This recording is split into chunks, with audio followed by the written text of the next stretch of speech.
think that transition might still be a little bit loud. It kind of surprised me. Woo! That was exciting, right? Yeah, I need to I need to drop the volume on that a little bit. Whoopsie daisy. How we doing today, folks? How are things? Hope everybody's having a good day. I'm having a pretty decent one. I got a couple of packages in the mail that we're gonna go ahead and take a look at here on stream. A few that I'm gonna open. I also got at long last, my Game Envy brushes that I've been waiting for like well over a month. Funny story there. I ordered them in December, and they were sent, and they got lost with the USPS for God knows how long, to the point that a month later I contact Game Envy and I go, hey, what the fuck, guys? And they were very cool about it. They agreed to send me out another set, and they're like, just turn the first set around when they get to you, and keep the second set. And so they send them out, and both sets arrive on exactly the same day. So that was fun. That was a good time. How are we doing tonight? How we doing, chat? How are things? Look like we got Machine God in here first. There's Project Dark Fox. Vergataron, good to see ya. To Square, how you doing? Papa Phoenix, what's up, Papa Phoenix? Kursala, and of course, Roland. I'm glad somebody got some good out of that absolute fucking madness, Roland. I'm glad somebody got something good out of that. Kevin Kitsune, it is good to see ya. Yeah, we're not. I don't want that to become a major theme of any of chat tonight. All this stuff with the stock market over the last 24 hours. It's. I'll just be straight with you guys. It's fucking stupid. Like, it's really, really stupid. The stock market for me in general is a depressing topic. Just because I personally. It depresses me. It does. It's a casino that likes to masquerade like some sort of beacon of the free market, and the subject of the last 24 hours has led in my personal life to a number of conversations that have led to me becoming very frustrated. So if anybody out there is participating in it, anybody out there has profited from it, fucking awesome for you. I'm stoked for you. I'm not gonna go on about it tonight though. I feel the need to mention this because it's like the big news over the last 24 hours, and everybody's talking. I can't get away from it. It's crazy.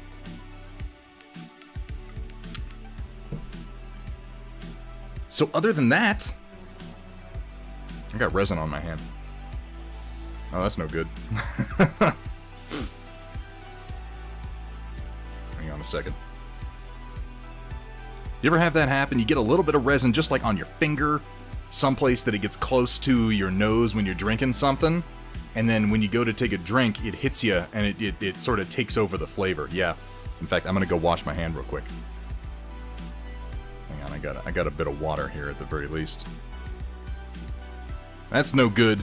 Thunderhead gets cancer live on stream.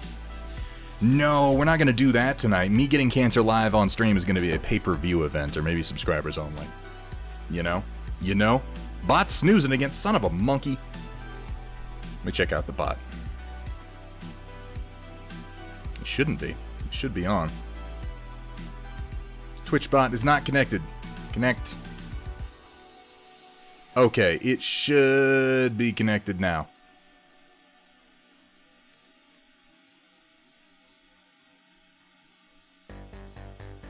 Give it a shot. Give it a command.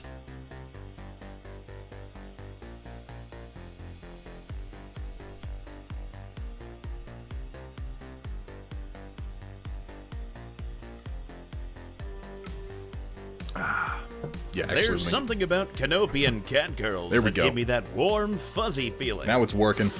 Maybe it's just my allergies. All right, let me transition over to our next scene. I'm gonna hit the BRB screen. I'm gonna go wash my hand. I'm gonna come back, and we're gonna paint some hammer. I gotta lower that volume. I'm sorry about that. You're gonna get that one or two more times tonight. Next time it'll be a little softer. Yeah. All right. Here it comes again. I'll see you in a minute.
Fragrant. I'm actually glad that I didn't set up my my transition to the BRB screen, because I do need to lower that volume.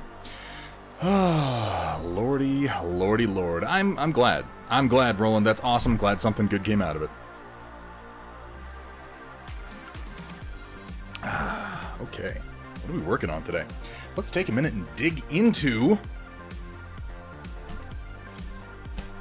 some boxes that I got.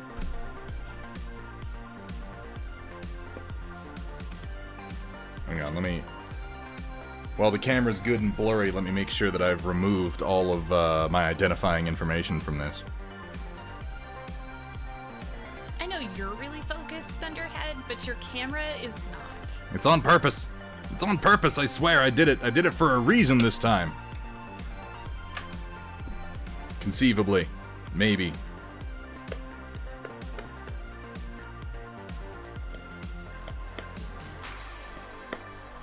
Come on. Come loose. There we go. There's one. We got some packages from Thunderdome Drew that I'm kind of excited to try out. For those of you who know Thunderdome Drew here on Twitch, he is a pretty badass paint streamer. All around good dude, great community, great stream. And he casts and I believe hand turns, like on a lathe, these really nice custom painting handles. And he made me some out of the kindness of his heart. And I've been kind of jonesing to try them out and see how they work. I believe he sent me 3, so we're going to open them up and take a look at them. I just want to make sure I don't dox myself. You know? As much fun as that would be. We got a couple of new things tonight, between the painting handles and our new Game Envy brushes. I don't think we'll be using the new Game Envy brushes tonight. We'll probably be using them on Sunday. War Grips, I believe, is what he calls them. And he sent these to me contingent upon me trying them out and giving him an honest take on what I think of them. So we're going to have a look.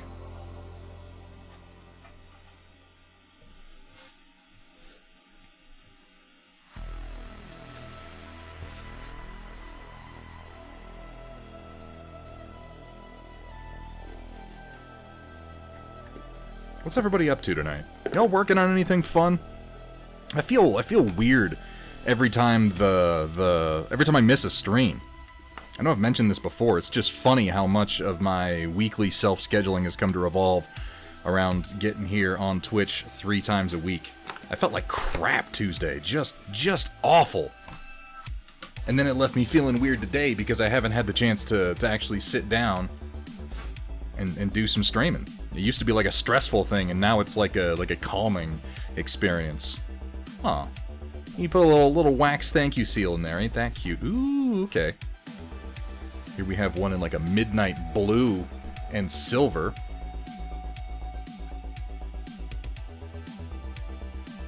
It's very pretty. Ooh, it has a nice weight to it. Good and heavy, flat bottom.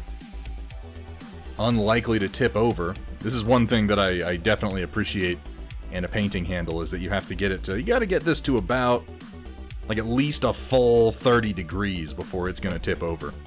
It can wobble pretty good on its base. Got a nice weight to it. And then it just uses these rubber stoppers for gripping, which is nice and simple. And then it has these little holes down here where you can insert a paintbrush handle and kind of push the stopper back up out. Simple and effective. Let's take a look at the other ones. Ooh, I got some Thunderdome Drew stickers. That's always exciting. What's the card say? The card says, "Enjoy your war grip, thanks, Drew." Real straightforward and to the point. And then, of course, it is his business card on the back. I'm going to try using these on the next few figures that we do. Might go ahead and stick some of my blockheads down to one tonight.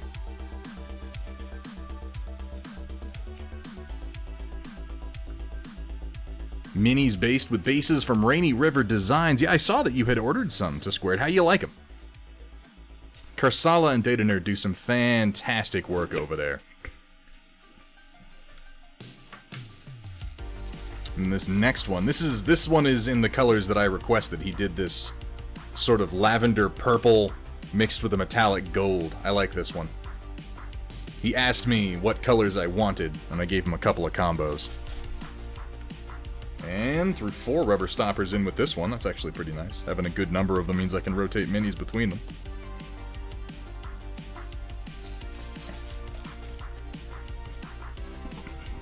I'm gonna put Thunderdome Drew stickers everywhere. Everywhere.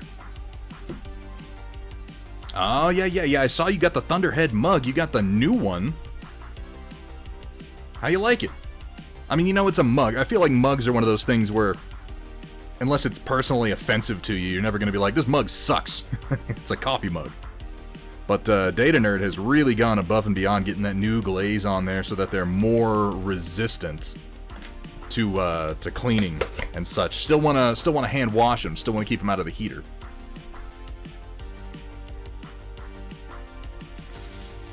Yours should have been Machine God.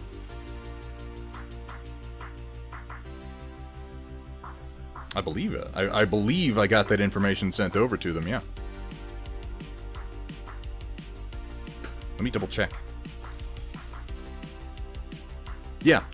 No, I totally did. I got the full collection of our winners sent over there, so you should be getting yours in the near future.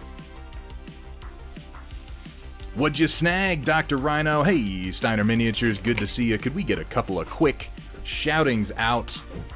Let's go ahead and get one for Dr. Rhino, for Steiner Miniatures, and also for Machine God. Or I like this one too. This was another color combo that I requested. So he had this one that he was working on already that ended up coming to me, and then he asked me for some color combos, and I told him we need something with purple and some gold, and then something with green and some gold, because these are 2 of my favorite color combinations.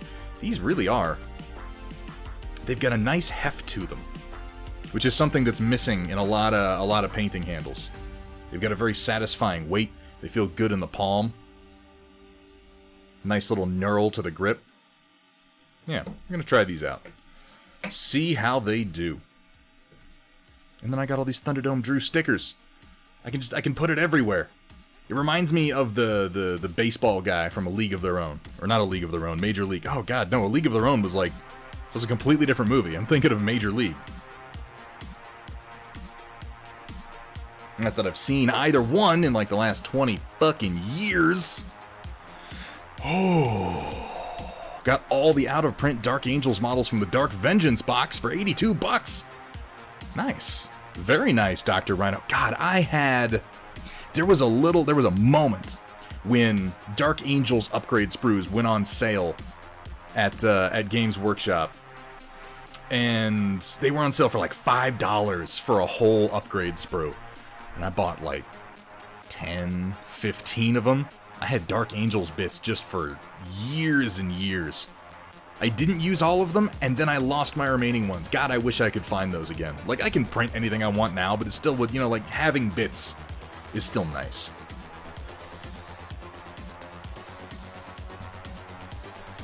Dr. Rhino, it is good to see you. Steiner Miniatures, always a pleasure. Hope you guys are having a good day. We're going to be doing our final paint session for Eomer from the Middle-earth strategy battle game today. And yeah, I got these, you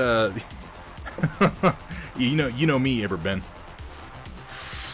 Right there, right? Yeah, that's how it goes. They look like painting handles, but what are they really? Plus, you can hide your weed in there. How you doing today, Iberben? Shock21, pleasure to see you, man. How are things going with your printer that you won? Shock21, by the way, ladies and gentlemen, our big winner from the 1-year streamiversary. Won an Ender 3 base model printer along with a number of little upgrades and some filament, and I am hoping that it is treating you well. Having a bit of a migraine. Ooh, we'll turn the volume down, pop something that'll knock you out for a couple hours, and take it easy, Steiner. Hey, Hamburg Tack, how you doing? And Cephalopod Studios! Welcome in. No, just a little of this, a little of that. I don't have anything set up to use the War Grip right now. I will be starting in on some more Marvel Crisis Protocol figures as of Sunday. I think the next one I'm going to work on is going to be Black Widow, or possibly... No, not Baron Zemo. We're going to do Baron Zemo on the 9th of February. We just determined that we're going to try to dual stream along with Wandering XP. We're both painting Marvel Crisis Protocol right now. So we talked about it, we figured out a figure that each of us have not painted, and we decided to try an idea that we've had kicking around here on the channel for a while, which is two painters talking to one another but not looking at each other's streams, trying to trade ideas and do a lot of the same things but not looking at what the other painter is doing. So we'll be doing our first multi-stream of any sort. Well, not of any sort. We've done some co-op gaming with Kat before. We're going to see how we like it doing some painting. And I think that we have decided on the 9th of next month. So Wandering XP and I will be hanging out, we'll be bullshitting a little bit, and we will be painting Baron Zemo from Marvel Crisis Protocol. And that should be a good time, by the way, if you guys are not following Wandering XP here on Twitch yet, and you enjoy miniature painting streams. Oh man, you should. This guy has such incredible audio-visual quality. Like, his camera is so nice. He does YouTube videos that are really, really great, and he's such a personable dude. You should definitely check out that channel. Hey, Shavillo75. It has been a while, man. It has been a little bit. So yeah, we're going to be using these war grips over the coming weeks, and I'll be sure to give lots and lots of notes on them. So far, I like what I'm seeing. We'll find out how I like them in the coming paint sessions. No, Aberben, no. 2 brushes, 1 paint pot. Alright, I got my Game Envy brushes also in. We're not going to be using these today because we are doing the 1 brush challenge. I will be going back to my Artis Opus size 1, which is weirdly one of my least favorite brushes, but I've been working with it so far, so it's what we're going to finish Eomer with, and I think we'll be able to do that today. Sunday. Yeah, we're going to cross the streams, you better believe it. Total acrylic reversal.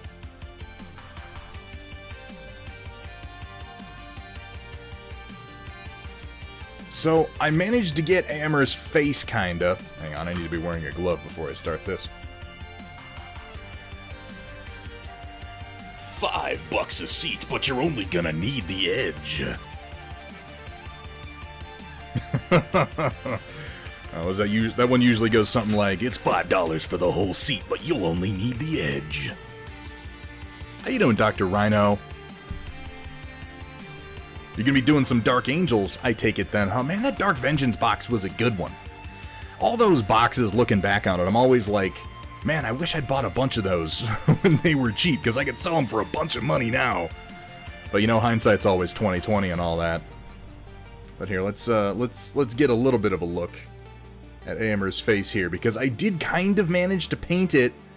I will tell you, this is one of the teeniest, tiniest faces I've done. And it is inside of his helmet. And if I were to do this again, I would paint his face before I put his head together. Because this nearly drove me crazy, and I'm not happy with how it came out. But I'll tell you what I'm not gonna do. Like, it's close enough, I'm not putting my brush back in there, because I'm just gonna mess it up. But how is it? You can tell, right? You can tell that he has a face and that he might have blonde hair and a little bit of a beard. It's got to be worth something. I need to do a little bit more work on his armor today, the red on his armor. Excuse me, needs a few more highlights. And then I've got to paint his sword, which is down here on his base. Go around, do a little bit more detailing, probably on the leather here, on the barding. And then I should be happy with calling... I'm going to do a little bit of work on the edge of the shield. I realize that's kind of untouched. But, we should be able to call Eomer done for the One Brush to Rule Them All challenge. And then this Sunday, the 31st, this Sunday, we are going to be taking a look at all of our One Brush to Rule Them All challenges. One brushes, one's brush, one... You know what I mean. For those of you who have been participating in the challenge put up by Weird the Gamers / Greg the Salt Miner, we will be taking a look at all of our entries. And I'd like it if you are going to participate in the review for the Storm Report on the 31st.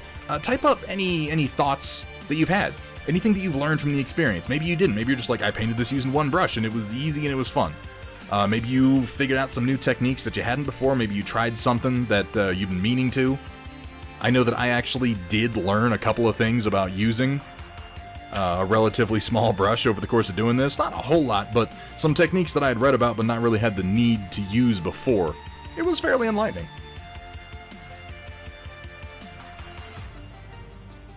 I have a ton of old 40K box sets, and they do mail order. You know, to Square, I'm lazy these days, man. I just print. Just print anything I don't have at this point. Beaky helmets, print them. Thunder Warriors, print them. I still have, like, singles of a lot of those boxes lying around because I did buy myself some when they came out. Hey, Chevio, this is just a little Makers and Coke. Nothing special. I usually find myself having a mug of coffee at the beginning of my streams. And that does fine for when I'm doing, like, really, really broad painting. But when I'm painting something fine like Eomer, something in true scale, 28mm, I found that it makes my hand shake a little bit more, which, I mean, crazy thought, right? Crazy thought. Chugging a bunch of caffeine makes your hand shake? Who? That's nuts. That's crazy town. Nobody could have predicted that. But, you know, that's just one more way in which we are getting better every stream. We are not drugging ourselves into Handshake City.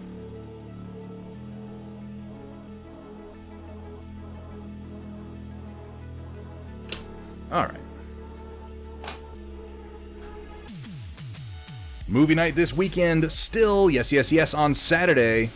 Saturday, we will be having our monthly, end of the month, last Saturday of every month movie night. I have the list. I have the list of what we're watching today, or rather Saturday, over on the Discord. I can't remember what it is now, but I remember we got it picked out. Riot Sister. Hello there. How you doing today? We got a lot coming over the next the next week or so. We're going to be playing Cyberpunk Red here on stream. Some tabletop role-playing games on the 4th of February. We're shooting for the 4th. I really think that we can make the 4th. Worst case scenario, we might push it to the next week, to Tuesday or Thursday of the next week. I don't think that's going to happen. Everything I've seen so far from the players indicates that we are on track to get going as of the 4th. You guys know how it is trying to get a tabletop role-playing group together. It's like herding cats. It's like herding cats under the best of circumstances.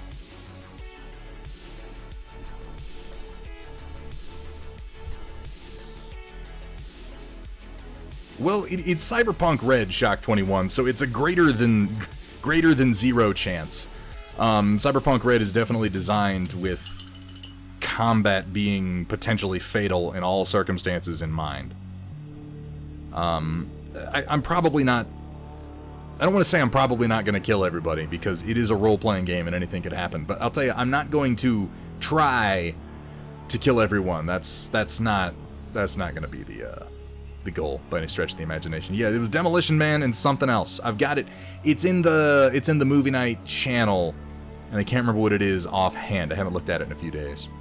But we did a vote. We came up with a couple of good movies. We're going to hang out and watch them and do some painting.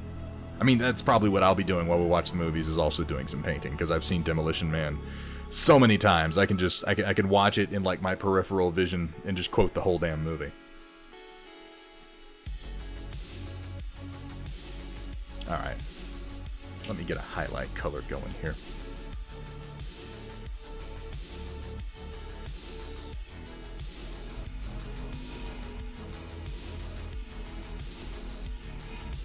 Ugh, I've had an off week. I've had an off month. Shit's been weird lately, you guys. Just shit, just stuff, just life, just the world.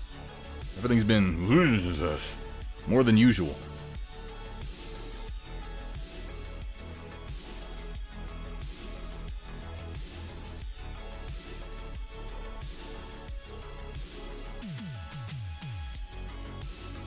But, you know, slowly getting back on track here.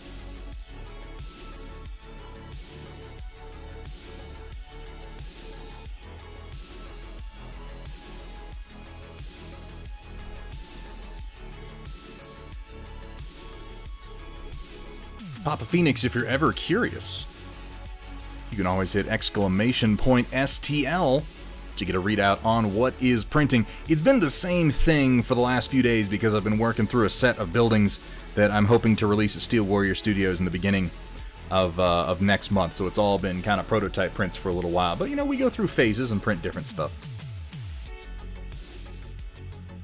On the TV? Oh my god. I'm a TV star, you guys.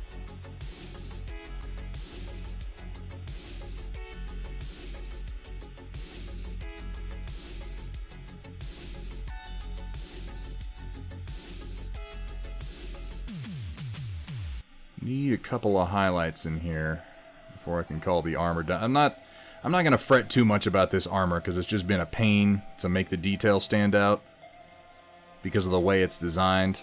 So I'm just going to get some highlights until it looks kind of okay, and then I'm gonna call it good. I may end up coming back to Eomer another time. Of course, I've also got another Eomer to paint. I have the version of him that's on foot, so whatever challenge Greg ends up issuing for next month, we're going to be working on Eowyn and Merry, I think. I don't know that the challenge is going to match up so perfectly with a Lord of the Rings reference as this one did, but I did get Eowyn and Merry, and I very much want to paint them to complete my little family unit for Rohan.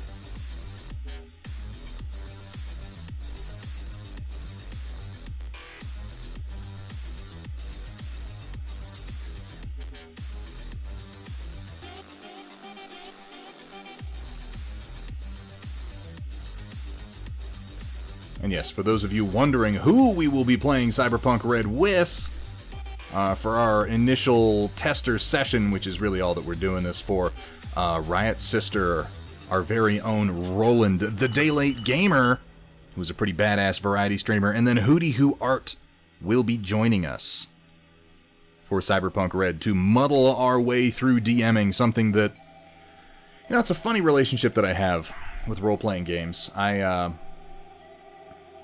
I kind of always get stuck playing the DM, and I always have.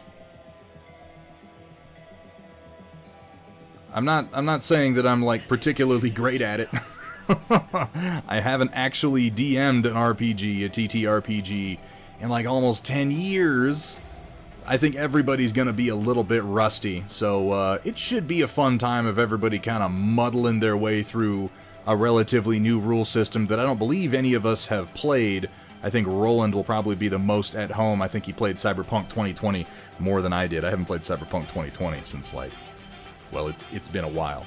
It's been a little while. See, One Brush continues. Yeah, this is our last session. This is our last session for the One Brush Challenge for this month. Chaotic Harmony. Oh, yeah, you got work and stuff, man. That's okay. I do very much intend, if we are able, to drag Chaotic Harmony into at least one, like, okay, I know I've said this before, I'll just say it again. I would like to do more tabletop role-playing on the stream. I would like that. I'm not going to say that's what we're going to do,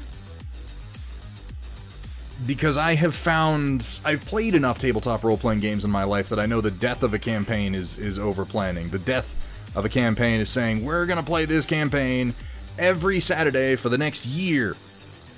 That's just tempting fate. Somebody's going to drop out. Something's going to happen. It's always hard getting people together for it. Somebody's not going to have as much fun as they thought they were going to. You know, something's always going to happen. So we're just going to take this one step at a time and play it by ear. We're going to play the game. We're going to see how it goes. And if we have fun, we're going to arrange another one. And if everybody has a good time and it goes well, maybe we'll do some more adventures with some more players. We're going to wait. And we're going to see, because I feel like that is the most sensible, adult, grown-up way to approach planning for a tabletop role-playing game. And if there's one thing I definitely am, it is mature, adult, and grown-up, and you can tell because I'm painting little fantasy horsemen on the internet. Yeah. Yeah. I did Riot Sister. Yes, yes, yes, I have 3 of them. Thunderdome Drew sent me 3 War Grips in some very pretty colors. We got this midnight blue here.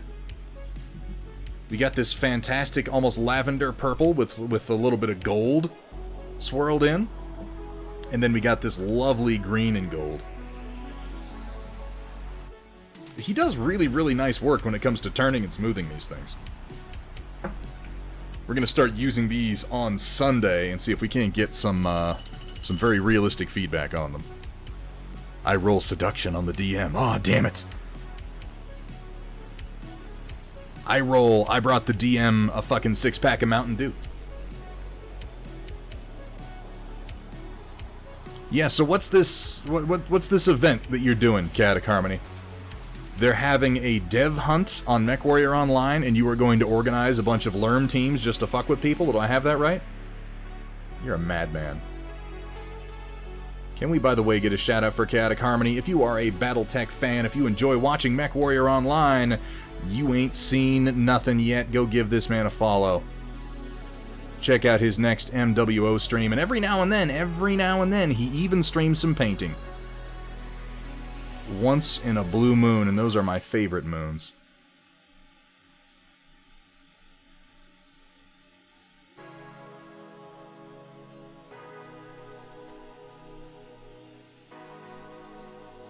Thank you so much, Riot Sister. Went to buy makeup brushes at Target, and the aisle was filled with a bunch of old guys who were buying to do their model train diorama. Well, at least you're in good company. To Squared. There are worse sources to learn from than model railroad dudes. They are giant dorks. But man, did they ever pioneer some great stuff in this hobby. I say, again, as I paint my little fantasy horseman. Yeah, they're the dorks. They're the nerds. They're the ones with problems. Sure, right, okay.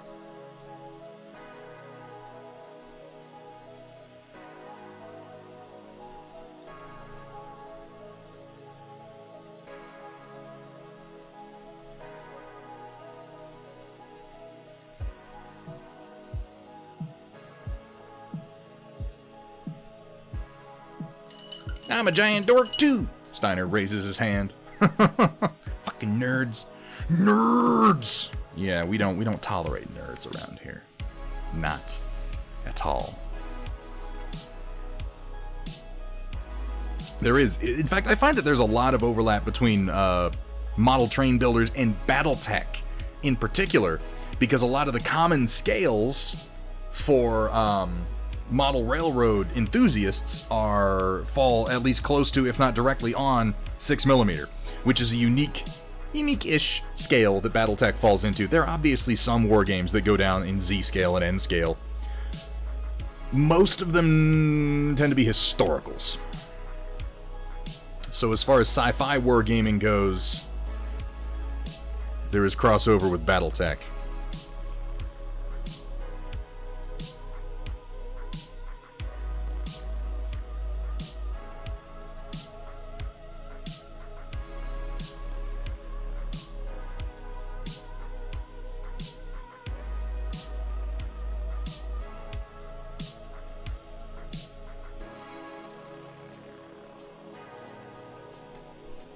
Speaking of which, I gotta get my blockheads based up. I did get them printed. Had a couple of print failures, a couple of adjustments that I've had to make, but should be doing some Wolverines and some Bushmen here on stream before too long. I'm really happy with how this one came out. This one's based on the box art for the blockhead. I was unable to get this pose on my Round Facer, which was the first one that I did, but lessons I've learned since then and methods that I have changed finally allowed me to go ahead and get his arm across his body holding onto the grip like this. I've learned a lot in doing these sculpts based on anime art. Mostly I've learned that 2D artists are fucking liars and cheaters, because they don't have to worry about actual 3D proportions or things like, you know, clipping or the fact that certain mechanisms won't actually reach past certain shapes if they're on a robot. So if you try to replicate the poses from the anime, you wind up with some real funny looking 3D models. A lot of the time, yeah, forced perspective. Yeah, if there's something that's behind something else in 2D, they just pretend like it doesn't fucking exist. So, you know, you make little allowances. Battletech players are historical gamers for sci-fi.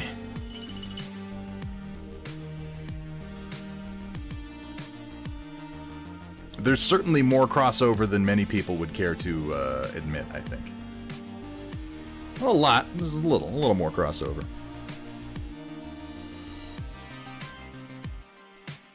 I mean, I learned that lesson when I was doing the Derelict Dugram / Shadowhawk in particular. I was like, well, the artist who drew this just didn't give a shit.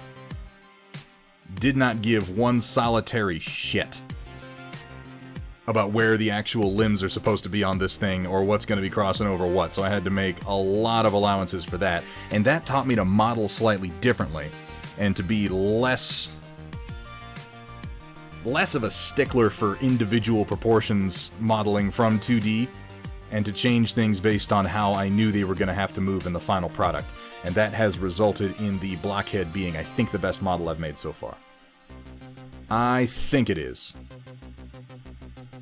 Either way, pretty soon I'm going to be able to have a couple of full lances of Dugram mechs, and I'm very excited about that. Alright, I got a scabbard, got that down there, got both of his bracers, a little bit over here, I think. We're just doing touch-ups and finishing touches today for the most part, and then we're going to work on his sword, because I'm pretty happy with where Eomer is overall.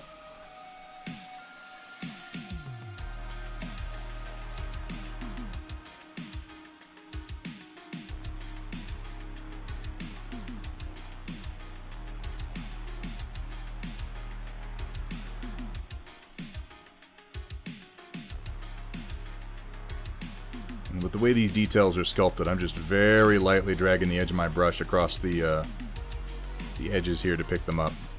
All these raised detailed bits.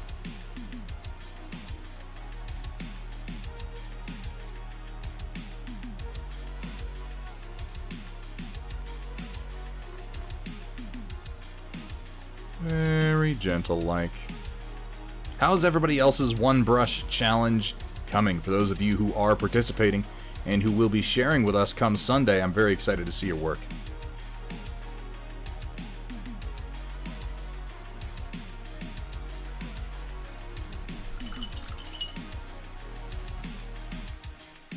Napoleon versus the clans. PPCs win wars.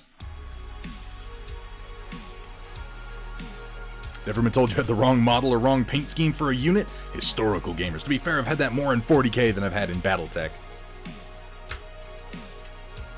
But that's all about what group you're with. That's just nerds, man. That's just nerds. You're doing it wrong. Do it my way. Stop liking things I don't like. It's all of us. Hey, Mikey Mike, how you doing today, man? Hope you're having a good one. I'll take this red up a little bit higher for a couple of final spot touch highlights. Oh, I see something I need to do real quick before I do anything else. Let me do that. This is really just a very, very light pink, and I'm only going to touch it in a few areas because I don't want this color to become dominant in any way.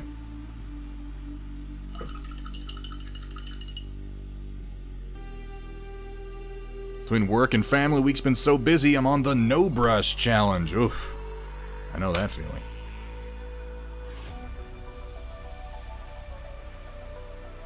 I need to put down just a touch of primer, because when I primed the sword, I missed the pommel, and it's showing, and I need to put some paint down on it today. So if I put down primer now,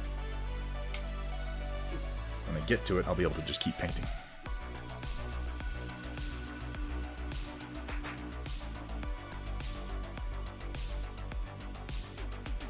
I am going to be out of town for a couple of days next month, around the 20th.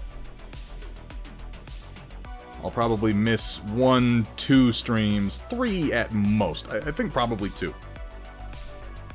Perhaps as many as 3. I'll let you know the particular days on the Discord. But I'll tell you, something I'm looking forward to there is just spending almost a week not looking at social media of any kind. I have become just a junkie over 2020 without being able to go anywhere and looking to the internet for all my knowledge of the outside world. It's gotten bad. I need to turn that crap off for a week or so and reset my brain.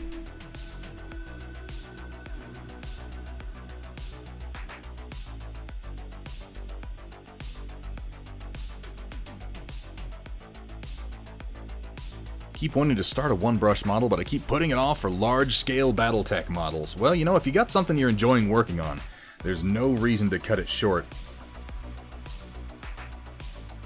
And there's also no reason that you couldn't do your own one-brush challenge literally anytime you want, East Alice. But honestly, I really like your large-scale Battletech stuff, man. You do amazing work. Incredible detail, great weathering.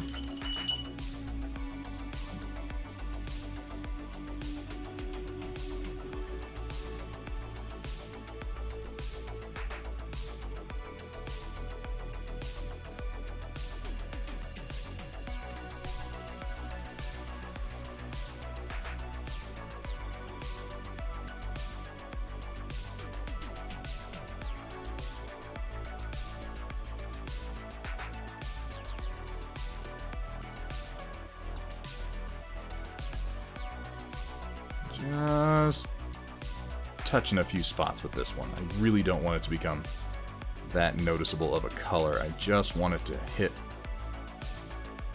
a few raised details to help them pop out. I'm just describing the process of highlighting, and I'm saying it like it's something clever or unique that I'm doing. It's not.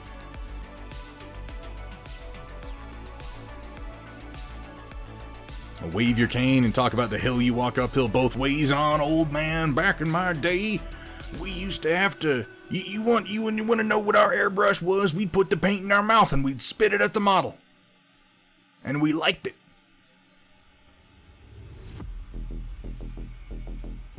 One of your friends would cup the paint in his hand and you'd blow across it as hard as you could. And that's what we called a zenithal prime job. And it was good. It was fine. It was enough for us.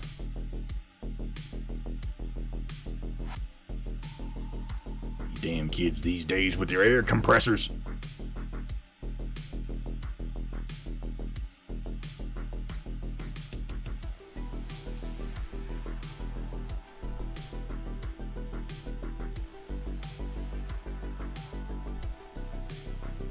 There.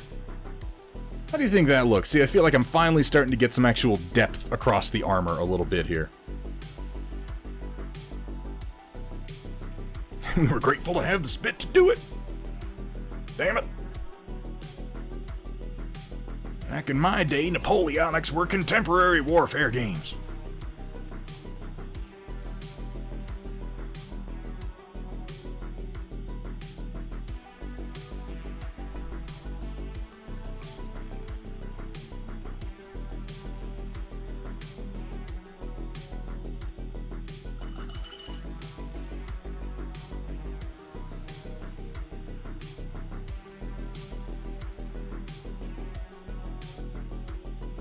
I'm excited to see what people have come up with for their one brush to rule them all challenge. And honestly, my thanks. My thanks to Greg the Salt Miner for putting this forward. It's, oftentimes painting challenges can be a little daunting because there's something crazy. But this was straightforward and easy enough to do with something that I already had planned to paint. Not a major interruption to anybody's painting schedule. I think that made it very, very accessible. I'm looking forward to seeing what he comes up with next.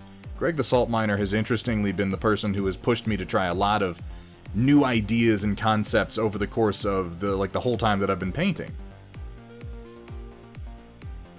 So when he's got a crazy idea, I usually listen. Sometimes I regret it. This time I don't.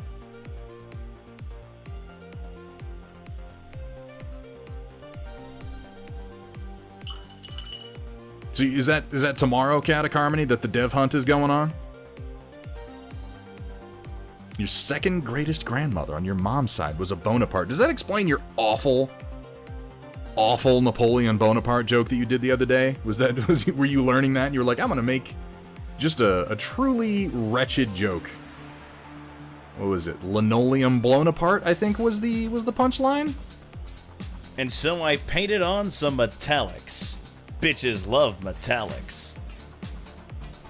They do. They do. Chaotic Harmony Painting Challenge, all metallics. Dude, it can be done. Don't discount the power of the metallic. I've seen some people do amazing things with true metallic metal paints. They just aren't me. Paint a 12mm battle. I've never painted a battle mech at that scale. That could be fun.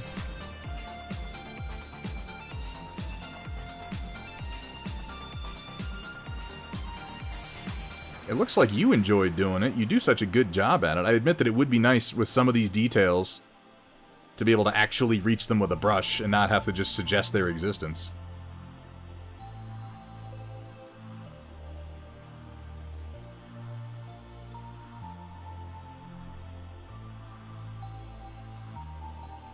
It's not like I couldn't print one. I've got more printers than I know what to do with.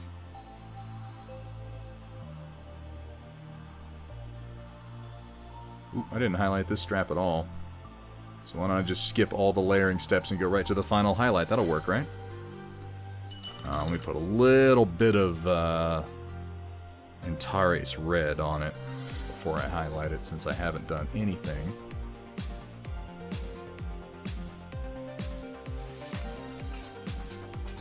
Yeah, I'll let that set.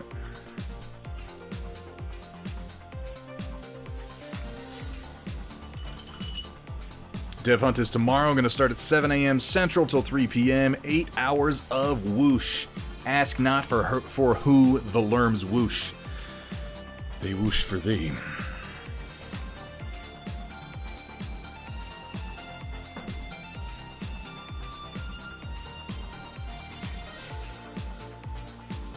Explains why I'm short and angry and want to conquer Europe. That's oddly specific. And then, of course, Riot Sister has to be the one who's like, technically, Napoleon was not short.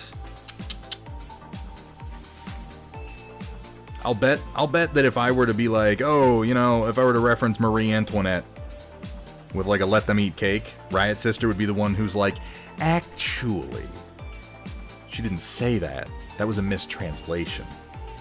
Technically true. Technically true. Unless you get banned. Dude, Katic, if you get banned during a fucking Dev Hunt event, I'm gonna laugh my ass off. You have to admit, that's just going to be pure comedy at that point. I had an awful day at work. I am so sorry to hear that, Sheza Gaming. We'll take a load off. Relax a little bit. Kick back and have a good time with us.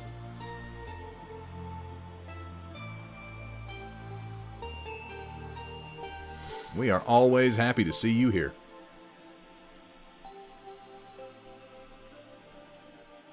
Any place else I want to do this? A little bit here, maybe. These are final highlights for the red armor at this point.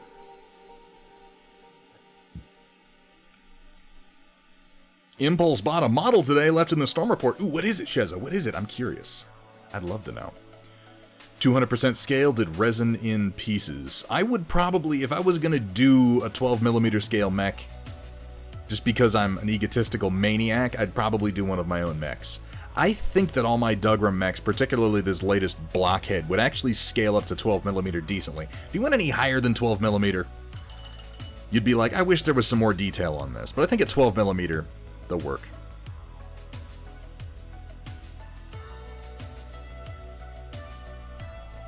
I saw Bill and Ted, he was short. Yes, Bill and Ted, the the classic historical documentary.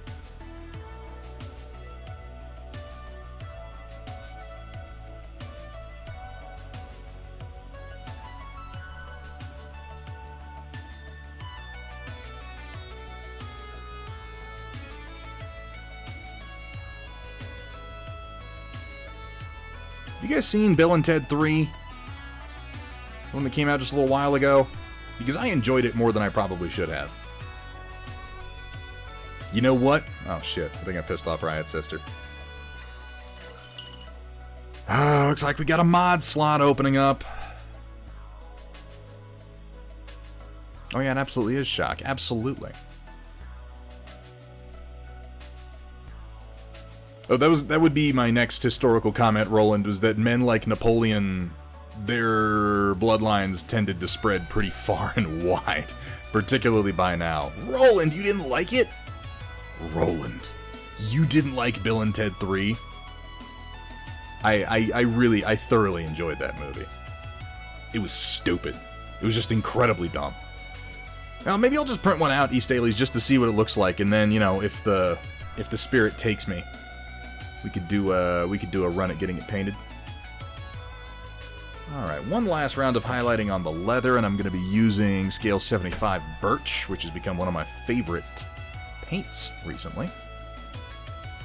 Never seen it. Project Dark Fox, you haven't seen Bill and Ted 3, did you see the other Bills and Teds?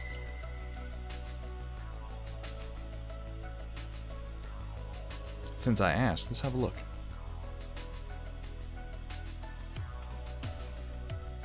Micromania Smaug. Ooh, it's a resin bust of Benedict Cumberbatch. That's pretty exciting. I'm excited to see that. John Wick is the alternate timeline where Ted gets sent to military school. Yeah, where Bill and Ted 2 doesn't happen, right? He just gets sent to military school in the beginning, and then John Wick is in that. Yeah, to be fair, the universe that John Wick exists in is nonsensical enough. I kind of buy that. I kind of, like, it operates on the same rules of nonsense and rule of cool. Yeah, you're not far from me, East Ailey's. As I understand it, we are relatively close to one another. That could work out. That could work out at some point. Riot Sister has never seen any of the Bill and Ted movies. I'm reluctant to say, like, oh my god, your life is incomplete because you haven't seen Bill and Ted, because let's face it, they're stupid movies. They're aggressively stupid fucking movies. But they're a lot of fun. They're a lot of fun. If you can make it through the first Bill and Ted movie without, like, bashing your brains out on the nearest blunt object, you should stick with it all the way through 3. At this point. Also not that much of a pretentious asshole. I'm sorry. I'm sorry, right? I don't know why I'm picking on you tonight. What's wrong with me? Riot Sister, we love you. We appreciate everything that you do, and I'm a jerk face. Don't be mad at me. I'm having one of those days where I'm a giant dick.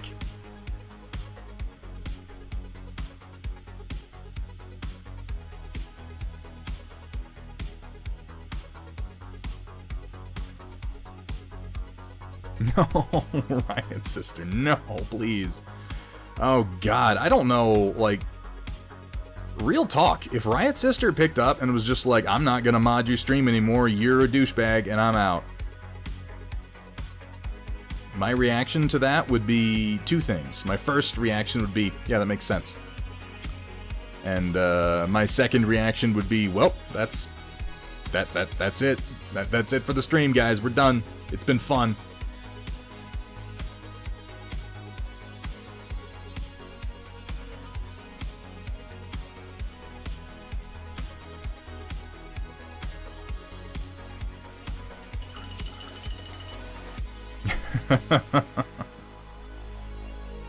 No, metaphorical. A metaphorical dick.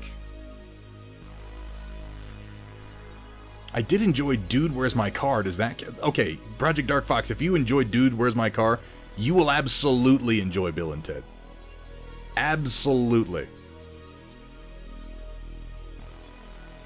I would argue that Bill and Ted is significantly better than Dude, Where's My Car? And I say that as somebody who enjoys, unironically, Dude, Where's My Car? But then I'm a Sean William Scott fan. Sean William Scott is a better actor than I think people give him credit for. I don't know if you guys ever watched Goon, but he was excellent in that.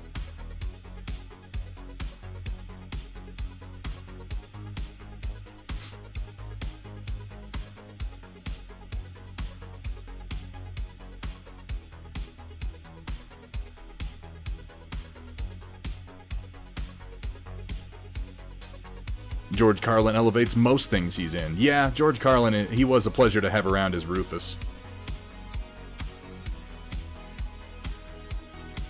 But I don't know if I would say that George Carlin elevated Bill and Ted. Like, nothing could elevate Bill and Ted. I think Bill and Ted brought George Carlin down to its level. And it was still funny.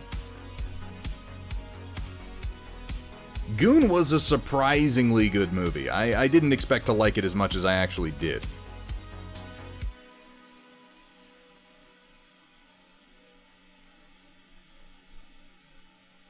You pronounce Smaug right. Can we keep... If there's, like, look, I bullshit a lot, alright? You may have noticed being on this stream for any period of time that I am, just as a person, mostly full of shit at any given time. But if there's one thing that I am not full of shit on, it is the obsessive nature with which I have approached my Tolkien fandom over the course of my life. That is very real.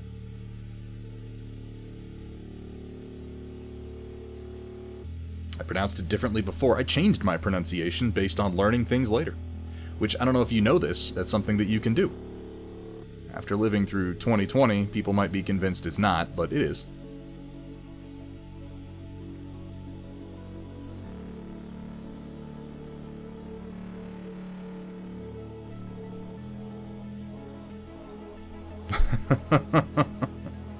Well, I'm glad you're pleased, Sheza.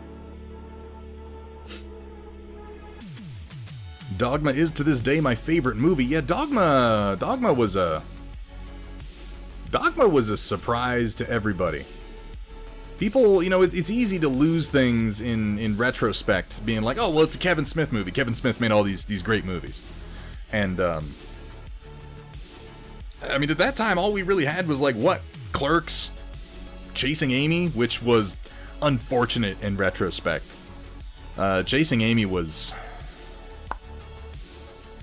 like, it has funny parts, but it's one of those movies where the subject matter has changed in popular culture to the point where now it's regarded very poorly. And I think Kevin Smith has even come out and said that he kind of regrets Chasing Amy. Mallrats, yeah, we had Mallrats, that's true. Dogma kind of blew everybody's minds. Lurk, lurk, lurk, NC Coretto, always happy to have some lurkers. Hope you're having a good day.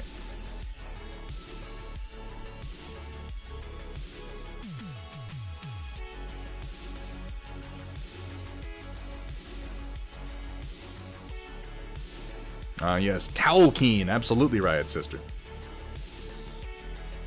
I did watch that Sheza Gaming, and I was a little obsessed with the things that they changed about his life. It was you know what it was? It's a fun adventure story by itself, and it has some nuggets of truth in there that I thought were pretty interesting, but it's mostly fantasy. It's, well, maybe not mostly. It is at least partially fantasy itself. I think that it had the chance to be much better than it actually was.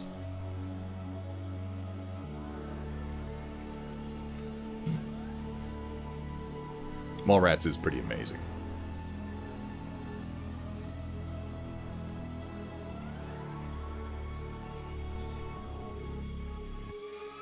At this point, I'm just going around Eomer and I'm trying to pick out some small details that haven't been well highlighted just to kind of bring forward into the overall picture.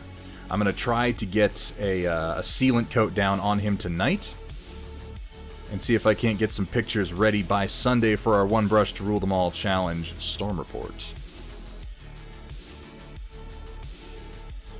I'm just being kind of sloppy with the brush right now, trying to pick up details with the edge. I need to work on his spear here in a second.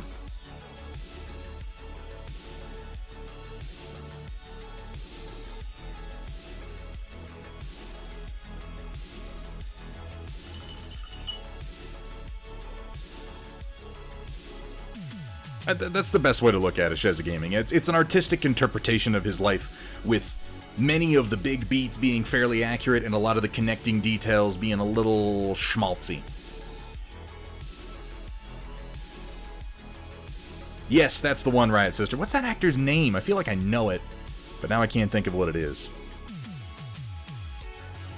Oh no, Shez, actually, I think it's funny. That's a point of view that was before the movies, before the Peter Jackson Lord of the Rings movies. That was BRB, I don't hear my ender. Oh my god, Dark Fox, that speaks to me as like right to my soul. I don't hear my ender. Something must be done. Look at all these nerds. Look at all these nerds in here. Ion Raptor's not a nerd. He spends his time online streaming 3D modeling little teeny tiny robots I heard for you 3D liked printing BattleMechs, and gaming. so I put a BattleMech in your BattleMech, and now Thunderhead's 3D printer is broken. Is that nerdy? Is that nerd? Is Battletech nerdy? Because if it is, then call me a nerd.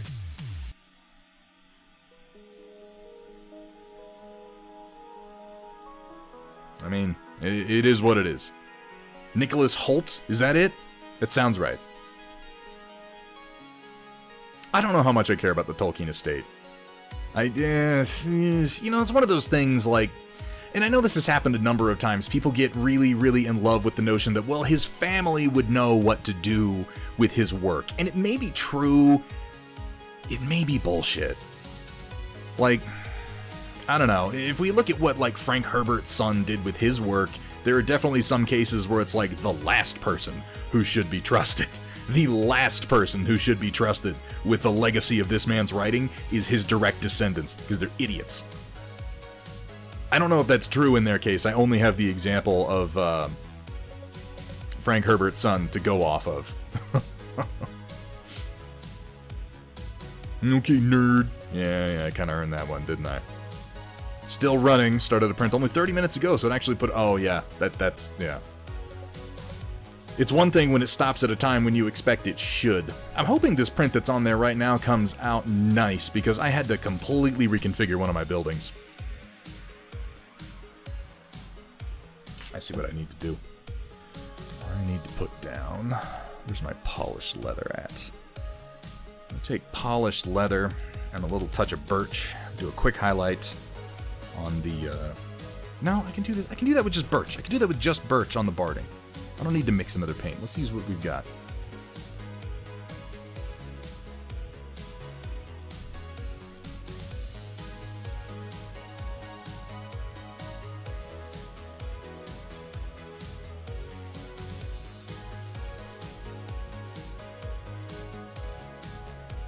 Just a little few touches in here. Brighten up some of the top edges.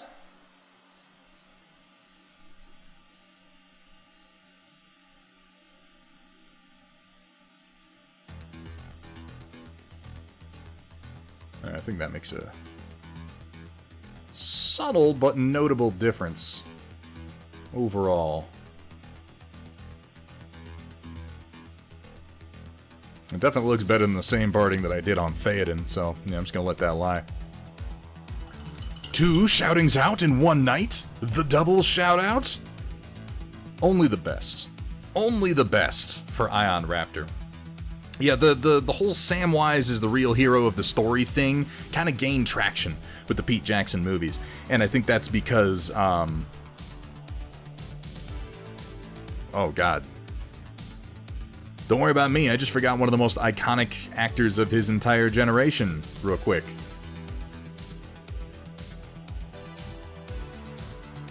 Fuck. Fucking Rudy. You know who I'm talking about. Sean Astin, thank you so much. Yes, because Sean... No, not Elijah Wood. Yes, Elijah Wood.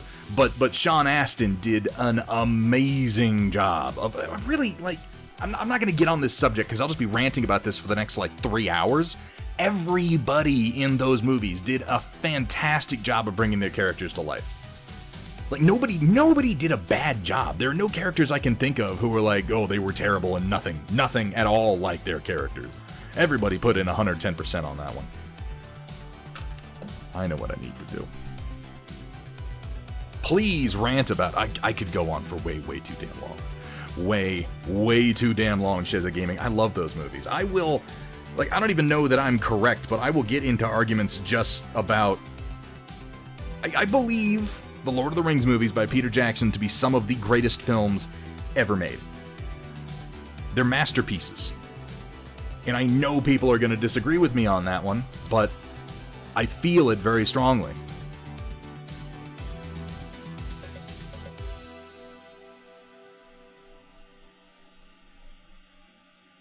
I'm even, when I was younger, I was on board the, well, but he changed too much from the books train, and I used to complain about some of the changes that were made. And with time and with further watching, I've come to understand that many of the changes that were made to the films were just for the sake of making films at all, and were in recognition of the fact that they're very, very different media. And upon further reflection, I realized that many of the things that were removed never would have played very well on screen at all. Ranthalion75, thank you so much for the follow. Welcome to the stream, welcome to the Storm Chasers. Welcome to me kind of ranting a little bit about how cool The Lord of the Rings is. They're great movies. They're great movies. They're not perfect. They're not perfect. Ground Affected. Holy hell. What's up, Ground Affected?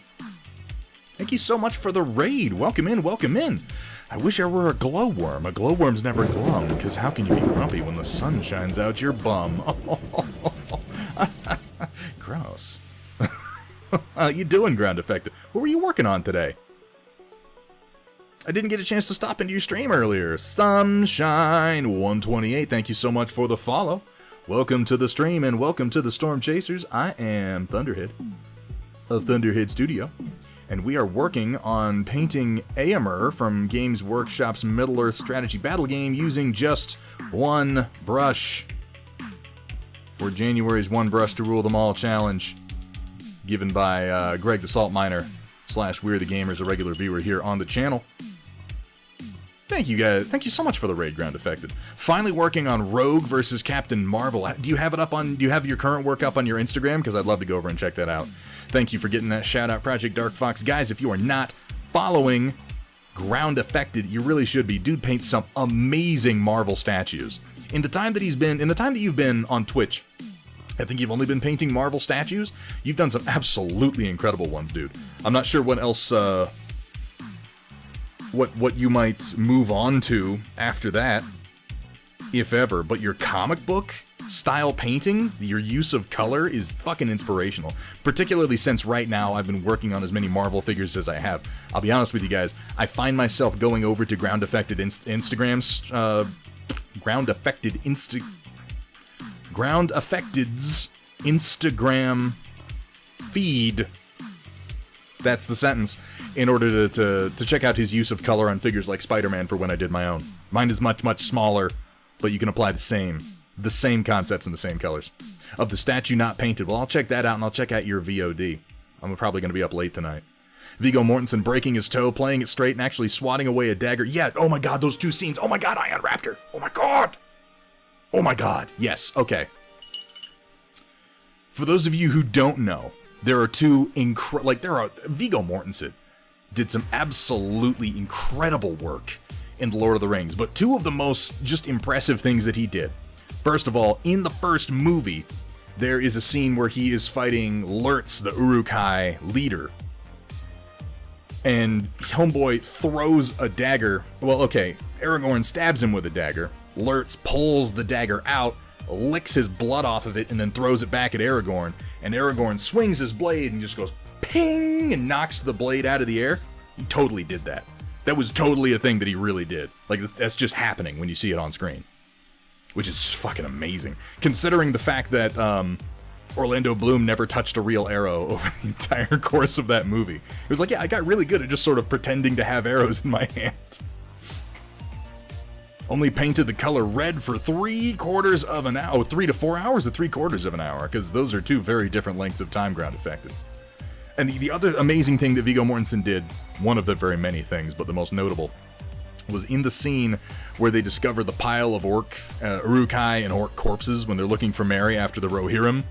Like, in fact, this gentleman right here, in this sweet-ass red armor, after these guys ride through and kill all the orcs and pile them up and burn them, Aragorn thinks that Merry and Pippin are dead, so he kicks a helmet.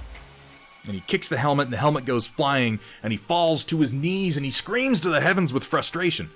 Now, many of you have probably already heard this. The long time, so 3 to 4 hours. Damn, man. Red's a tough color, though. I mean, you see, like, this red I'm working with here, it's veered very pink in the details, but I'm trying to go for, it's supposed to be red leather armor, and in the actual movie on the costume, it's like this deep ox blood, so I feel like this sort of pale to saturated pink is the right direction to move for sort of worn leather edges and stuff, but I struggle with red. I was recently talking with Brush for Hire about painting red, because I was working on Spider-Man as well, and I was very much looking at your work when I did it. And he suggested to me starting, because I'm used to starting at my lowest and then building up my highlights. That's sort of the standard direction you go. And, oh, it's just a whole lot of surface area. I gotcha. No, I see what you mean. But he suggested starting with the highest red that you want so that it's a true red, so that it's not orange or pink or any of the other usual highlight directions that you wind up going in, and then working down to your shadows to a really, really deep red in order to keep your highlights truly red. I'm going to try that on the next mostly red figure that I do. It sounds very interesting to me.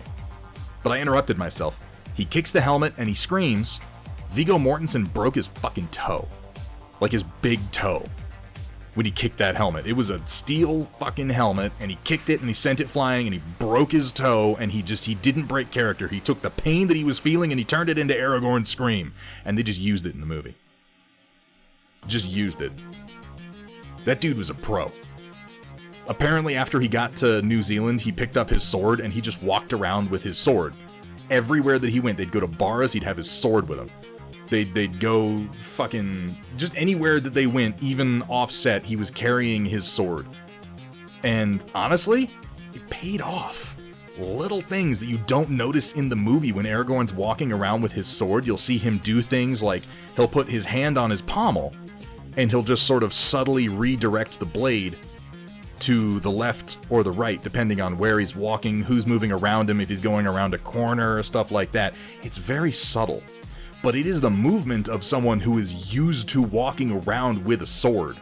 Someone who's just used to having this thing, this 3 to 4 foot, few pounds of steel hanging off their hip. It's stuff that you don't think about if you don't do it. And as a result, he just comes off as very natural. He looks like a man who walks around with a sword all the time. Because he did. I should paint some things. I should stop rambling about nonsense.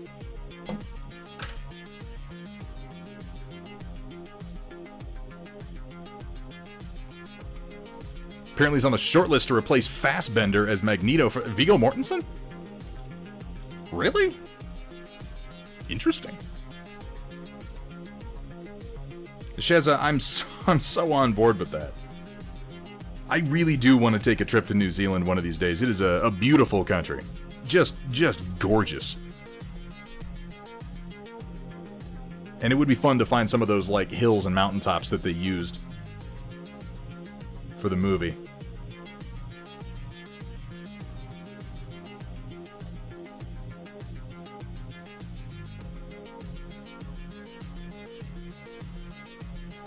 I'm gonna try to paint on a little bit of wood grain here. I don't want to make it too extreme. Watched Lord of the Rings 1 month for movie night. You realize that's like a 13-hour movie night.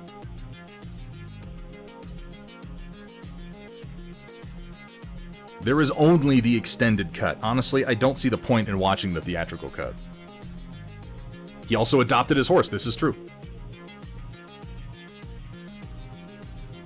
Viggo kind of put his all into that movie, and it really, really shows in the final product. Also, everybody reported that he was just a pleasure to work with, an absolute pro. Everyone said the same thing. He's very giving as an actor.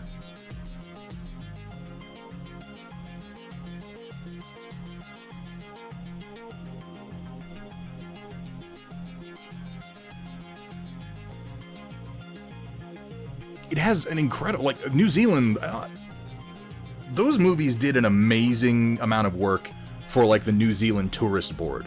But it wasn't like...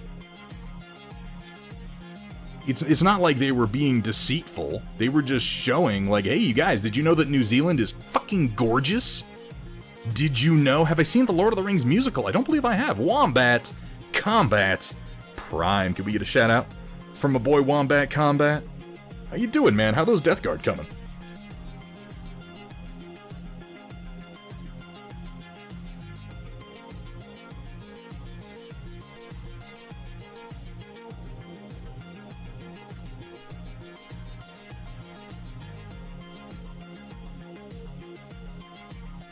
Wombat Combat, a relatively, though now somewhat established streamer here on Twitch. Does a lot of variety stuff, and very recently has been doing a good deal of miniature painting, working on some Death Guard from Warhammer 40k. You should definitely go give this man a follow. Check out his next stream.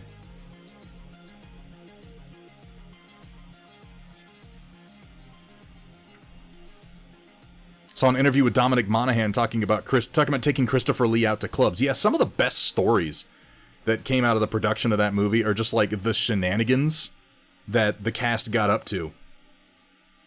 Because apparently Dominic Monaghan and Billy Boyd are just like complete fucking cut-ups.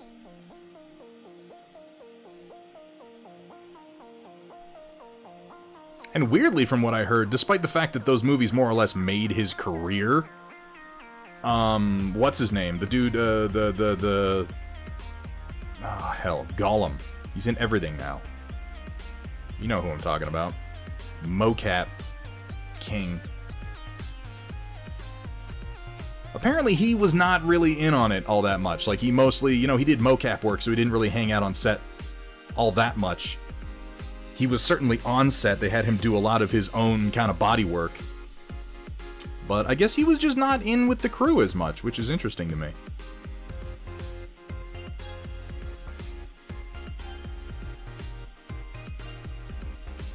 I'm forgetting everybody's names tonight. Andy Serkis, yeah. Yeah, Christopher Lee is a... Dude, Christopher Lee has straight up done some metal, which is fucking amazing. He sheds the blood of the Saxon man. I don't know if you've heard. And I always love in the cast commentary for Lord of the Rings, it's the two actors. It's Carl Urban and Christopher Lee. Anytime they open their mouths for the cast commentary, it's almost always to complain about a difference between the script and the books, which is just so immediately endearing. Fellowship released in 2001, 19 years ago. Time of the Fellowship release, The Return of the Jedi was only 18 years old. That is accurate. That is accurate. It's a shame Daylight Gamer is not here. He and we bonded a lot over the Lord of the Rings movies. We sat around talking about what they were going to do in the next movie and how they were going to change the story and how awesome Viggo Mortensen was, and we bought swords and flipped them around and had a grand old fucking time and went to the opening nights together, and those were like the salad days of Daylight Gamer and my friendship. Were 2000 through 2003 or so. And yeah, they came out a while ago. They've held up remarkably well, I think largely because they use practical effects really, really well, and a lot of them. And then when they did use digital effects, they used them fairly subtly and cleverly and in tandem with a lot of practical effects. It's why the Hobbit movies already haven't aged as well.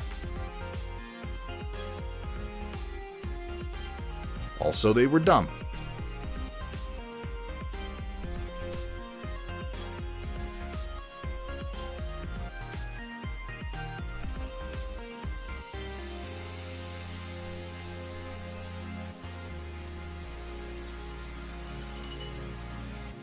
Friday night D&D, late night bullshit sessions in the parking lot followed by Denny's. Wow, we were doing like the same fucking thing in the 2000s, Roland. I was going to say that's weird, but actually I guess that's kind of standard issue for people who are into the things that we are into. I'll check that out later, Sheza Gaming. Would you do me a favor and post that over in the Discord so I can check it out? Ground Affected, thank you so much for the lurk. Slurk, as it were, the sleep lurk. Dude, you get some sleep. I'm glad you had a good stream. I'm going to check out your VOD a little bit later. I'm very curious.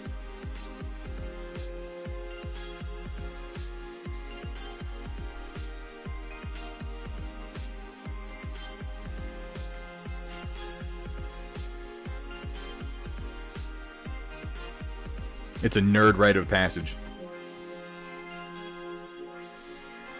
Yeah, Riot Sister, we were doing the same thing in the same town with different groups of people, I think.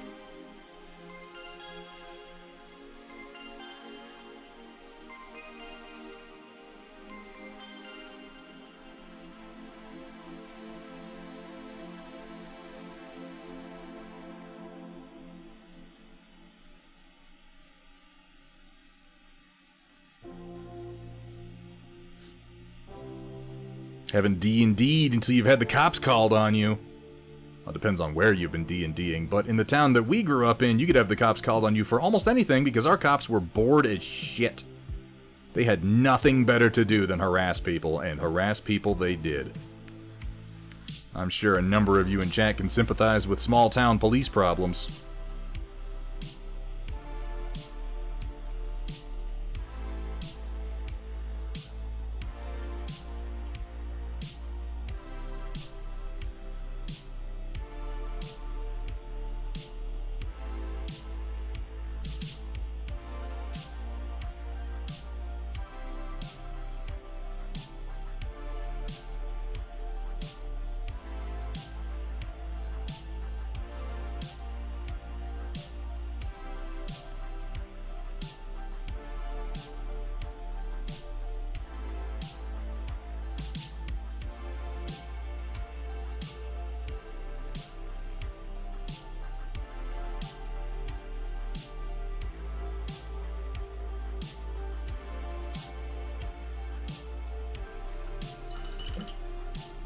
Got lucky and scored tickets for Trilogy Tuesday when Return of the King came out. Nice! All night in line, followed by theatrical showings of Fellowship and Two Towers, capped off by the release of Return of the King.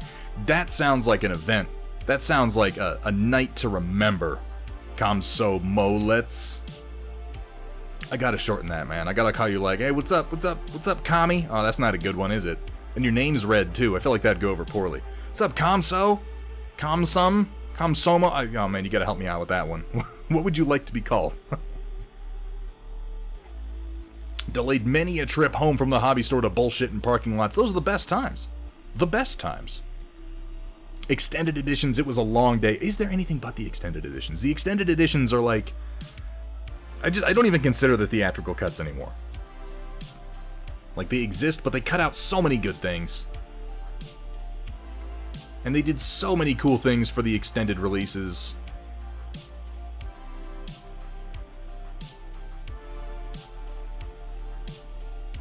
The quote that I used for Eomer here for the stream isn't even in the theatrical cut. It's one that he doesn't say unless you're watching the extended cut. When the fear takes him, the blood and the screams and the fires of battle, will he stand and fight? He would flee, and he would be right to do so. When watching Thunderhead stream, you may feel the urge to do the cha-cha. Fair because dues. he likes to slide it to the left, and then slide it to the right. I'm scooting and then back from pull my it desk. off screen entirely. Come on, Thunderhead, put it back on camera.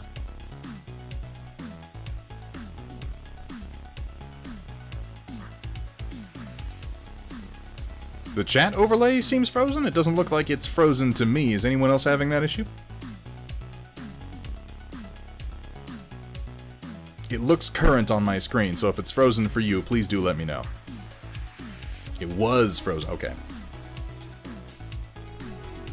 Hopefully that's not indicative of any issues to come. Alright, I'm going to lay in with a lighter highlight.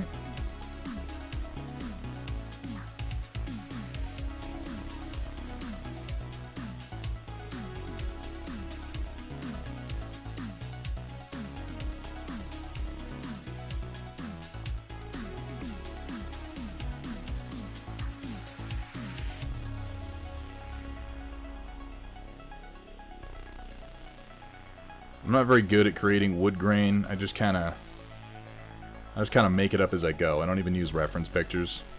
Because I figure as long as it's suggestive of wood grain, I've done a decent job. But I lack the conviction to study actual wood grain as I paint.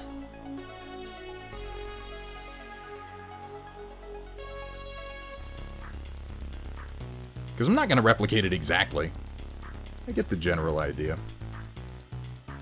Plus wood grain, there can be a lot of different grains depending on what sort of wood we're talking about.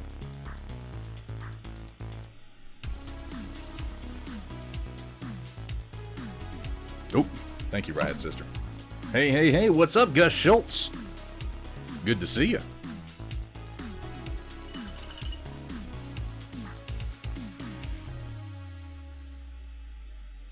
How are things, my man?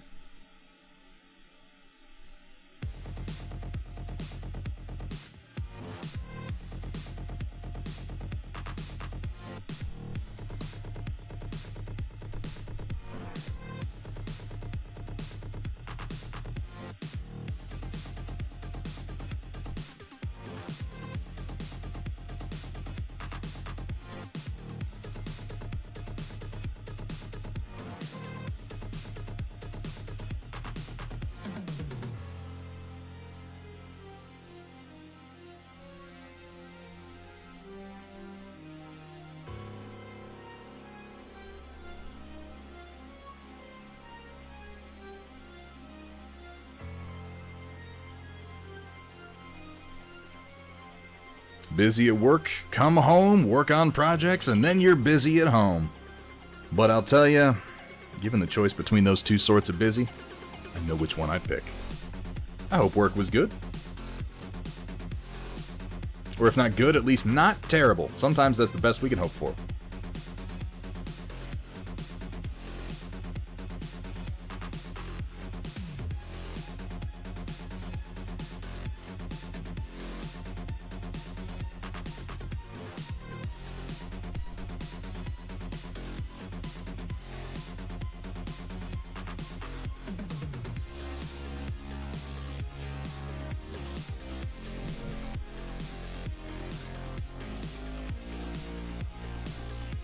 Nope, messed that up. Bad day fishing beats a good day working. I like the way you think, Wombat Combat. I also like the way you paint. I like the way you work it.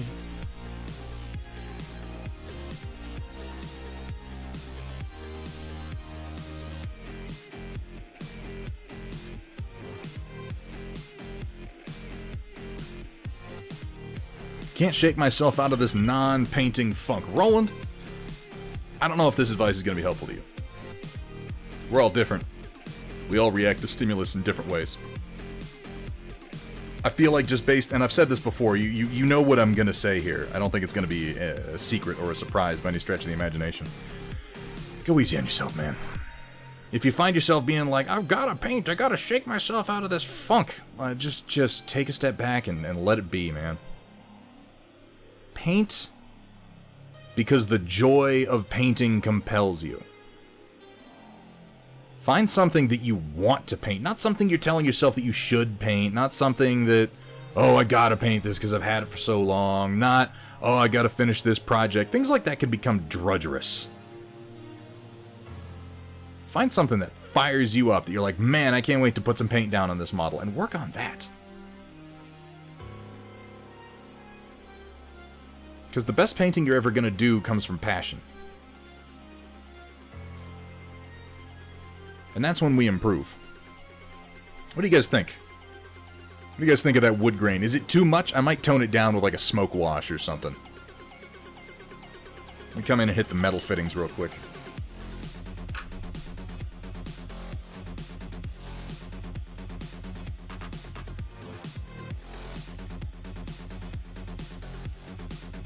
A little highlighting on the spearhead, and then wash it darker again.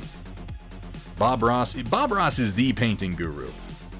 Bob Ross painted for the right reasons always. Bob Ross painted with the right attitude always. You can genuinely learn quite a lot from watching that man.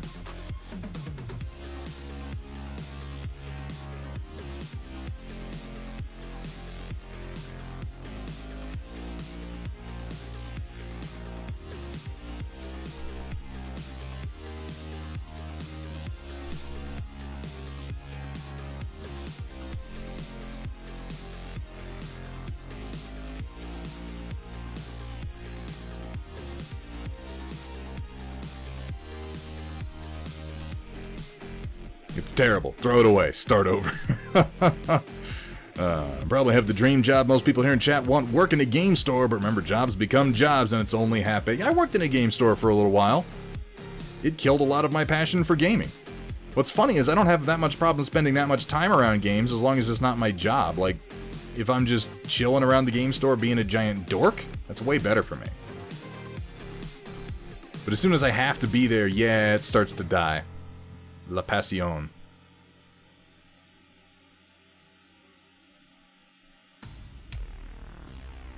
Uh-oh. I did a foolish thing there. There's my Vallejo smoke. I need Vallejo smoke. Save me, Vallejo smoke. Oh, it died. The camera died. Oh, God. Hang on a second. I'll get it fixed. The latest word that I got back from Camlink is that I might have a bum USB port, but I think they're full of poo-poo. Not Camlink, Elgato.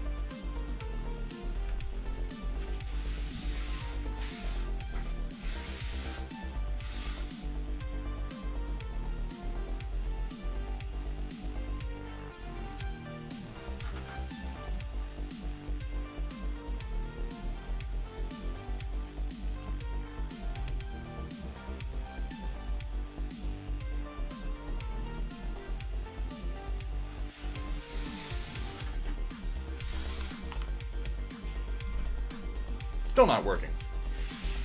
That's new.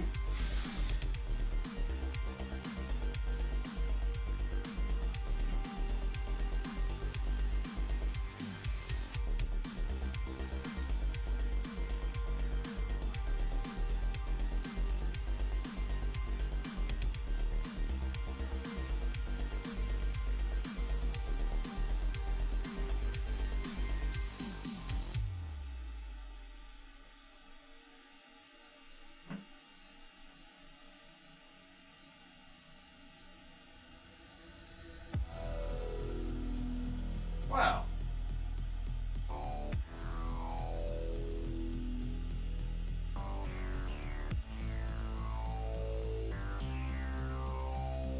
All right, let's try something else.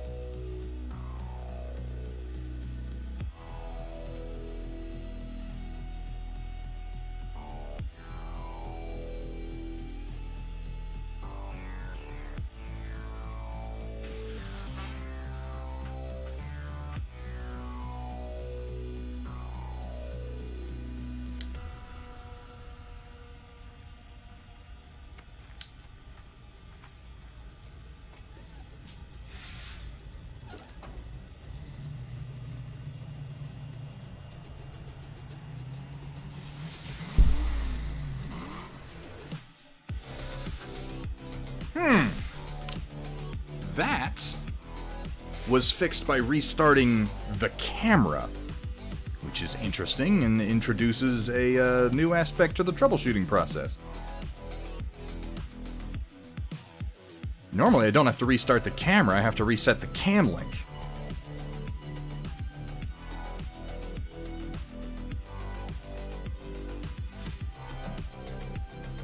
So that'll be fun to figure out. I need to come in here and just blitz this with some Vallejo smoke, because I got silver in here and I didn't mean to. I'm just gonna paint right over it. Oh. Yeah, that makes sense. May I assemble my second Toad Stomper? Hell yeah, it's such a cool mech. It's Thunderhead. He's gone to plaid. I know you're really focused, Thunderhead, but your camera is not. Well, I'm focused now.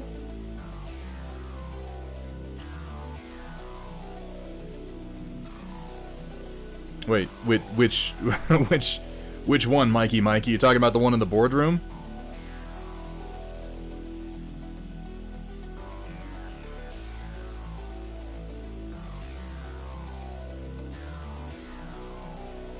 The old, place the weapon on the ground, you have 15 seconds to comply.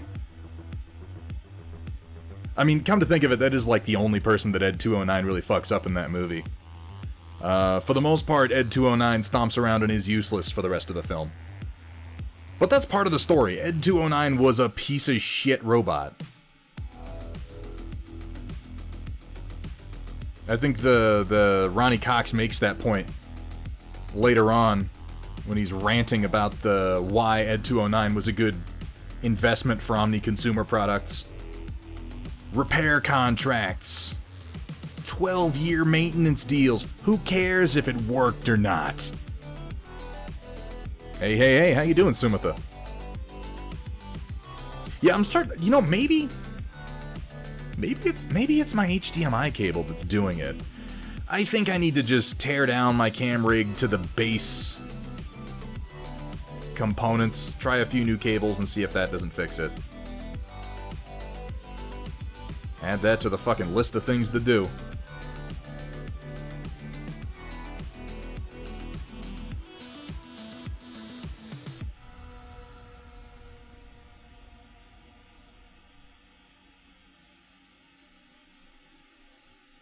How you doing today, Sumitha? Good to see you.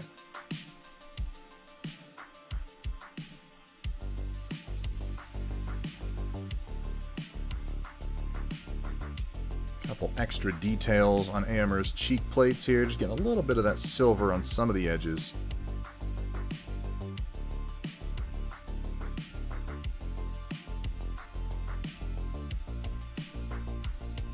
Just woke up, so yeah. I mean, that could be good or bad, to be fair.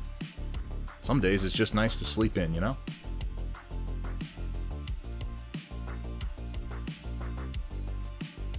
have been a bit much.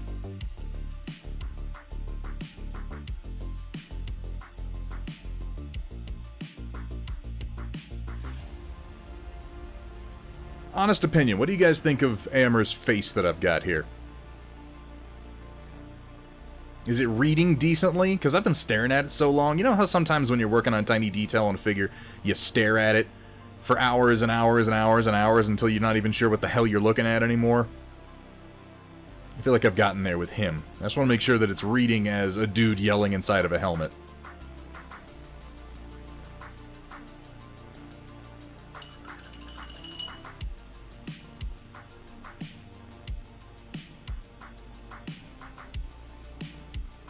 He's definitely yelling. He certainly should be. I wanted to get in there and I hit his teeth with a little bit of white. He has this tiny piece of plastic for his teeth.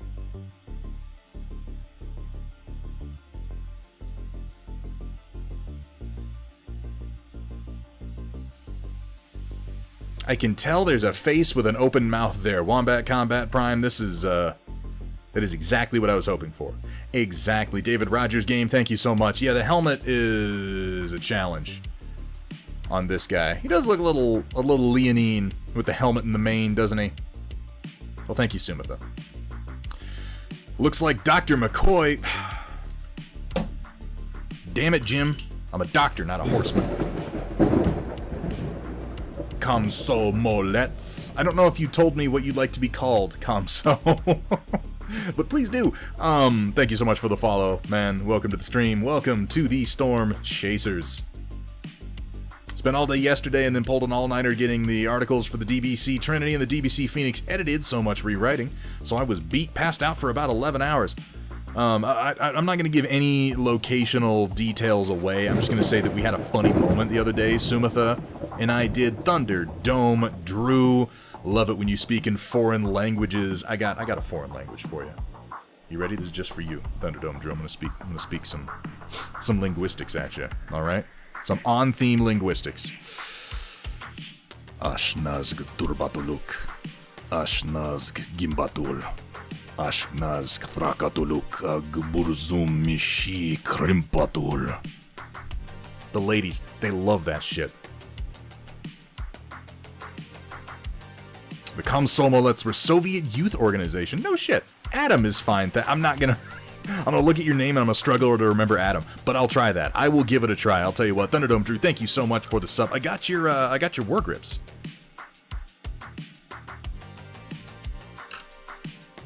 I haven't had a chance to use them. I got them literally just before I went on stream today. But we got these war grips from Thunderdome Drew.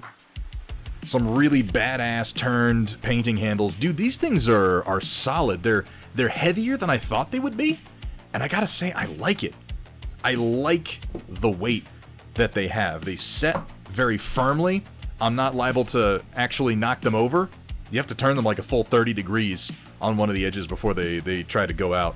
I always use that line. It's like, you know what? I don't sit around memorizing dark speech. They have a nice grip to them, though. I'm gonna start using these on Sunday, and I'll see if I can't get some notes and some reports on how well they do me. That's some of the only it's like the best sounding black speech that I've ever memorized. It just so happens to be the inscription on the ring. Son of a bitch!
am going to accelerate the troubleshooting on this problem because the problem seems to be getting worse, which indicates that there is something that needs to be sorted outside of just...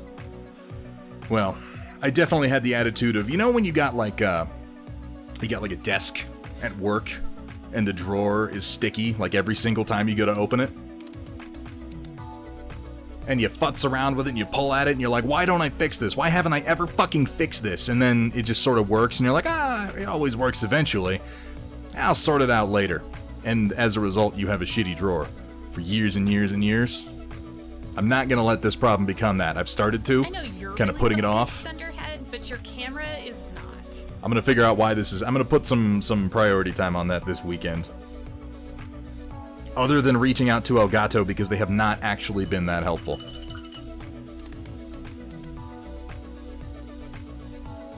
That's what happens when you utter black speech. It's only happened twice. It's only happened twice this stream. 2 freezes. I haven't swapped the HDMI cables. That's why I think I'm going to try that after the stream tonight, White Wolf. It's just a different HDMI cable entirely. I have done different USB ports, but then I switched back because of the spacing on it. I'm gonna fool around with and change out a couple of the connections that I'm using. Because I also have another USB cable going from the Elgato to the PC, and that could be the problem too. I just have to go through the troubleshooting process and figure it out.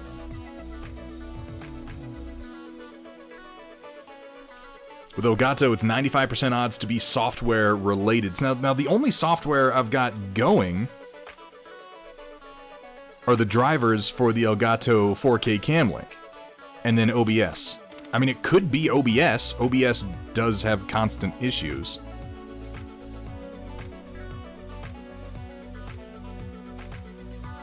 We got a shout out for Thunderdome Drew, didn't we? I feel sure that we did, but just in case we didn't, we should do one. Guys, if you enjoy watching miniature painting streams here on Twitch and you're not following Thunderdome Drew, you aren't doing anyone a disservice but yourself. One of the most welcoming communities and most entertaining streamers here in the Twitchverse. Please go give this man a follow. Check out his next painting stream and then tell me I'm wrong. Also, if there's an HDMI input number 2, that is the preferred input for camera. So, okay, it goes HDMI to USB. That's what the Cam Link 4K does. Maybe what I should do is get an actual capture card instead of using my little 4K Cam Link. It was the cheapest option that I could go with when I got the camera, which at the time I was like, you know, we were working with donations. So I tried to keep the price tag low, but I could afford to just go up to a fully fledged capture card, and I have an extra PCIe slot right now, so I think I could make that work. That's not a bad idea, I don't think.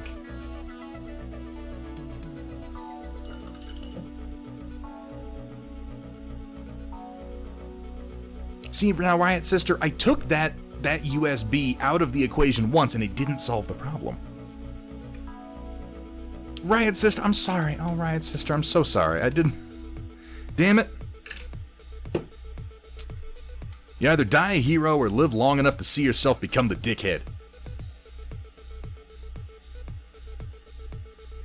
Or in the words of Jack Burton, yeah, sooner or later I rub everybody the wrong way.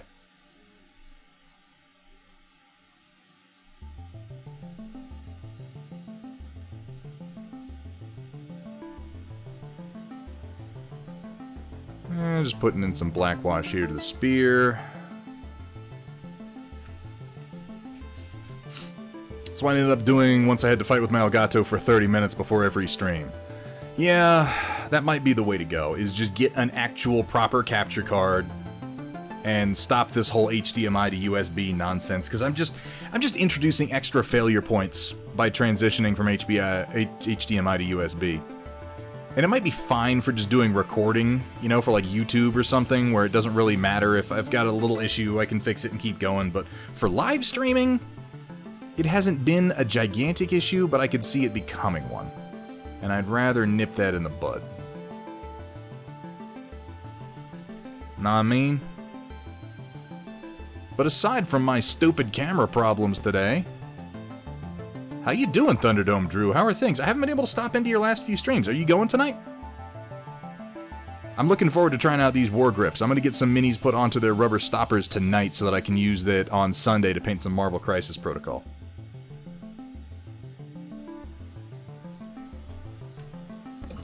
Speaking of swords, I should lay in gunmetal on his blade. Hey, Pondburn, good to see you.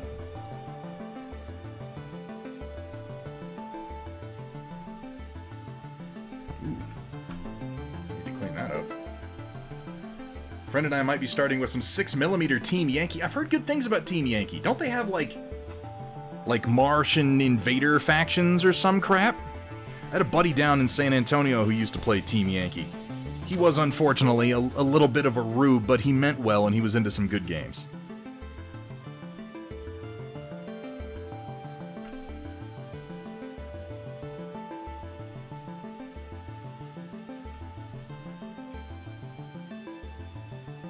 That's a good way to talk about your friends, right? No wonder I've got so many. It's true, though, he was.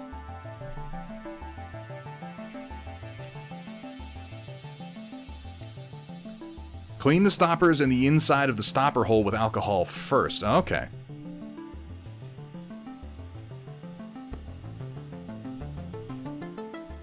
No, unfortunately, Sheza Gaming, I do need a capture card to go from my Lumix to the PC. It won't just plug straight in, or I definitely would have done that.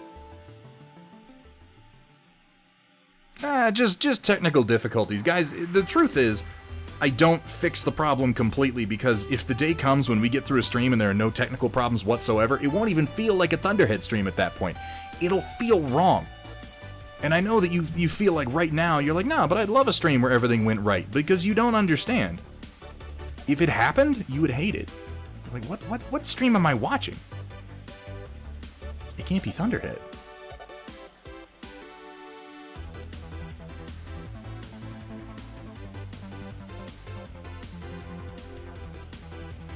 Yeah, professional streamer. Stand back. What am I thinking of then, Roland? There is a game like Team Yankee where one of the forces you can use are like Martian invaders. I would have sworn it was Team Yankee, but apparently I'm mistaken.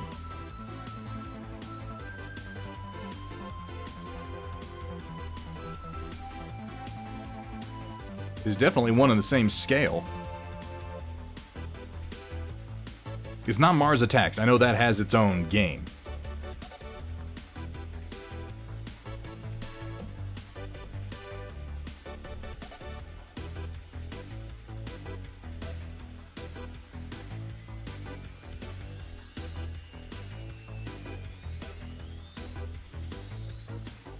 Why did I flock this before I painted the sword? That was a dumb thing that I did. Oh well.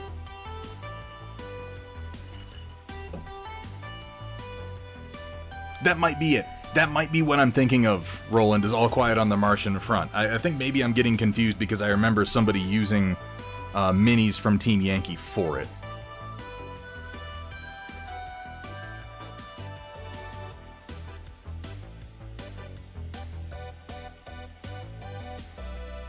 I didn't really play either, so I won't pretend to have much inside info or even info at all.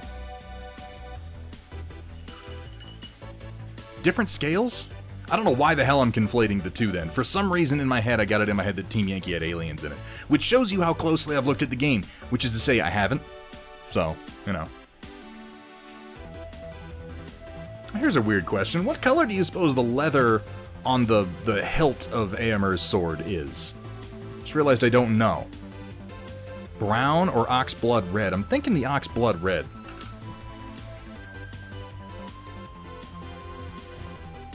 That's what I'm gonna go with.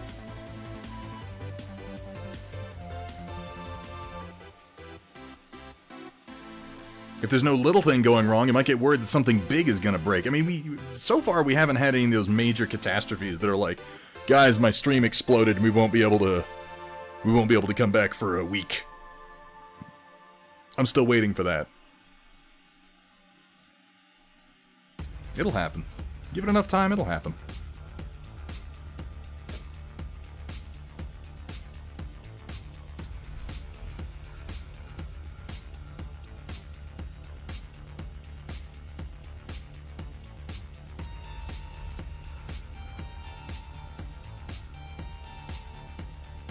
I'm mixing a little bit of Scale 75 red leather with a touch of Reaper Master Series Dragon Red, because I like the darkness of the red leather. It needs to just be slightly more saturated, but not as saturated as Dragon Red. It's very red. There's my base tone here that I can build up from.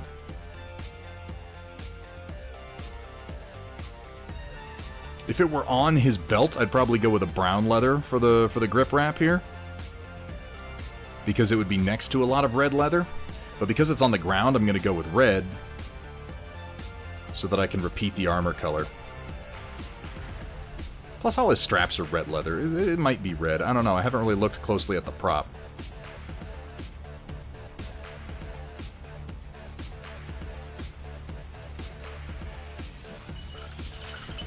Arcarna Schism. Absolutely. For your first mini. Wow, really? Your first? That's awesome. How's it coming? How's it going? We're going to be reviewing them this Sunday on the Storm Report. If you feel like submitting, I would certainly love to see what you got done. Googled it. Guthwine's hilt matches the sheath. Yeah, so it's the oxblood. Okay. Thank you, Sheza.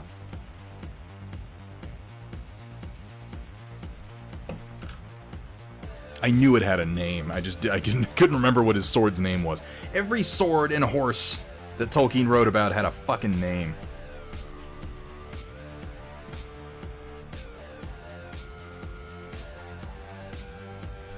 So here we have Eomer, Guthwine, and Firefoot.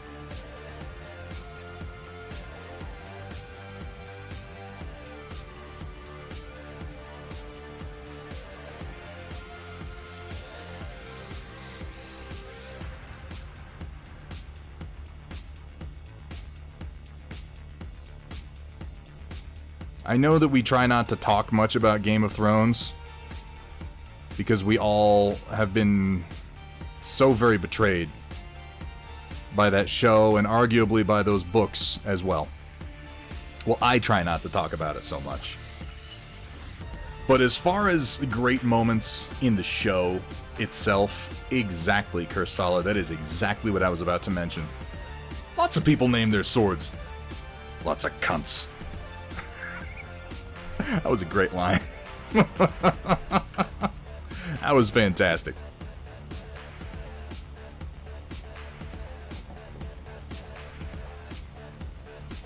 Excellent, Arcarna. I'm looking forward to seeing it. Acrylic turns like a soft wood. Resin turns like 60 grit sandpaper. Had an unholy love child with... Oh my god. Thunderhead destroys the stream with his transition sound effects. Okay, I'm gonna tone it, like, you're gonna get it like one more time tonight. It's gonna be like loud thunder crack. I'm gonna tone it down next time. I spent all my time since the last stream working on making sure that the transition timing was right, and now I need to lower the damn volume, because, yeah, it's a little bit out of control. But it's cool! It's neat! What's up, CO6 Operator? How you doing, man? Have you seen the blockheads? I figured you might like them, particularly since this begins the start of me leaning into the more show-accurate weaponry. You'll notice that the blockhead's weapon is much more accurate to his original design than the basic ones that I did for the round phasers. I intend to fix that for the rest of the mechs as well. Oh, you're printing them now? Awesome. Glad to hear it. I think they came out pretty decent. There's 4 poses up. If you downloaded them when I first posted them, you should go back and re-download them, because I actually fixed a couple of small errors, added a whole new pose.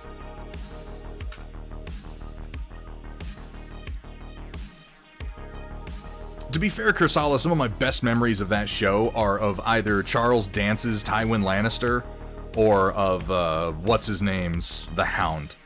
They were just, like, regardless of the subject matter, excellent performances with some really solid writing. It's actually kind of tragic that it's hard to remember the good things about the show through how wrong it went towards the end.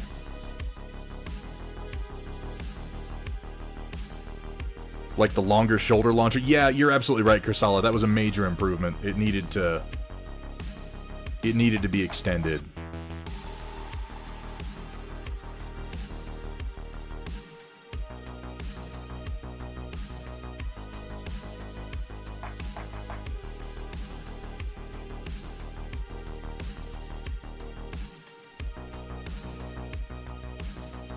Seen the Gundam Artifact Kit series? I have not, Crossbow Roof.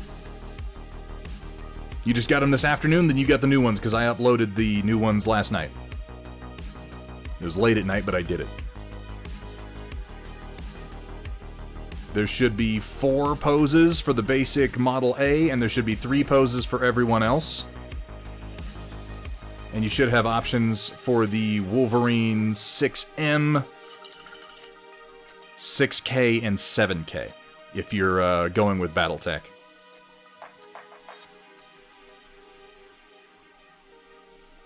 And I have a number of them on my own print plate right now.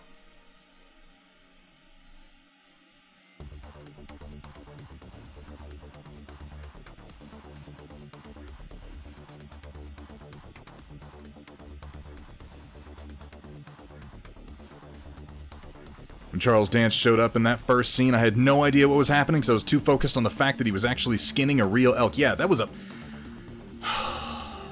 It is sometimes, like I said, hard to focus on some of the amazing things that came out of Game of Thrones because Season 8 shat the bed as hard as it did.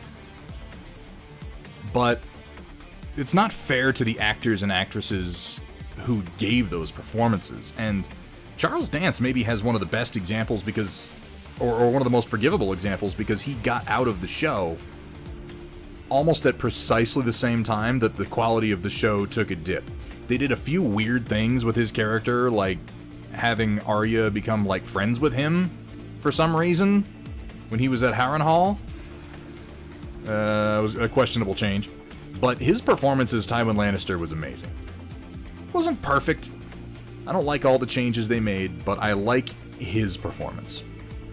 It's hard to argue that it was not top-notch. He busted out lines that have just become part of common vernacular since then, like, any man who must say, "I am the king," is no king. Delivered with such disdain.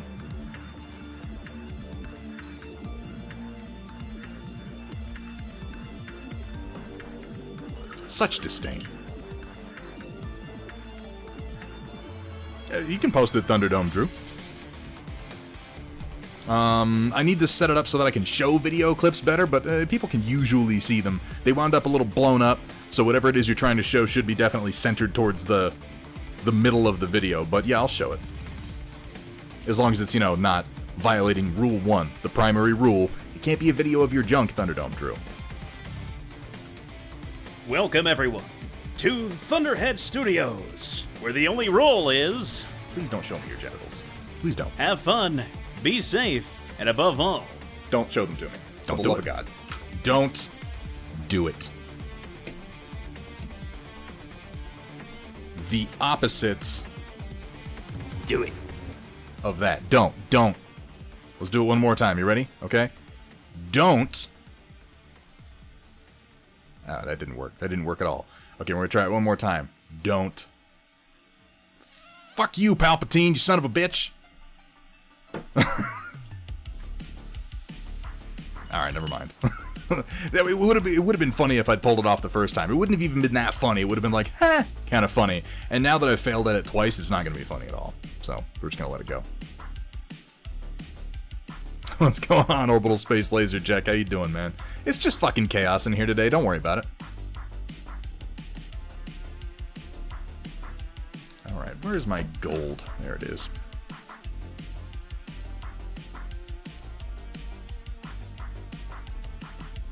Use my paint mixer.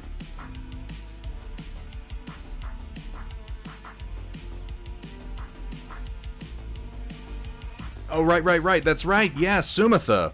So I went to send Sumatha a package, which you should have today, based on the tracking. And I've been sending a lot of packages recently, so I'm putting in addresses, and then I recognized one of the road name, and then I checked the town name, and I was like, huh, okay. So I typed in the address on Google Maps. I'm like, where is this actually? Where am I sending this to? Sumitha legitimately lives like 2 blocks away from the Costco where I shop. We had no idea. At least I had no idea. Maybe Sumitha knew and just didn't tell me.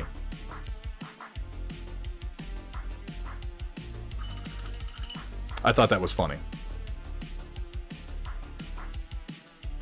Like, at first I made the joke about Costco. I was like, oh, I could just drop this by your house the next time I go to Costco. And then I looked it up actually on the map, and it's like legitimately within a few blocks of the Costco I shop at.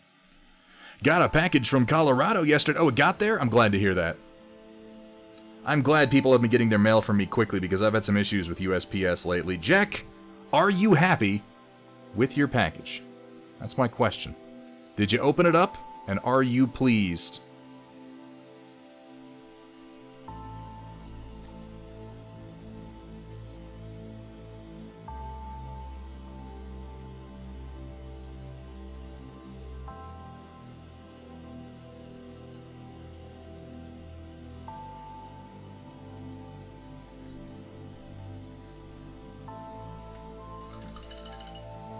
Drove over it with my car, but yes, the shards look great. As long as the little fragments of plastic are painted to your satisfaction, Jack, I guess I'm still happy. Not like super happy, mind you. That makes me a little bit sad. Oh, God. The death of a model.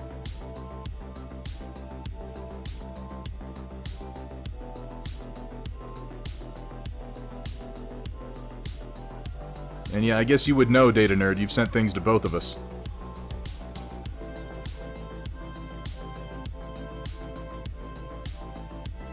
There is no texture on this handle of this sword, because this sword was originally one of the parts you could put on Eomer where he was holding a sword, so I had to carve his hand off of it and just sort of carve a grip out of raw plastic with a hobby blade. So I'm just painting texture onto it as best I can here.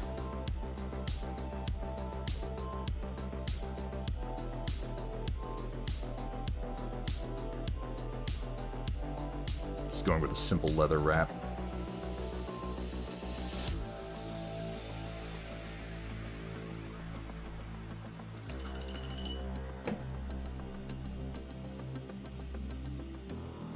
Post-Infinity War MCP. Yeah, the post... They're the snapped MCP. You didn't actually drive over it with your car, did you, Jack? Because I would cry. I would. Not like a lot, not like for a long time, but a little bit, like for a minute at least. Okay, thank God. I'm like, that would be a fucking tragedy, man.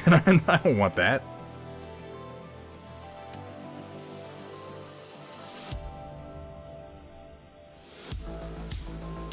I'll tell you what, Jack, if I wind up doing any more MCP for you, I promise you it won't take me like 10 months to do it.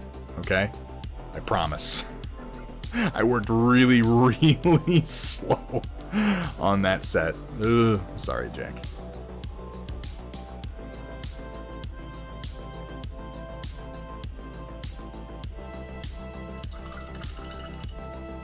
Dropped a couple of pics in work in progress. Excellent, Arcarna. Just sitting in their tray. They did get to you. There wasn't any damage to the paint jobs, though. The pack job was adequate. They were awkward to pack. A lot of those minis have very funny shapes to them. So I do hope that there was no damage in transit.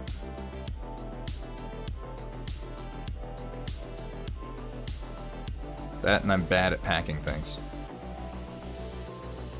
Little of this, little of that.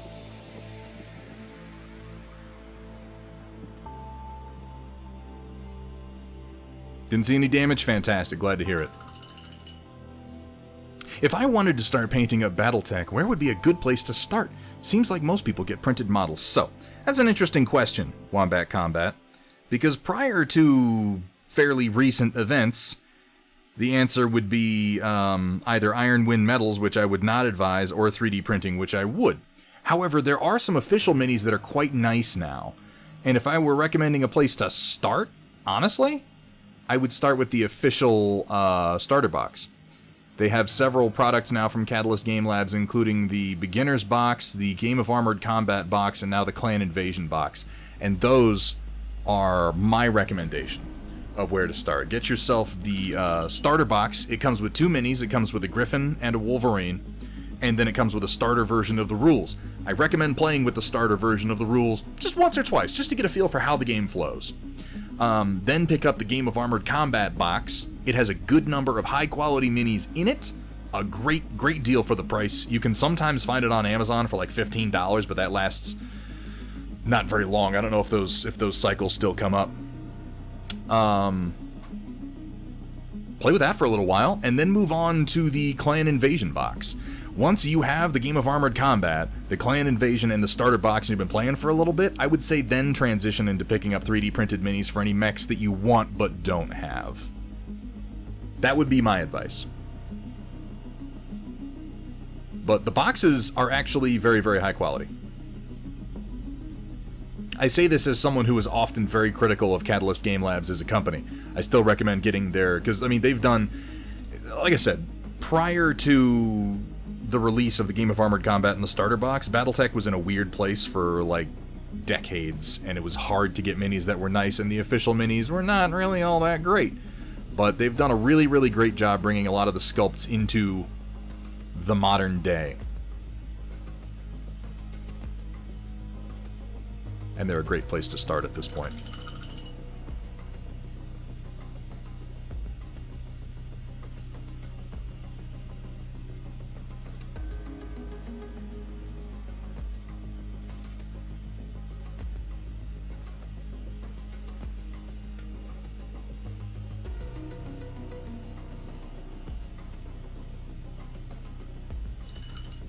Alright, a little black wash on here, and then a little bit of smoke on the gold parts.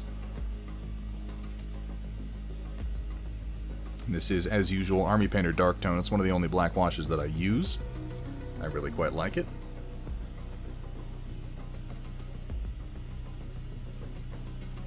I'm going to put a little bit of it extra on the lower edge of the blade because it's kind of leaning away from our light source.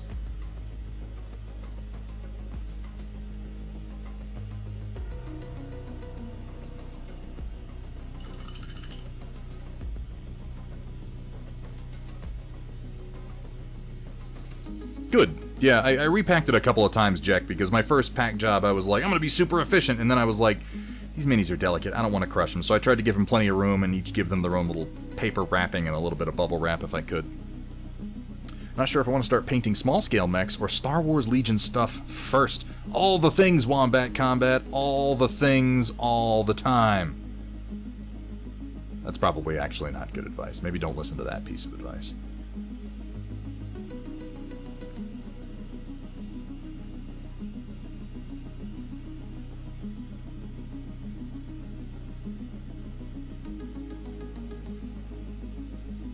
So what am I missing here?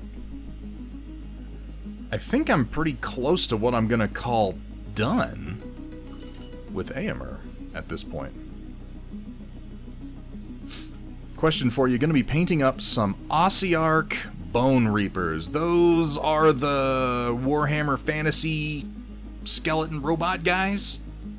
I think I've seen some of those. Next Thursday is Cyberpunk Red. That's correct, Roland. I want the armor to be purple.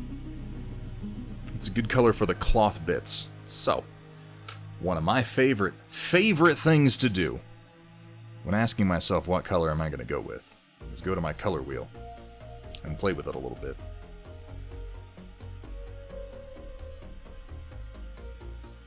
So, I mean, just right off the bat, you're complementary to red, violet, or to violet. Your purple colors over here are going to be green to yellow. So I'd say yellow-green would probably be a good color choice for your fabrics. That's just if you go with complementary. You could go with a triad and mix in another color there, but if you're only looking for one, I would generally go complementary. And then if you've got off-white because they're mostly bone, then yeah, like a yellow-green would probably look pretty good. Or you could go with like a deep jade blue-green to kind of move it over towards a triad.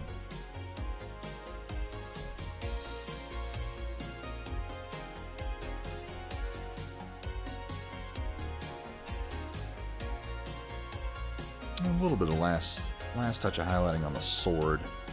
Face is looking okay. Spear is looking pretty okay. Considering that's your first impulse. Wombat Combat, go with your first impulse, absolutely. Paint all the damn things. Why the hell not? I honestly find it's helpful to have... I would use livery green as the highest point that you get to. If I were doing it, I might start with something like a moth green. Here we have from Reaper. Or maybe something as high or as low as like a cat's eye green, and then go to moth green, and then to light livery green, and then maybe wash it green to bring those down and blend them all together. But yeah, using light livery green as a highlight I think would be a good move. Have the urge to paint but need feedback. What do you need, Rogue? The urge to paint is a good thing. We should foster this. What am I missing? Firefoot's looking okay. I could probably detail his eyes a touch more. The leather's looking pretty okay. The armor's looking fairly decent. The spear's looking decent. His face is painted. I might put a touch more smoke on this spot here where I futzed around with silver a bit too much.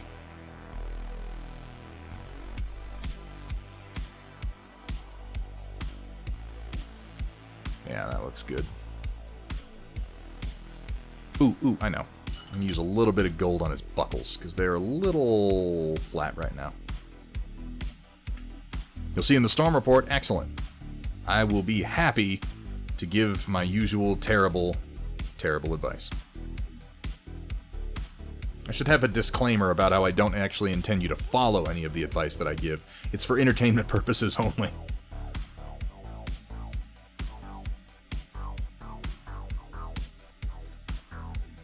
Because these are meant to be brass, but I've left them kind of coppery, and I want to hit them with a very yellow gold here to bring them up to register as brass.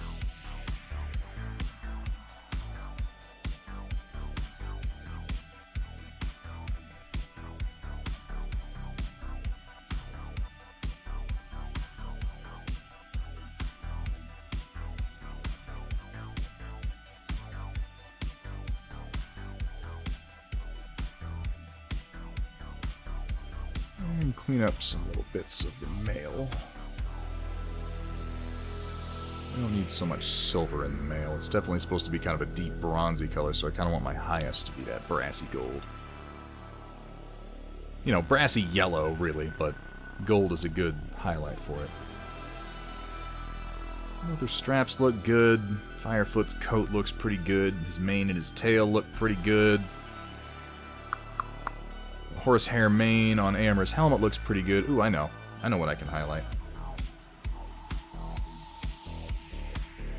Hola! What's up, MCB TV? Could we get a shout out from my boy, McB? The head of the Burger Fam. And a variety streamer that you should be following if you're not already. If you find yourself up late on Twitch fairly often, as I know I do, and you need some place to hang out with some of the coolest, most friendly chatters on stream, on Twitch, you know what I mean. You know what I'm trying to say. That's a place you want to be. How you doing, McB? He would be the gentleman who did our new transition, the volume of which I need to turn down. I have the volume, like, turned up, so when I do the transition, it, like, blasts chat with the lightning strike, and that maybe is a little bit much, and that's my fault.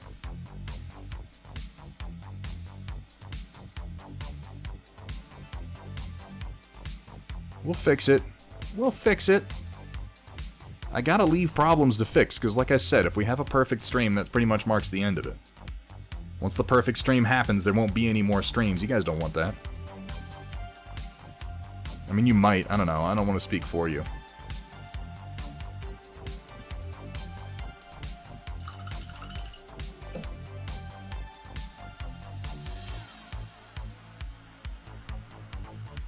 $2 feet 8 toes, 2 eyes, a nose, 2 buttocks, 2 nipples. I have just described to you the Loch Ness Monster. The reward for its capture, all the gold in Scotland. So I ask you, what are you doing here? I need to check out why they were doing what they're doing, McBee, and I have not had a chance to in the last few days. I was under the weather hard on Tuesday, and then yesterday I had a bunch of shit to do outside, so I really haven't had much time to sit down and futz with my overlays or anything. But yeah, we got some new animated cam borders that I'm also going to be using.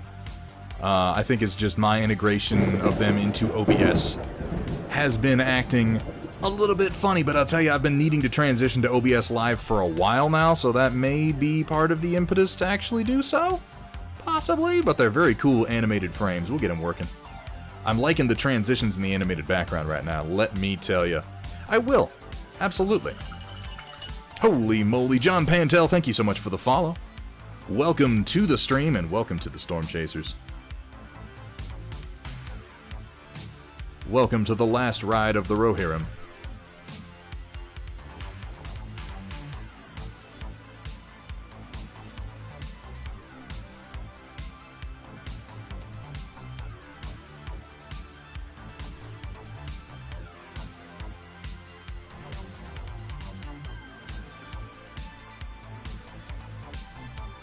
Clean up this silver just a touch.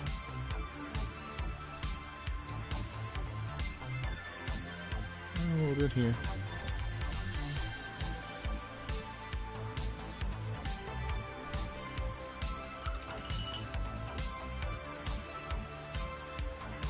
Yeah, orbital space laser check, by the way, right now. You are printing a Reaver Titan, is that right? For Warhammer 40k? God, I love 3D printing. Time was, and Catacarmony reminded me of this the other day, that if you wanted a model of that size, you went to Forge World every single time. Man, you can still get them there. They only cost like $1,500 a lot of the time. $1,500 fucking dollars, and they still sold them. I don't mean to devalue anyone's work, but you gotta be a special sort of fella to feel like you want to put $1,500 into a mini that you're going to use for a fucking sci-fi war game, you know? And I never really felt like those were worth it. I love that we can just print them out at will these days.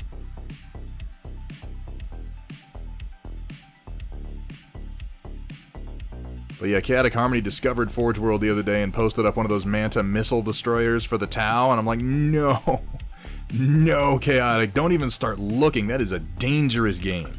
That is a dangerous game, browsing Forge World. Man, I'm sure you could print yourself a Manta Missile Destroyer.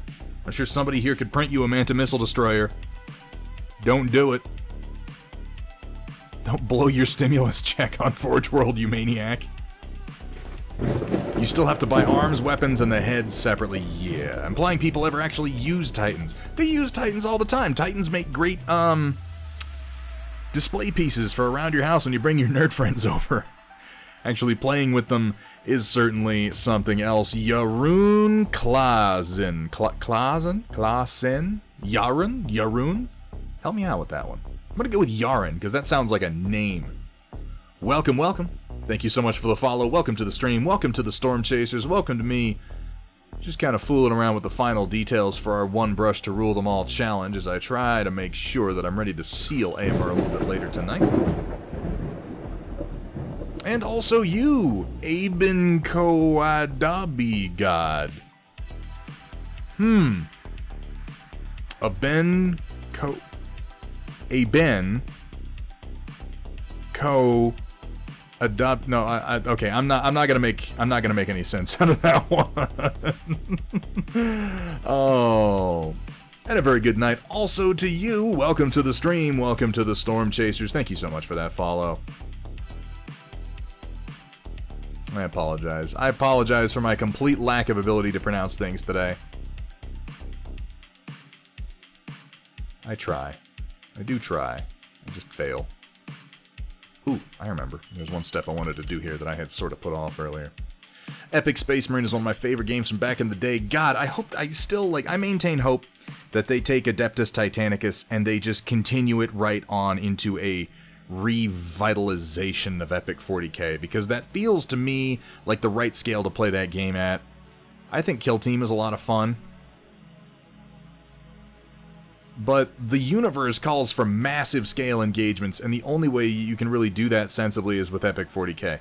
They tried to release that Apocalypse supplement a while back, and it just never really took off. Apocalypse was, well, expensive to get into, let's say. Howdy, howdy, what's up, man, Rofasol? How are things down in Brazil? I've been coado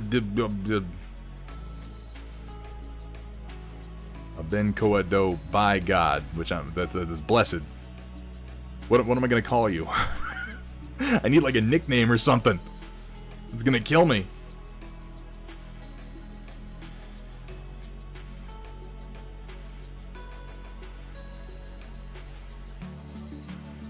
I'm gonna call you Ben. Okay. I try. I do try. Regular size games of 40K. Apocalypse is great. I was, I mean, it was a solid rule system like when it existed. It hasn't been updated along with the new editions, has it? It's kind of an anachronism at this point. Not an anachronism, that's the wrong word. Vestigial. No, that's also wrong. Either way, I feel like that scale of gaming is best achieved at the scale of Epic 40K, and like I said, I really hope that they bring it back, because that may be one of the only ways that I really get back into 40K for anything past Kill Team.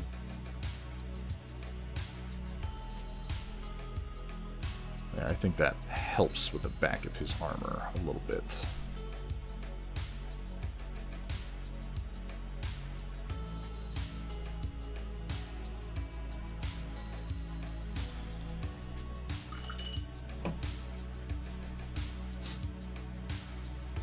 I mean, it had to, because it was encouraging you to put ridiculous numbers of models on the table.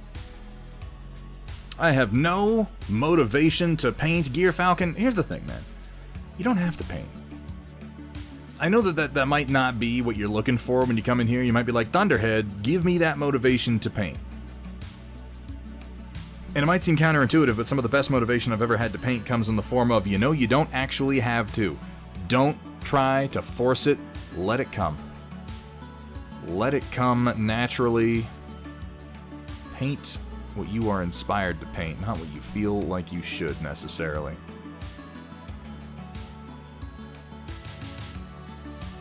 I have told Pretzel not to play this song like 4 times. Stop it. Give me something funkier. LGS and I have actually been thinking about making an Apocalypse scenario game with an Imperator Titan, except it would only make its lower legs and feet, and it would walk across the battlefield from one side of the board to the other during the game. Anything under its foot is dead, no rolls, just remove them. That sounds about right. The Imperator is a bit of a nonsense Titan.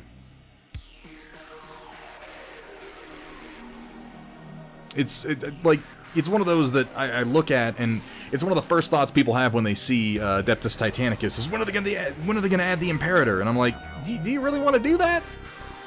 Is that really something that you honestly want when you think hard about it? Because that thing is nonsense, man. And it's gonna bring nonsense with it.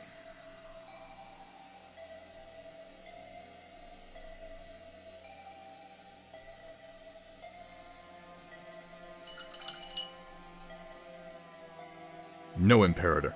No Imperator, only Warlord. They just introduced a new pattern of Titan for Titanicus. I'm not really a fan of the aesthetics, but I'm glad that somebody is finally inventing new Imperial Titans other than just the Warlord, the Reaver, the Warhound, and the Imperator. It has been a long time since we've gotten a new one.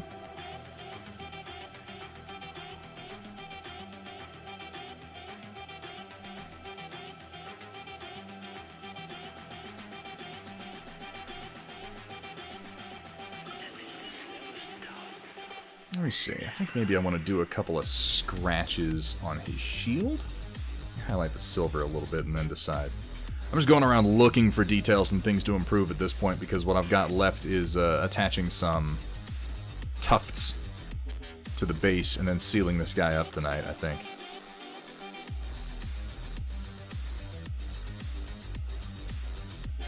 Oop, that didn't work. Depending on the source, an Imperator's Titan would be a foot tall or even more at Titanicus scale. Yeah, definitely depending on the source. One of the places that 40k has been the least consistent in over the years is how authors describe Titans, particularly the Imperator. Has been everything from a very reasonable height to like 500 meters and shit, which is just nonsense. Just absolute crazy batshit. Hey, Colonel Matthew Steiner. Good to see you, man. How are things? Sorry, I missed you for a second there. Did the topic go to AT, or did it get there naturally? Or did you cause the... Yeah, I was talking about the Reaver Titan, which sort of led me over into talking about Adeptus Titanicus. I do hope they just kind of continue to evolve that line into a full revitalization of Epic 40k. Like I said, I would play that. What do you guys think?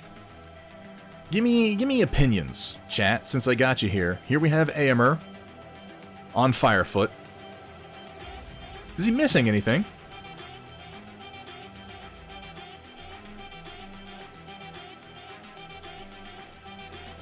Is there anything you think could be different, could be better? I'm not guaranteeing that I'm going to do what you say. Just toss me opinions. What do you think of them?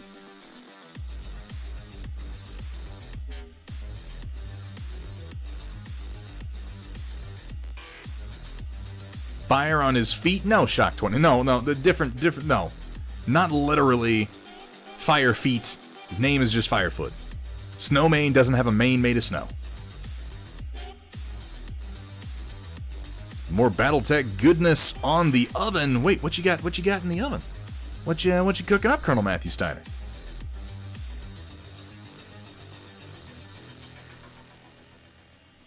That came out pretty nice. This was, so for the one brush challenge, like, okay, if I'm doing a retrospective and taking notes, on back left hip on Firefoot looks dark. Back left here. Need some brown in the tail to be more realistic. He's got a decent amount of brown in there. Only the highlights that are kind of cool. You know what I could do though? Since you mention it, this is a quick step that might help with some of that. I'm just going to wash a little bit of Vallejo smoke in here. Real thin like.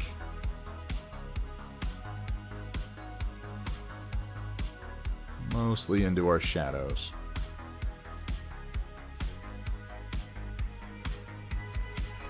And around the base.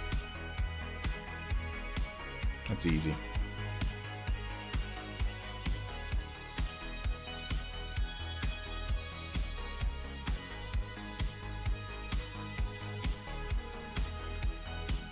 Yeah.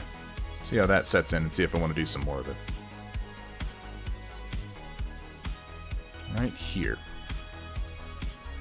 Yeah, it is a bit darker than the rest, isn't it? I think my intent was that this was going to be more shadowed, but there's not a lot of stippling down here. Maybe I could do some more stippling here. Yeah, okay. We can do that. Why the hell not? Take a little bit of my birch, mix it with a little bit of my smoke, because those were the colors I was using initially for the stippling. I'm going to mix it up across this gradient here so that I can pull a few different colors up. And then we'll just come in and do what I was doing before. I haven't touched the stippling since the first time that I did it. This was one of the more interesting parts of the model to work on.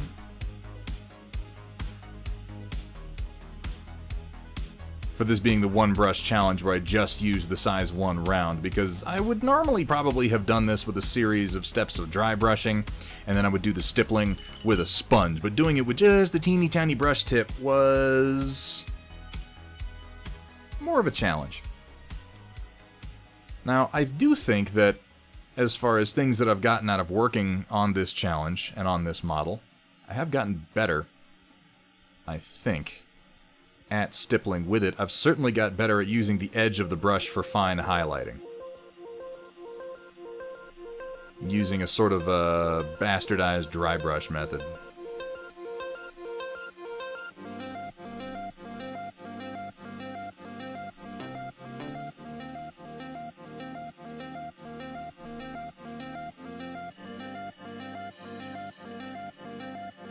Now, it's a little shiny, mind you. There's a lot of shine on here. All the shine is going to be knocked off when I do a matte clear coat, because that was a bit of a wash.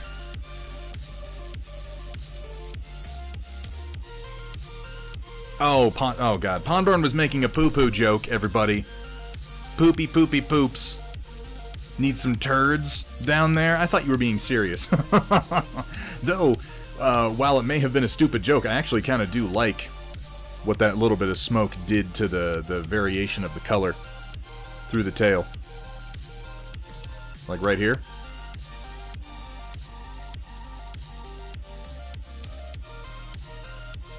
No, what?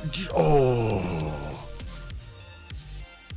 Riot Sister, I don't want to have to kill Walter of Walter's Workshop. I don't want to have to do that.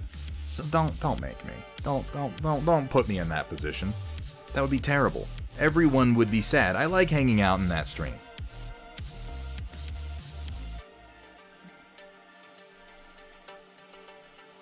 Maybe the answer is I need to just finally pay you what you're worth. Unfortunately, that's all the monies, and I need some of the monies.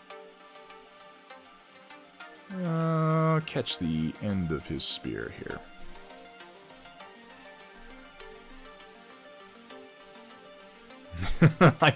I'll keep one money for myself, and you can have all the rest of the monies. Okay, that seems fair.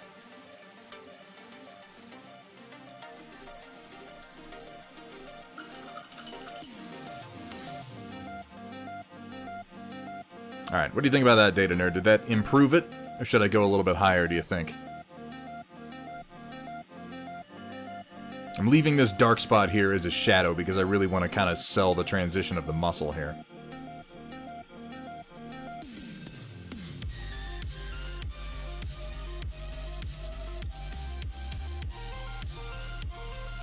Smidge higher? Okay, I can do that. Let's try this.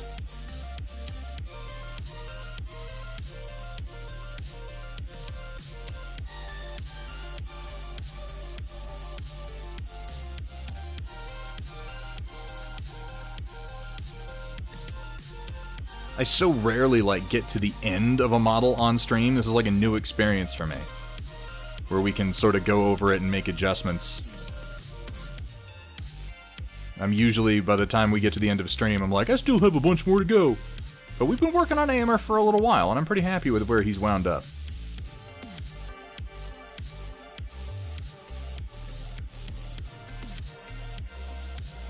There, what do you think about that?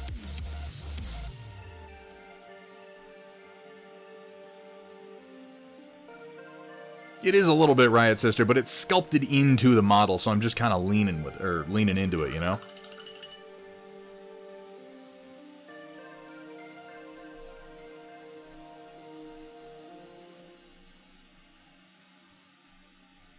We would take Eevee in.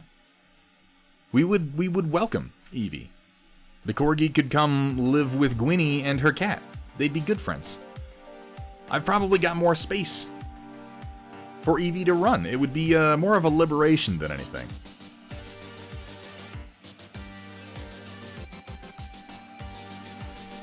Not you, a different Eevee, Jack. Jack also has an Eevee, as it were. But do you have cheese? Yes. What? Jesus, Jack, that is a huge leap. This is a massive over-escalation. I'm not gonna take your dog. We're talking about me taking in Walter's dog once I am inevitably forced to destroy him in a trial by combat in order to reclaim Cat as a mod. Would that make you happy, Riot Sister, if we dueled over you? Is that what this is gonna take?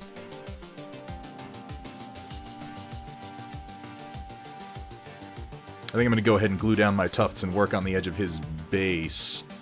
I usually do my final sealant coat after I've actually glued down all my tufts. I think this is pretty good, though. Thunderhead Thunderdome. Trial by stone. 2 nerds enter, 1 nerd leaves. The joke is that one nerd who leaves is just going to be me and Walter sitting on each other's shoulders wearing a really long trench coat. I can't battle Walter, guys. He's the only dude who gets my It's Always Sunny in Philadelphia references. And unless you guys in chat are going to sit down and religiously watch all of It's Always Sunny in Philadelphia in order to then get my references, I can't just do away with him.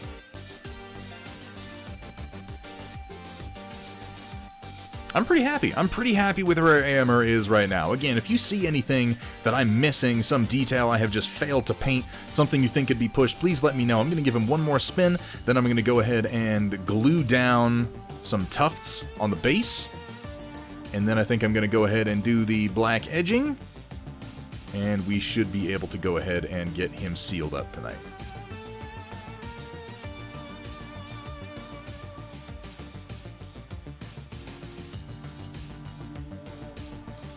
I might even do some photography later, who knows? Where are my tufts? I haven't used them in so long. I got some flowers.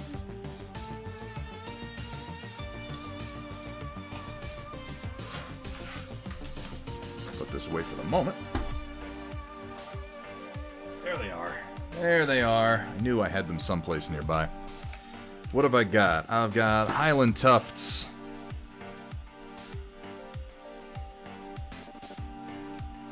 I've got swamp tufts.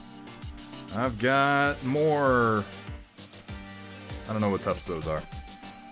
And then I've got these little bushes. And what did I use on Theoden is also the question. Are you a tuft? Toofity taffety tuft? Looks like swamp. I think they're wasteland tufts? Highland tuft. Okay, yeah. Looks like small highland tuft, small swamp tuft, and then the little bush. A little bushy tuft. Use at least one of each.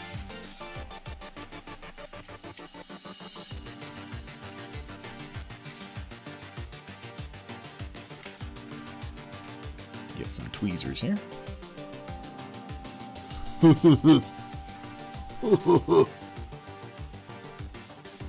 White Wolf, thank you for the reminder. Sit here not drinking water all night like a jackass.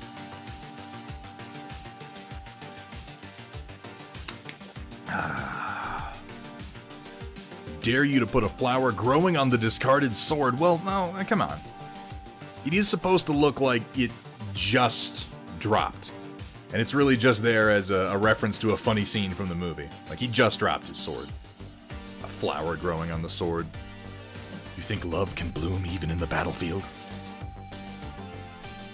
Get some of my clear tacky glue here. Because this stream ain't tacky enough, apparently.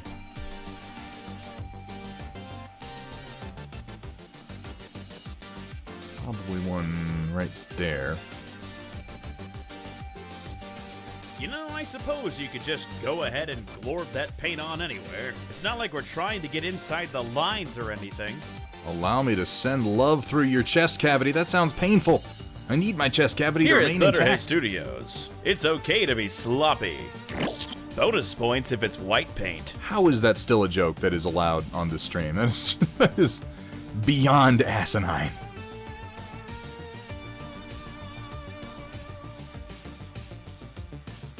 Ooh, some of my... Well, that wasn't all that well attached. I'm just putting a couple little gluey glorbs on here for me to stick my tufts down to. Some of these spaces can be a little hard to reach.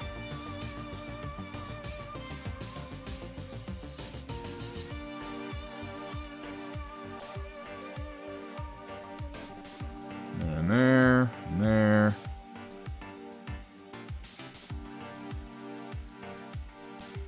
I think one right behind the sword is a good idea.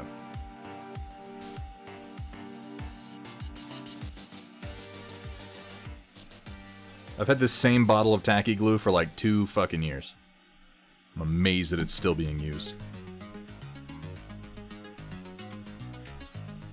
So, because it's going to be red and yellow, I think I'm going to do one of these yellow tufts just behind the sword hilt to kind of help show it. Ooh, you know what? It's next to gold. Maybe I'll do green. Yeah. I'll use one of these little bushes.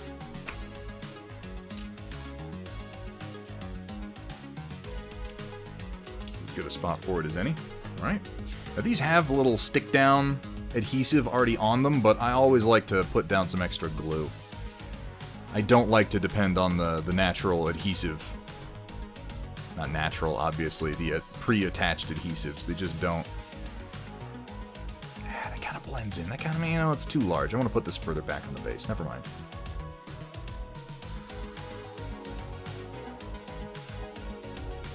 Right there. Right there for the bush tuft. I think it's actually supposed to be scrub, like scrubland bushes. Push that down in there so the glue attaches to it. Alright. A little bit more back in here. Hey, hey, hey, what's up, Rodan? How you doing today, man?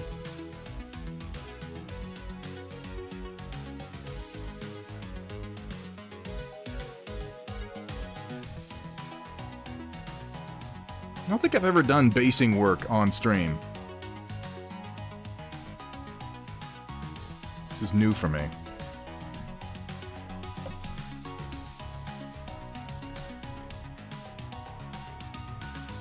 Oh, that's dark, Jack.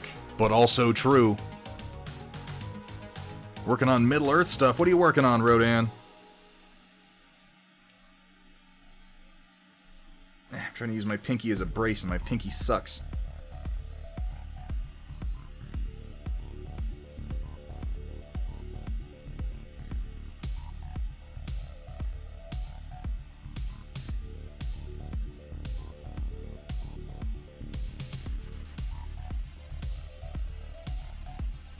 Yeah, that kind of works. And then probably one of the swampier tufts back here.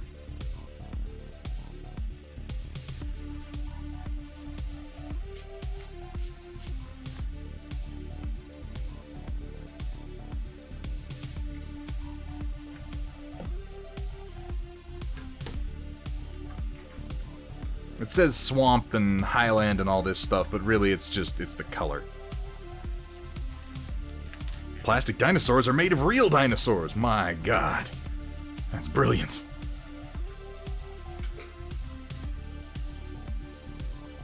I need to get some new rolls of some of these tufts, because I use up the small ones first.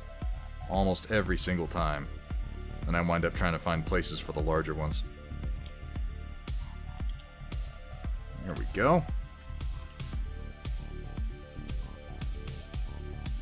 Stick you back here.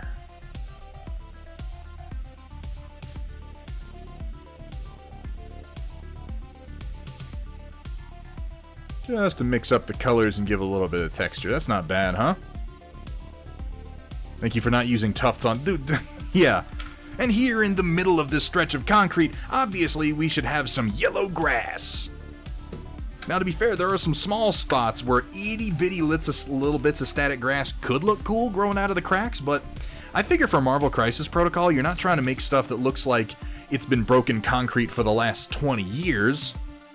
You're trying to make stuff that looks like it's been broken concrete for the last, like, 20 minutes. So I didn't go with pretty much any of that.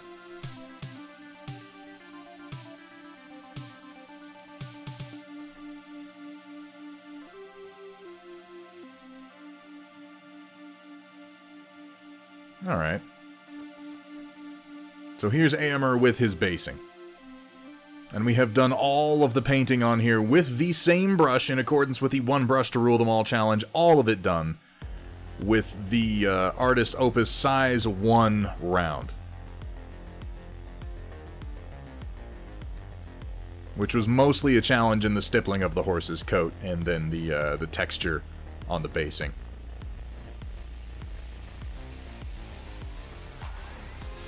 Wait, what about micro centers? Some wargs and a custom shade for Angmar. Nice! I hope that we'll be able to see those today. I love basing, my favorite part of painting a mini, because when I'm basing it means it's done. It is a nice release, is it not?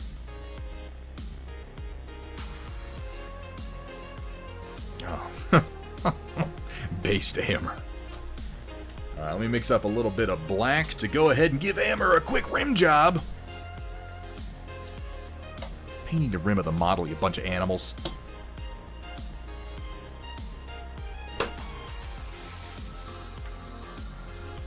Here, let's have a look at... I painted Theoden a little over a year ago. Oh, Ender 3s are on sale at Micro Center. Fuck yeah. Micro Center is actually a surprisingly good resource for 3D printing stuff in general.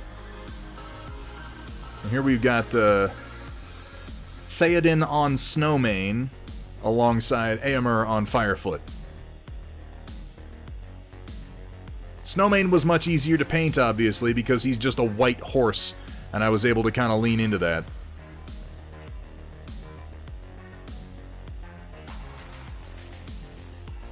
I would do some things differently on Theoden now if I was doing him again.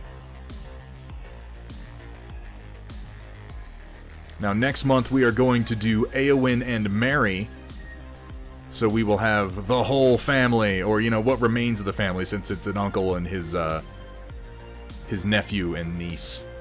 Merry's in there. He's not part of the family.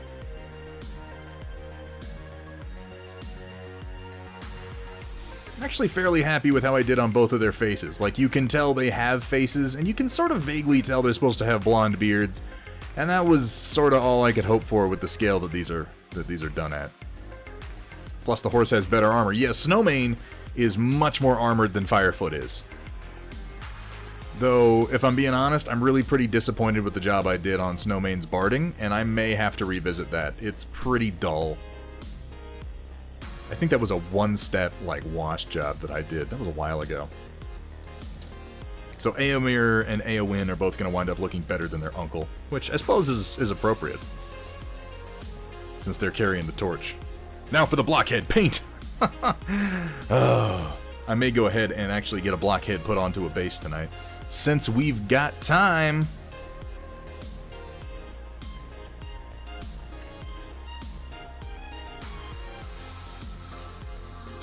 Mix up a touch of black paint here right quick. Well, not mix up, just thin a little bit of black paint. A few times I'm going to use a pure black.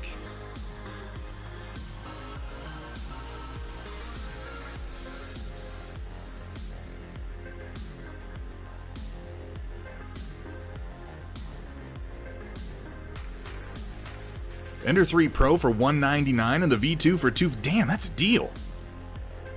Wait, the V2's usually around $259. That actually doesn't seem like a deal, but the Pro for $199 does.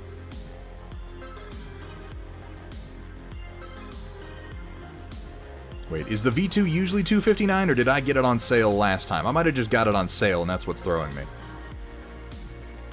Fuck, I wish I had space and money. I wish I had space and time. Control over space and time, that is. I also wish that I had more space and more money, but that's just one of those, like, all the time in my life things. I can't think of a time in my life, even as a child, when I wasn't like, man, I wish I had more money than I do right now.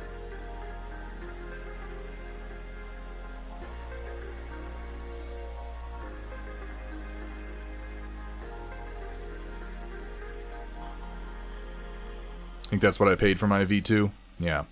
Yeah, that sounds right. I'm pretty sure $259 is what I paid for mine.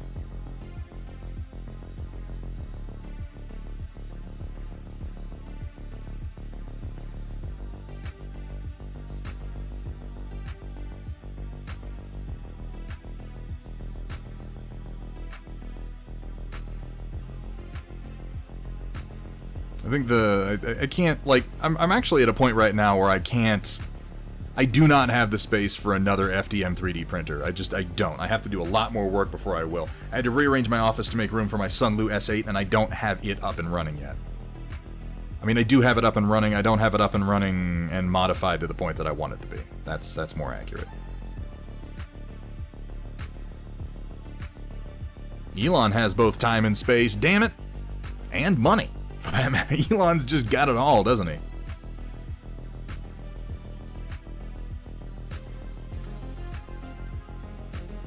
I like money.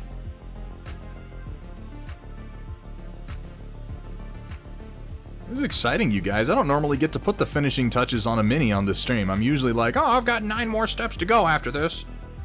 And then I jump to some other project before I finish it on stream. This is a feeling I should chase, maybe. Actually completing projects.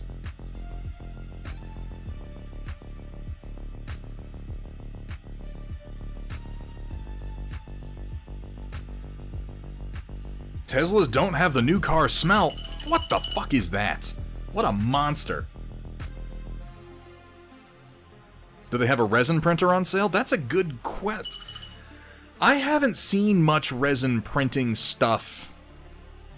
They haven't. Oh my god. Oh my god, Roland. Why did I expect anything else from you?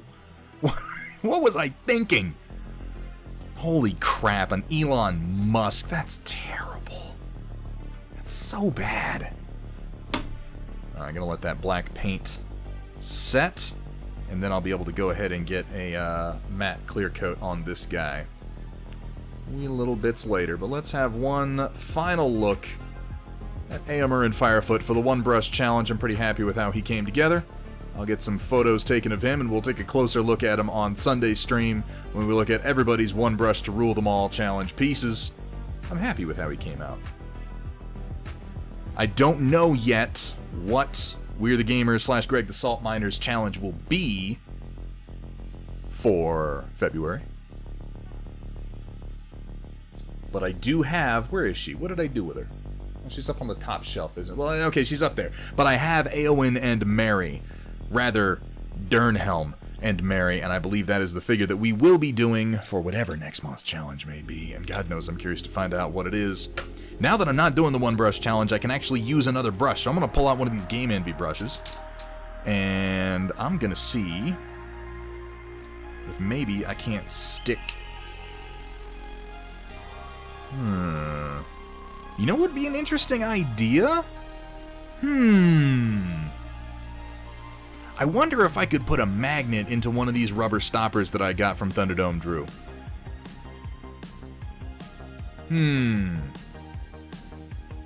It's an interesting concept. How would I do that? I guess I could just glue it down, couldn't I? Rough up the surface a little bit. And then I could take these minis that have the metal bottoms and just click, stick them right down on top of these war grips.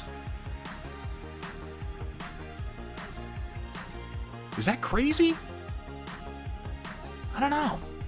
Manro Fasal, converting that Prime sub up to Tier 1, thank you so much. You can put a magnet anywhere, you're not wrong. There's always a way.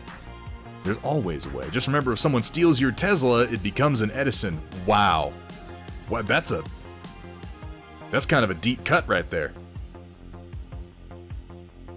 Glue or cut into it. Yeah, that's what I'm thinking. Like I could rough the top of one of these up and glue a magnet to it. Magnetic sheet, that's not a bad idea.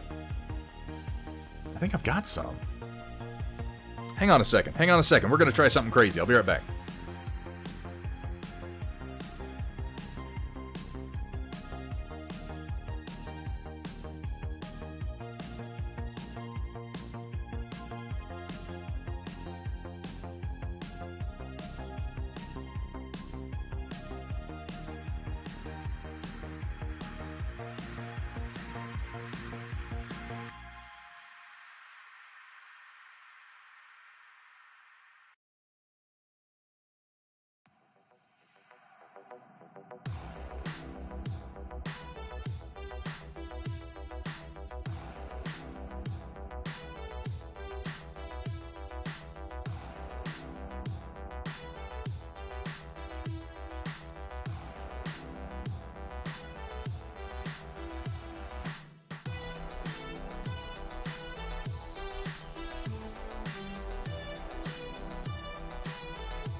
Well, that took a little bit of digging, but I found it.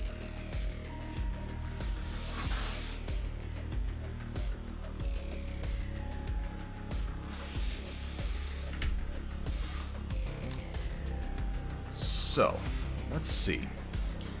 First of all, let's see. This is a pretty thick, it's like 5, maybe even 6 mil magnet sheet I've got here, and I think that sticks down pretty well. Doesn't slide around or anything. Yeah, that holds decently against that washer. So let's see. I'm gonna cut a chunk out of it just with scissors. Could do this more precisely, I'm sure. I'm gonna cut a chunk out of this and then trim it down. Attach it to one of these stoppers, and then if this works,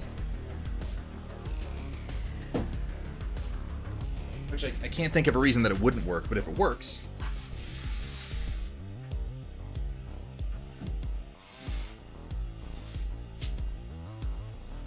I'm gonna suggest to Thunderdome Drew that if he could find a way to easily make a magnetic stopper, that might be a thing. That might be a thing people were interested in. I got a bunch of stoppers so I can afford to mess with at least one. I'm gonna take my blade, a 40mm hole punch, right? That'd be perfect. I'm just gonna score this a little bit.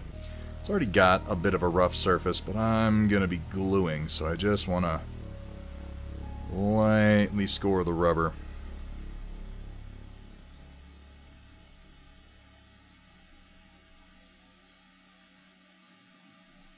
It's a soft rubber.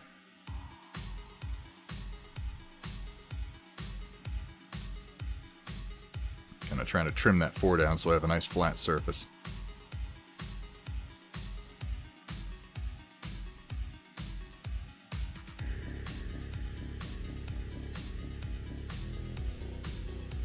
That's pretty good.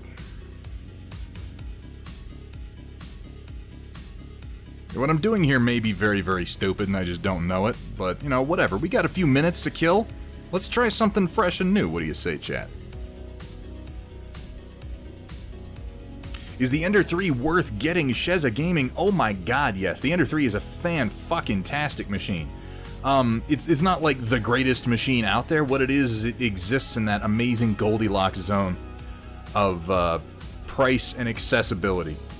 It is a very tinker-friendly machine. If you're not ready to tinker with it and to get your hands dirty a little bit with maintenance and assembly, it's probably not the machine for you. But it's rewarding to do that in 3D printing. It is very, very rewarding to get into the nitty-gritty, because when things inevitably go wrong, and they will go wrong,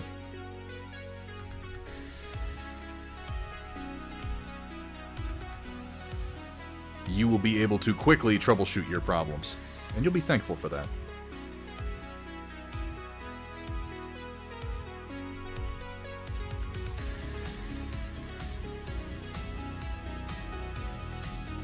I'm doing this just so jankily. I could be taking measurements and cutting properly, but we're just making this up as we go, guys.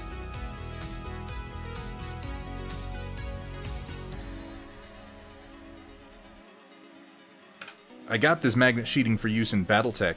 I take it and I put it underneath my map sheet, and then I have washers on the bottoms of my mechs, and they stick down to the map sheet. It's really neat.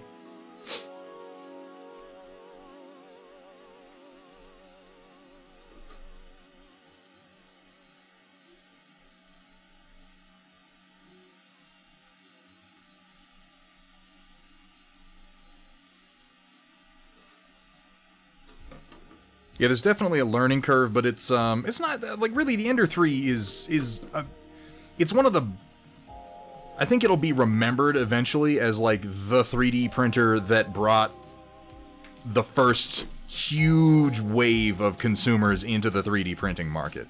The Ender 3 changed a lot of things. It is very, very accessible. It's how I got into 3D printing. I still run 2 Ender 3s, and I love them. Do they always work? Do they give me no problems? No, I have my share of issues with them, but I'm always able to fix it. I think this actually has adhesive on the bottom of it. I don't know how good it is. Let's see. A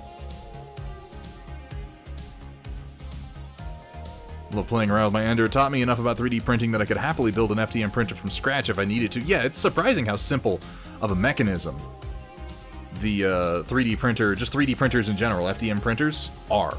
They are very, very simple mechanisms.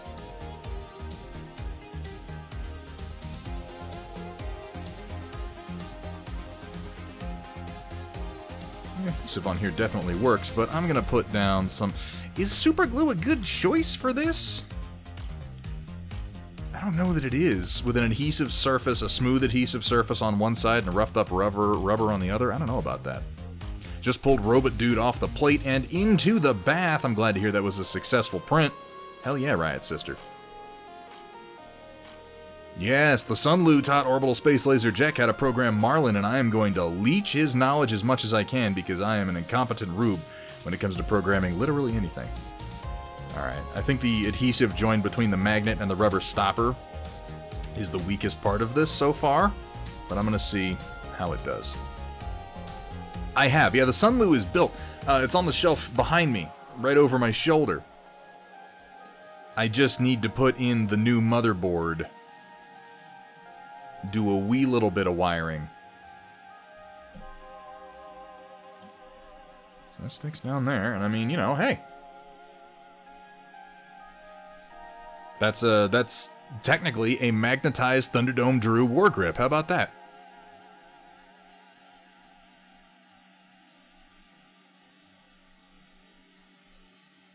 Occurs to me you could make a 40mm hole punch. What would I make it out of? Those are my favorite colors. Walter's works at getting Walter, get your ass in here. Get in here right now. We're fighting. We're in a fight. We're gonna fight now. Are you ready? Are you ready for our fight?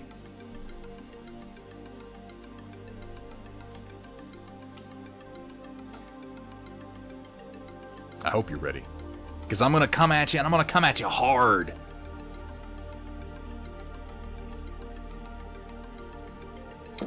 If you take Cat from me, if you think you can come in here and you can take my mods, I am going to cry. I'm just gonna start crying. It's gonna be pathetic if I'm being honest. You better bring your fight mill. That's right. You better look out, Walter, because I'm fucking turbocharged with Crotein. I've been drinking my fight milk so I can fight like a crow. Caw! No nerds. I'll just cry and be lazy. Jack knows me way too well. Way too well. Been training for this day. While you were out getting girls, I was studying the brush. Joke's on you, I was never out getting girls. You're thinking of someone else entirely. Yeah, talking is apparently beyond me today. But yeah, look at that. We have a, technically, a magnetized Thunderdome Drew war grip here.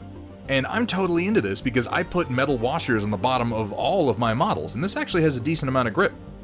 The weakest point here right now is the join between the rubber stopper and the magnet sheet. I think maybe if I score up the bottom of the magnet sheet, super glue would hold them together fairly decently. Thunderdome head grip. Out getting girls in a pandemic, irresponsible. If you don't respect the cat, you're gonna get the BAP. Or it's just much easier. Have you noticed that everyone is kind of like more attractive with the masks on? Because it covers up those of us who are just butt ugly. So in a way, it's sort of the great equalizer. It increases our chances of... Thank you, Everben. I appreciate that. We, you know, it's like blind dating.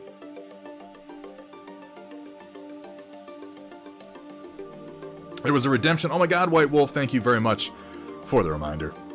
I didn't drink for your redemption. I'm gonna drink water for your redemption. How about that? It's hydration, technically. Don't worry, I'll drink more beer after that, for God's sake. I heard butt ugly, therefore I must have been summoned. You and me both, MCB. You and me both.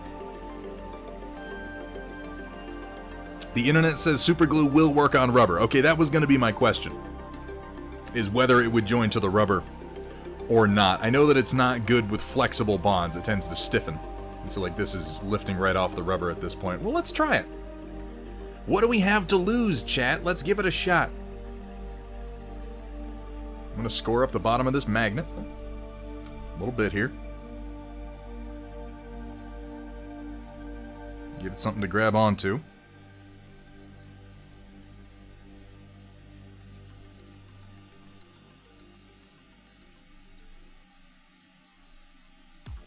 How are you, by the way, Walter? We got that shout out from Walter's Workshop, didn't we? Ladies and gentlemen, if you are in this stream right now, this very second, I need you to listen to me. Lend me your ears and lend Walter your follows. Go give this man a follow. One of my personal favorite streams to waste time in. It's not always a waste of time. It's not that being in Walter's stream is a waste of time or that he wastes time. It's that when I'm in it, I'm usually wasting time. So that is in no way pejorative of him or the fantastic community that he has created over there. A very talented painter, a very, very cool jabroni. Definitely the kind of place that you want to be. But seriously, go give this man a follow. The worst thing that can happen is you stop in and you're like, yeah, I don't like this stream, and then you stop following him. But that's not too bad, is it? Yeah, but I'm very serious about my time wasting. Love mask. It covers up the scowls and I can make fun of anyone. Yeah, I'm usually sticking my tongue out. If you see me in the mask, usually my tongue is sticking out. Have you guys seen my new mask, by the way? Have I shown you my Thunderhead Studio mask? I'm very proud of it. Handle is exactly the same colors as your D&D dice. Dude, green and gold is well, technically I do have multiple handles, but yeah, green and gold is a great color combo. Thunderdome Drew sent me these as well. This kind of midnight blue mixed with silver, and then this lovely lavender purple with a soft gold in it. Kind of a coppery color. They're gorgeous. Really, really nice. And that's just what I needed, was a bunch more handles so that I could have like 9 more models going at any given time. Actually, they can't stop following me because then I follow them.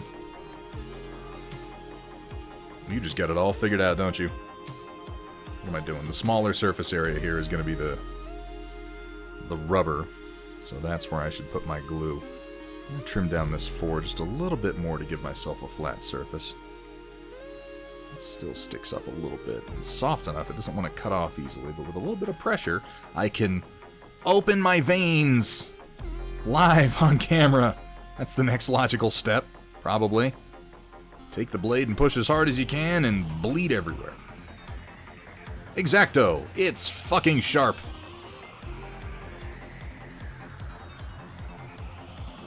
That's actually pretty well trimmed off. Did I hear the good news? I don't know, did I? Oh yes, I did see that, Roland. Yeah, the remastered streaming Babylon 5. I was just thinking, what with the... I know you're really focused, Thunderhead, but your camera is not. Fair dues. With the passing of Miss Ferlin, I'm definitely in the mood to rewatch Babylon 5 right now. I think a lot of other people are in the same boat. What timing? Like, there's no way they timed it with her death. But what timing?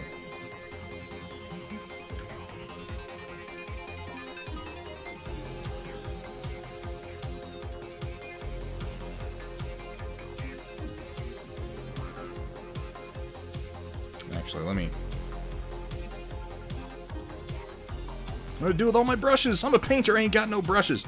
Pop this out of here just so I don't accidentally glue anything to the wargrip itself. That would be foolish. You know, more foolish than usual at any rate.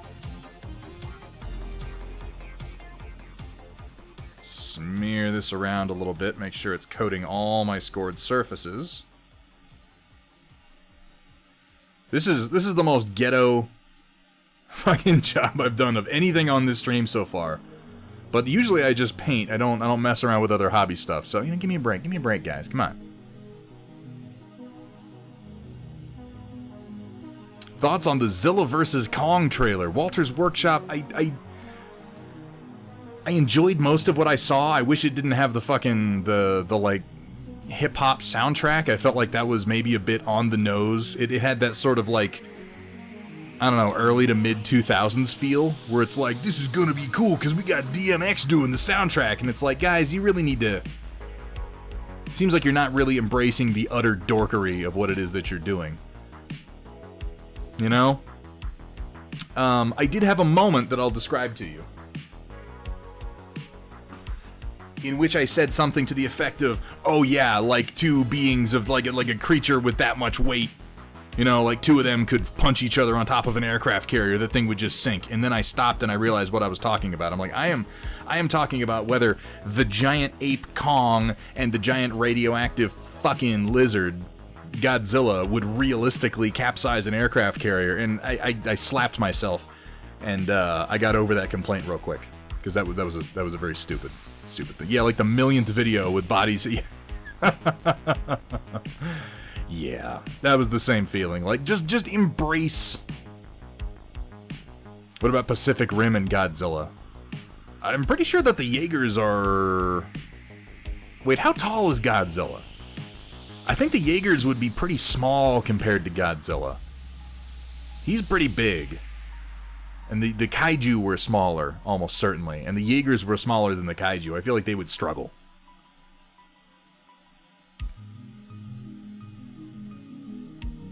Godzilla is as tall as the plot requires. Oh, you're not wrong. Also, which version of Godzilla? Yeah, he has changed height many, many times. And Kong, just for the sake of allowing him to fight Godzilla, got much, much larger than he ever has before. This is the biggest Kong we've ever seen. The one from Skull Island. I think a Jaeger would kick the shit out of Kong, personally. But then Kong doesn't have a plasma cannon. Especially against American Zilla, he a chonk. Yeah, American Godzilla is extra chonky. You got that big, thick neck. Oh, I got one for you. I got one for you, Walter. You ready for this? American Godzilla versus Shin Godzilla. Shin Godzilla at full evolution towards the end of the movie prior to being frozen.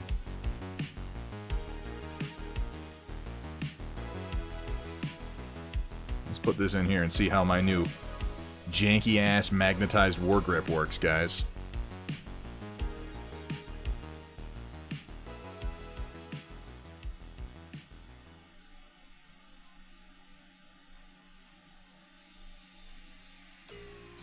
Yeah, Shin Godzilla would fucking wreck anybody, though. If we're being fair.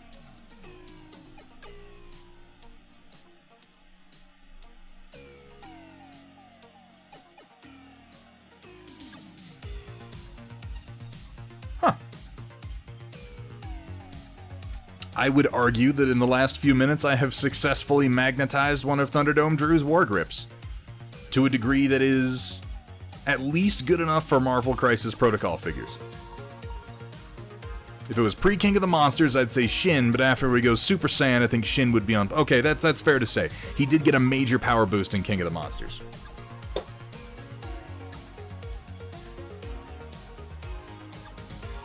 Oh, I don't know, though. Did you see Shin Godzilla when he focused his fire beam into just the single beam?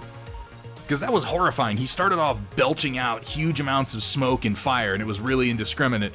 And then it narrowed into like a fucking laser beam that he was shooting out of his throat. That was crazy. That seemed to me more destructive even than King of the Monsters Godzilla's blue fire breath. Oh my god, I'm glad I'm not the only one, Walter's Workshop, because yeah, like, as he did that, Godzilla literally, like, I don't know if you guys have seen Shin Godzilla. It's a fantastic movie. If you've ever enjoyed any Godzilla movie, you should really watch it. But he leans forward and he opens his mouth and he starts, like coughing. Oh, that was a... God, I hope Iberben isn't in the chat right now. He starts coughing up a bunch of black smoke. That's what I was imitating there. It pours through the streets of Tokyo where he is, and then is joined by fire, and it's this red, nasty, dirty fire and black smoke, and it's just pouring through all the streets and filling the whole city. And then he sort of lifts his head and he focuses and tightens his throat, and it turns into more like a beam of fire, and then it turns blue, and then it narrows until it's just this laser thin fire beam that he's shooting. and he swings his head around and he shoots down a bunch of aircraft with it. It's frankly terrifying. It was one of the coolest visual effects I've ever seen for Godzilla. Arcarna Schism, thank you very much for the reminder. And yeah, that's a good point, Rodan. If American Godzilla doesn't kill Shin Godzilla will evolve to withstand American Godzilla. He had that rapid evolution thing going. It looks like he was ready to spawn the other monsters off of his mutant fucking tail at the end there, too.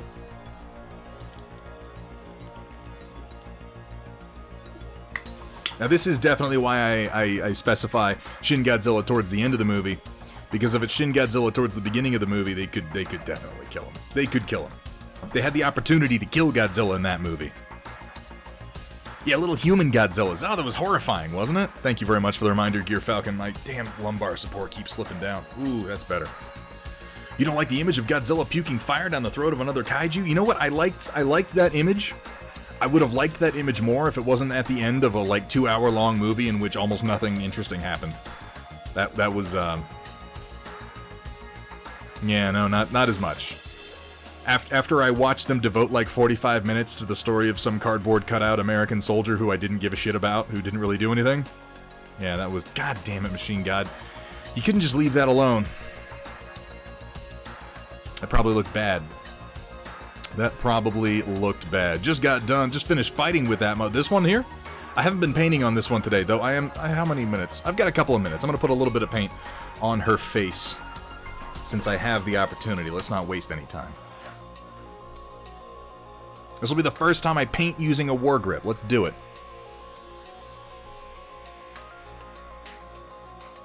One of her eyes is good. Her other eye is fucked.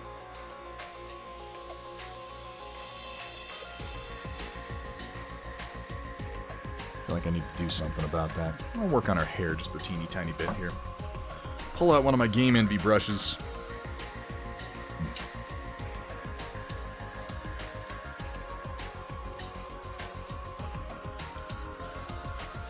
That is an interesting take on it, Walter.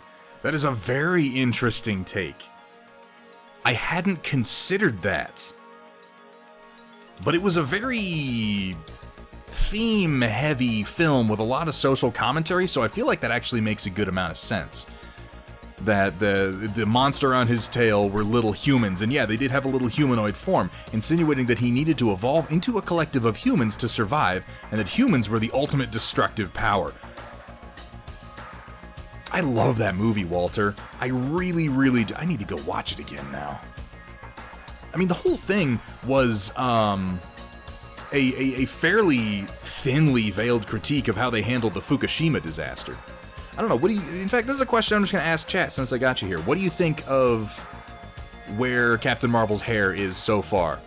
I tried something a little bit different with the highlighting this time than the last time. I think I got it about halfway where I want it to be.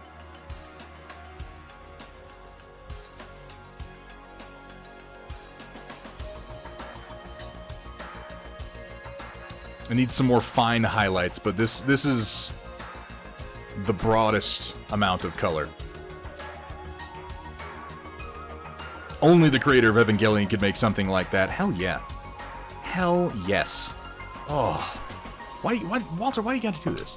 Why you gotta come in here and, remind me of all this shit that I love and that I want to watch? Why do you have to be so in my head all the time, man?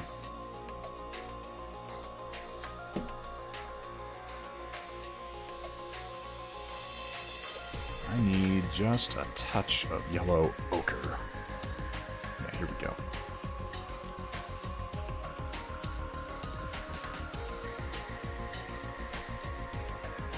Darks are pretty big, kind of like she has roots showing. I'm not great at hair. It's something I'm still very much working on. Maybe what I need is a slightly lower color to bring down. No, I'm gonna try a little bit of... I'm just try doing what I always do when I'm not totally happy with where my yellows are. I'm gonna wash some Vallejo smoke into it, bring it all down, and then highlight it back up. How about that? Apply a little bit of yellow ochre towards the roots, because I think you're right. It does look a little bit like she's got roots showing. It's almost too stark.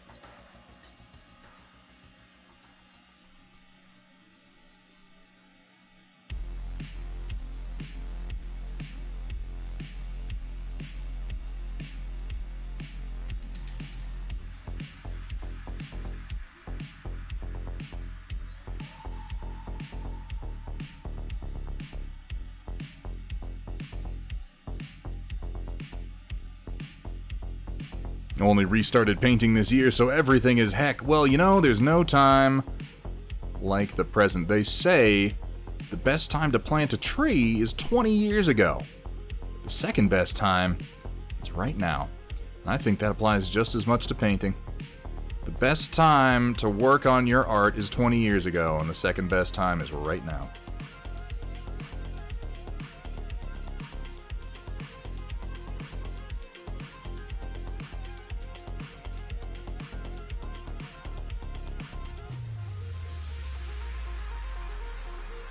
So I definitely have to think about how I'm holding the War Grip more than I usually have to think about how I'm holding the Citadel handle, because it is significantly heavier. I think this is just a matter of getting used to it.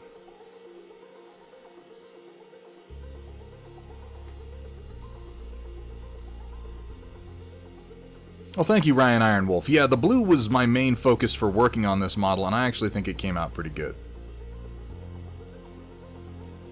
I really wanted the blue to be a lot more vivid than the last time that I worked on, because I've done two Captain's Marvel now.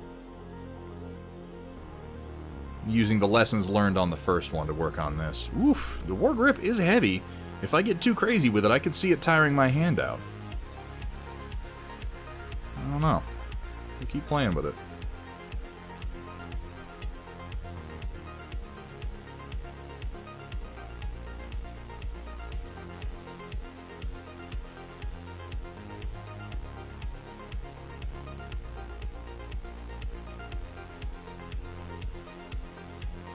So this Game Envy brush is already behaving at least as well as any of my Artis Opus brushes, and it's like a third of the price. Maybe not a third, maybe half.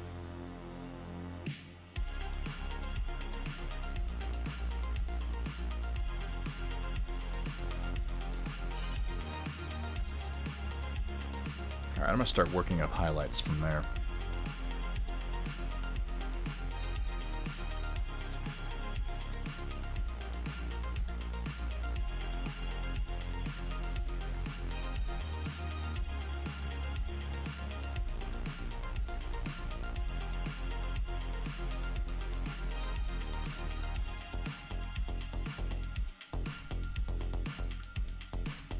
Feel like you were printing the same model at just about the same percent complete the last time you stopped in. It's very likely, Songwind.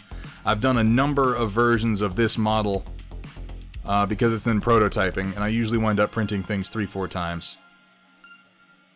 Just to make sure that everything works mechanically. And then usually once I get one that actually does work, then I'll change my mind about some superficial details, and then I'll have to do another one. Captain Marvi, that's the plural. Yeah, sure, I'd buy that.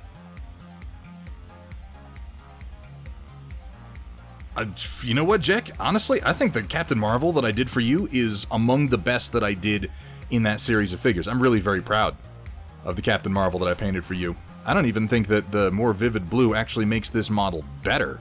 I just think it makes it different. A more muted blue is a very valid direction to go with almost any Marvel costume. There have been versions of Captain Marvel, of Captain America, of Spider-Man with more muted blues. Look at how Todd McFarlane drew Spider-Man. He was the blue on his suit was almost black. It was striking, really.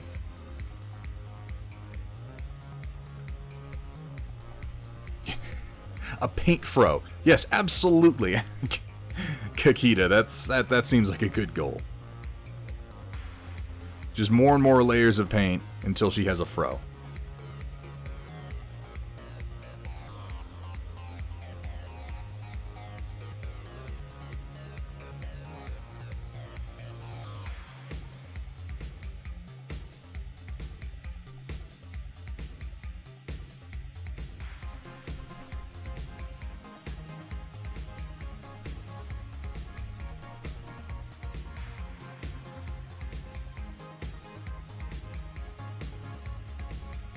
I just need to learn, I need to practice with this War Grip to do my handwork differently, because when I use my Citadel paint grip, I tend to do this number, where I'll just prop it up on a couple of fingers real lightly. But I need a bit of a firmer grip on this, and I want to support it with my palm, so I think maybe just torquing it off to the side like this.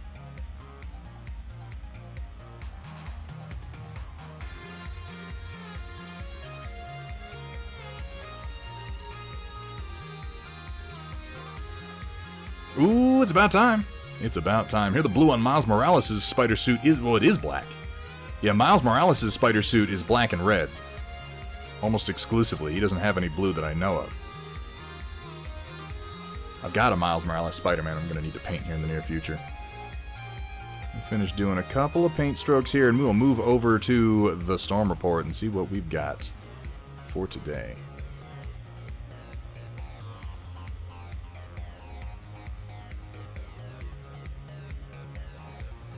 I'll tell you, I already like this Game Envy brush more than the Artis Opus brush that I was using.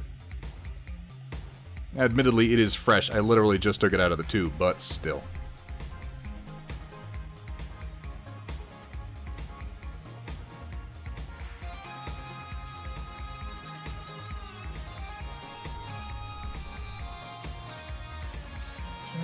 Just softly layering this in here, trying to keep it up towards the light.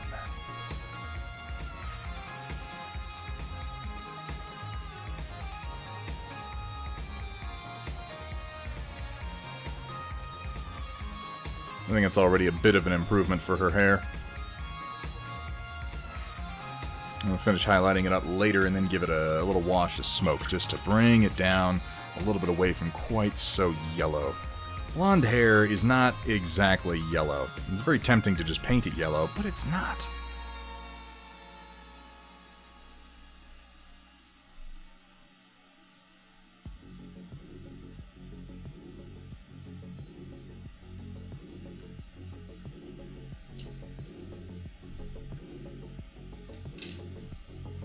Move some of my stuff here so I don't go jamming my elbow down on like a open blade. Or anything too crazy like that.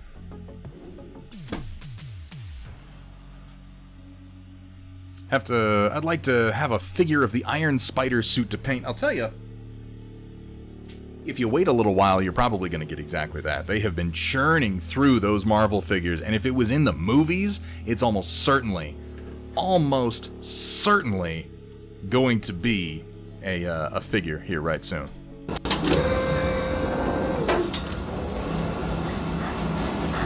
Shared without context.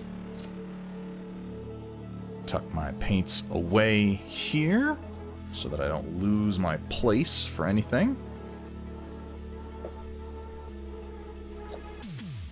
And aluminum goes there. This goes here. Red goes up here. Keep my paint rack cleanish.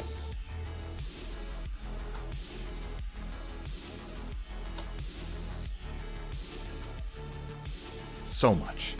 It's not even innuendo. It's just it's got a dick, and the dick happens to be a chainsaw. Let's head on over to the Storm Report and see what we've got. All right, locusts and gentle mechs, get ready to feast your eyes on glorb paint and wet palettes with the occasional culinary atrocity thrown in on tonight's right? Storm Report. Brought to you by viewers like you.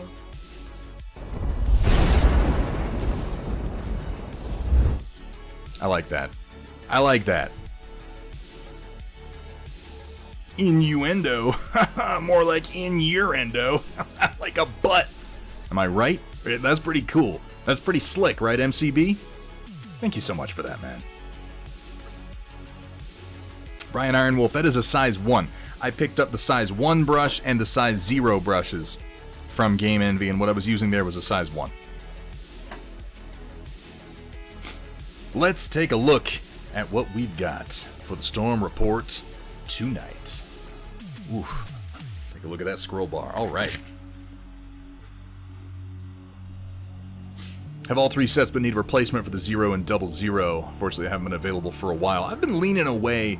Like, I use the zeros usually a fair amount. I've been trying to lean away from that and more into size 1 or even 2 brushes. If only because I find myself fighting with the paint tip dry on the size 0 quite a lot. But it's really, really good for freehand. What have we got here? Starting with Sumatha in the decades leading up to Operation Lancaster, various units salvaged clan tech weapons and equipment, including whole mechs, combat vehicles, and aerospace fighters. The Blackwood Templars mercenaries, Justicar 06's unit, were no exception. The Scytha heavy Omni fighter Dragon Slayer is a powerhouse fighter piloted by one Major Angela Cross. Some anime fans might see a bit of an Easter egg there if you think about it. A woman best known for feats of nearly psychotic daring and skill, she often pushes her fighter far beyond its factory specs, and usually manages to get away with it. And even when she doesn't, it seems she always manages to at least limp her fighter home. As such, she is a member of the Templars' Red Arms, the recognized best of the best unit, as chosen by the unit based on actions they have taken to aid the unit. The Red Arms are easily spotted in the field as their silver and gold liveried mechs literally have their right arms painted a shade of red, as do infantry personnel when not in camouflage. Tanks have the right side track cover skirts painted red, and their aerospace fighters have the right wings painted red. I'm catching a theme here. In the case of Ms. Cross, the way that red paint is applied as well seems to evoke a certain imagery. I think it's fair to say this is the most likely the best depiction of the Scytha out there, and Matt Plog nailed it, as he always seems to. Ooh, that is nice. Yeah, it looks like she hit somebody with her fucking plane is what it looks like. Just splattered. She's like, don't bother with the paint. I'm just gonna swing real low and do a flyby. That's not paint, ma'am. Oh, that's such a cool looking fighter, though. I like the big kind of flattened bird of prey-esque nose that it has on it. Wonderful looking fighter, and great work from Matt Plog. Sumatha, thank you for sharing again with us some of this amazing Operation Lancaster art that you've had done. Coming down, here we have from Squared. Got some prints in the mail today of Ion Raptor's Penetrator and Rakshasa. Ooh. Yeah, that Rakshasa's nice, isn't it? I haven't printed his Penetrator. I've got a number of Rakshasas lying around that I need to... God, I guess I gotta stop saying that. I need to stop alluding to all the fucking models I have around that I need to paint, because that is an ever-growing and apparently endless list. Really, though, his work on the Rakshasa is just inspiring as all hell. Is this laser? Huh. I would have sworn this laser was up here. How did it wind up down here? Am I misremembering? I've got one in front of me. Hang on.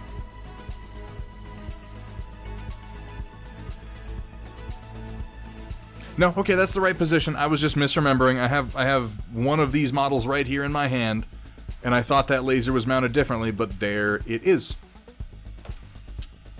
I don't know why. I thought it was like up on the head for some reason. Oh, man. That's a nice looking print, though. Ion Raptor, by the way, ladies and gentlemen, if you are not following him, streams right here on Twitch doing some amazing 3D modeling and design work for Battletech. Ion Raptor Designs right there. He's there. He's in chat. He's here right now, guys. You could click on his name. You could go over and you can give him a follow. If you're into Battletech, you really, really should, because these incredible and easy to print files, he'll work on them live. He'll take suggestions. He will let you know what his thought process is for working on them. It's actually very enlightening. I don't know that I have the balls. I don't know that I have the stomach, the guts, the gumption, the moxie, the I don't know what to stream myself actually doing 3D design. I'm very, very self-conscious about my process. The cojones, exactly. I'm very, very self-conscious about my process, and I have immense respect for people like Ion Raptor. Yeah, the chutzpah. Thank you, Walter's Workshop. That's exactly the word that I was looking for. Lovely, lovely Rakshasa and Penetrator there. I haven't done the Penetrator myself yet, but yeah, we need to get some more Rakshasa painted for sure. It's the Penetrator Sabat, yeah. Well, some good-looking prints, and I look forward to seeing you get some paint on those Squared. Coming down. Here we have from Eberben. Rules be damned. I'm gonna do it. I'm showing Thunderhead my junk in the Storm Report, and there's nothing he can do about it now that he's read this far and it's on screen. It's true. At this point, I'm pretty much committed. Mods, please ban Eberben. He has broken the rules. No, don't. It's a worm. It's not his worm. It's a worm. It's not actually genitalia, just a quick and dirty paint job on a phallic 3D printed sandworm replacement. First player marker for Dune Imperium, since it comes with a really lame token. Oh, I'm sorry to hear that. If you enjoy worker placement or deck building and you haven't tried Dune Imperium yet, you definitely should. I enjoy both of those things, and I've not tried that game. Mic mute? Is my mic muted? No, it's not. It shouldn't be. Am I talking and no one's hearing? I would be upset if that were the case. Not like really upset, but for like a few seconds.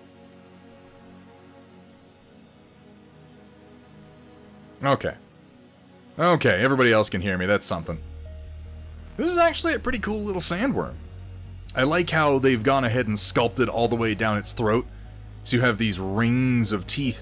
I would ask Iberben if you're here, or later if you're not, if these teeth are actually sculpted in, or if you just dotted around the throat rings to do the layers of the crysknife teeth.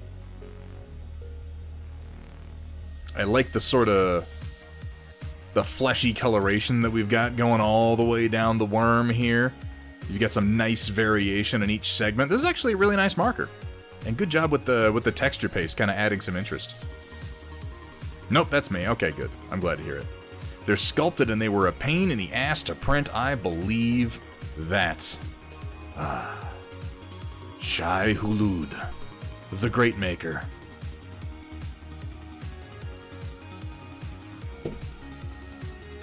How are we feeling about this upcoming Dune movie, you guys? All of my opinions on it are like, may his passing cleanse the world. All of my opinions on it are like, they're edgy and they're cynical, and I don't feel like they're fair. And I've mostly been ignoring the production because the production is like, hey, guys, did you hear? Literally all of Hollywood is going to star in the new Dune movie. It's gonna be great. And I'm like, is that a good thing? I'm super stoked for Dune. I hate they didn't film the second movie with it. I knew they were doing a two-parter, but they didn't film them at the same time? Really, Walter? That's what they did with Lord of the Rings. They filmed all of them in the same burst, and then they, edited and added things as they released them. And it created this wonderful continuity. I have to trust that they know what they're doing, because I literally have no choice. Yeah. I think that's... didn't they state that a while ago, Aberben? They're doing Dune in two parts, which makes sense. Dune is really, really dense, and you can kind of chop the story in half. Almost perfectly, right at the point that House Atreides is betrayed and Paul and Jessica flee into the desert. It's like at that moment, if you just chop the story, then the second half flows fine on its own.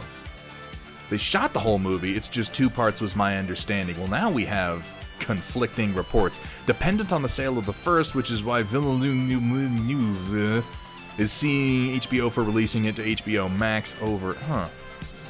Interesting. As long as it's better than the sci-fi series. Shock 21, the sci-fi series was pretty good. The sci-fi series was pretty solid. Come on, let's be fair. Did it have its problems? Yeah. Was the production kind of low rent? Yeah. It was pretty watchable, though. It was in two parts, but they're releasing it to HBO Max, which is going to kill the box office revenue. Fuck the box office revenue. Box office revenue is a metric of the past. The box office is fading into the rearview mirror, and frankly, it can't leave fast enough. Couldn't get past Paul whining, I don't want to go to Arrakis. I hate Arrakis. It's rough and coarse and irritating, and it gets everywhere. Oh, is he? That actor? That was the voice of Adam Smasher? I actually liked him. Well, see, but Sumitha, that's... I feel like what you're describing is just like... You might as well say, it was a fairly accurate portrayal of the book. Because the book is... dense. And, kind of boring in parts. Yes, he was to Square. That's right, yeah, the guy who played Baron Harkonnen in the sci-fi version of Dune is the newsreader in Rome, with his hand gestures that he would do as he read. God, that guy was great. I love that actor. I don't know his name. I probably should. He's been in a lot of stuff. Is he still alive? He seemed like he was unhealthy last time I saw him. No one gets called a slab of fuckable meat in Dune. Don't they? I feel like there was a line to that effect from either Fade Routha or Raban at some point. Maybe it was just implied. Thank you so much for showing us your wiggly worm, Iberben. That's actually a really nice token. Shit, man. We get a chance for you to come up. You should bring that game with you. I'd be happy to play it. That's it. I'm not watching it now if the line isn't in it. Dude, Rome is okay, I'm just going to take a moment to tell you people, you fine people in chat right now. If you haven't seen Rome, it was an HBO series, wasn't it? If you haven't seen Rome with Kevin McKidd and, help me out, who played Titus Pullo? To Squared, who played Titus Pullo? Or Roland might know. You know his name, I can't think of it right now. Shit. It's on the tip of my tongue. Anyway, the guy who plays Titus Pullo, and then, oh my god, my brain does not work today. Mark Antony was played by... Fucking hell. Not Oscar Isaac. Ray Stevenson. Thank you so much, Roland. I figured you might know it. Yeah, Ray Stevenson and crap. This is stupid. I'm trying to recommend something and I can't think of the names that I'm trying to recommend. The guy who played Mark Antony, though, was amazing. You would know him. His name is... Fuck. James Purefoy. Yeah, I was thinking, because it's Solomon Kane. James Purefoy. Thank you so much. And the show was done by... Wow, today is the day of forgetting names. He was the fucking dude that Walter in The Big Lebowski was meant to be a play on. He did Conan the Barbarian. His name is... I'm a stupid man today. This is terrible. Puck Duncher, good to see ya. Lawrence Bancroft. Yes, technically true. No, not Arnold. No. John Milius, thank you so much. Roland, you save my bacon yet again. John Milius did Rome. And it's so good. It's so good. Orbital Space Laser Jack, thank you so much for being here. Fastest derail of any storm report ever. Yeah, guys, I'm not going to go into the details because I can't remember anybody's fucking name tonight. This is just going to get worse. But watch Rome if you haven't. If you have access to it on Amazon, if you have access to it through HBO, watch Rome. It is so fucking good. It's so good. Oh. Okay, let's move on. Oh, how to get into and out of trouble in 2 simple boxes. Wednesday morning edit. Once I asked a hypothetical question, even half awake, he knew something was up. He's fine with me having gotten a gunplay. How is this pronounced? Is it gunplay? Is it gunplay? Gunplay. I think it's probably gunplay. And the Riolu and Lucario are already built and on the desk. Got me to build them, though. That red comet. The Zaku is just such a great look. Such a great look, and you can totally see how the round facer and the blockhead both evolved into this. I have an unpainted Zaku up on my shelf right now that I keep meaning to get around to turning into the red comet. Gunpla. Okay. Yeah, that makes sense. Like, I've read the word countless times and no one's ever said it to me, so I didn't know how to pronounce it. Gunpla. With like a glottal stop at the end of it. Gunpla. Yeah, let's go with that. That seems right. Well, hey, if it isn't obvious, the Out of Trouble is Lucario for the hubby, as long as you spread the love around. Gun abs. Gun ab... Okay, yeah. How you doing, by the way, Puck Duncher? It's been a little bit since I've seen you. We miss you in chat.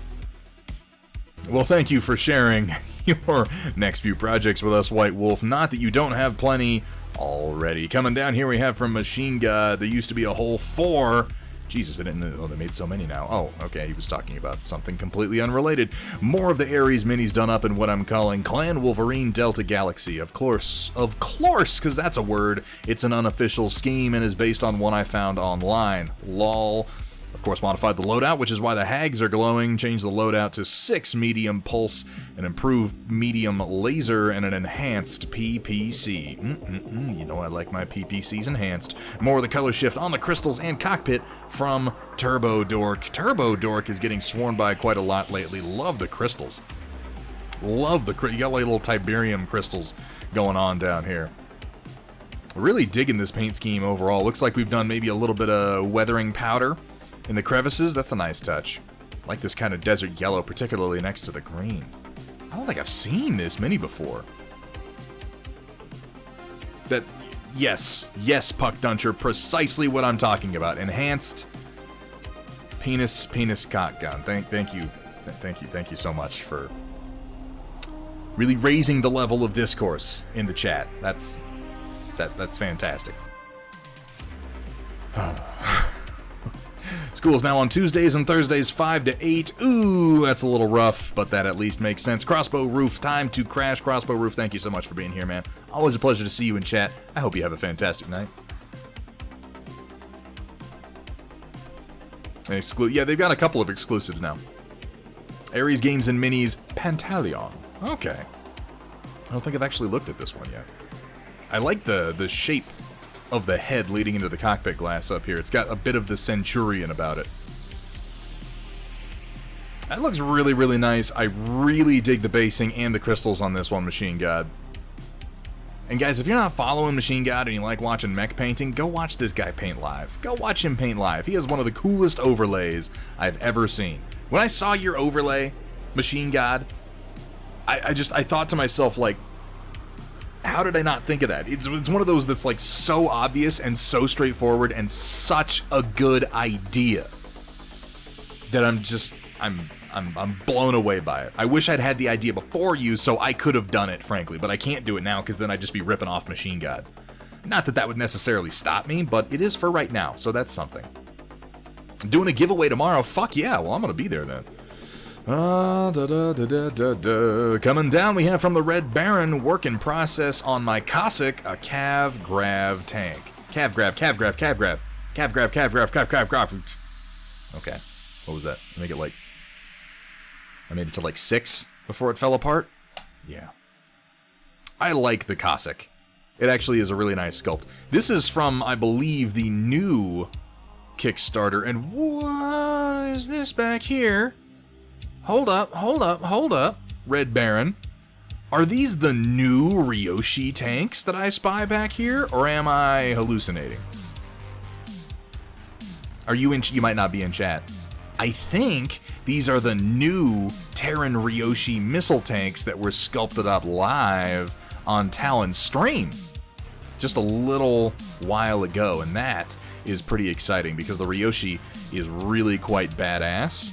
But it needed an update to its sculpt. Interesting. Oh, Gear Falcon's gonna win the giveaway, so we all might as well give up now. Really digging this color scheme. Cool blue alongside this really hot orange. These two colors stand out fantastically. And then having the green up top, which is another cool to balance your this is a fantastic color scheme. Damn, I really like this. Is that blue? I mean, it's gray. It is gray. But it is a very blue gray. Very blue. It's definitely not a true blue, Machine God. You're not going too crazy.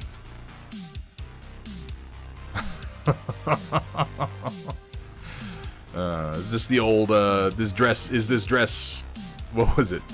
Blue and black or gold and white? God, that was a weird time, wasn't it?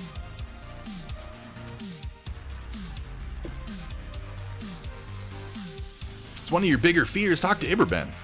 Iberben is quite colorblind and does a fantastic job at painting still. I've always been impressed with that, Iberben. For the dark times. For the Empire. I mean, yeah, it is a gray, but it's a very, very blue gray. I'm talking mostly about the temperature for this purpose here. all in all, really nicely done, Red Baron. I love this color scheme. I'd love to see this extended into some more calves. I think a whole force with this scheme together would look pretty damn fantastic. And you're going to have to answer me, are these the new Ryoshi tanks? Because if they are, please paint them and show them. I want to see them so badly. So badly. The new Terran stuff? Hell yeah.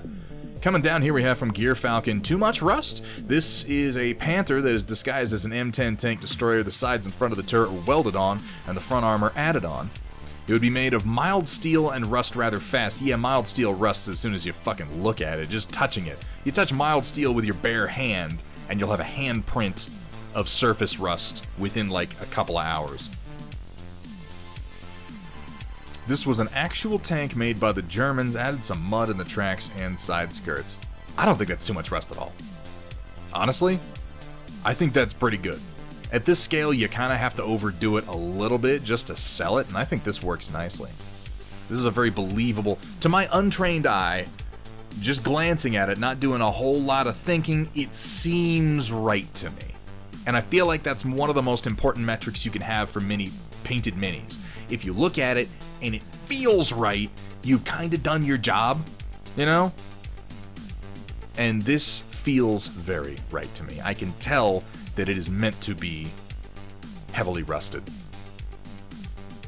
But I can also tell what the hull is supposed to be underneath, and that is sort of the balance that you're trying to strike. I think you've done a fantastic job on this, Gear Falcon.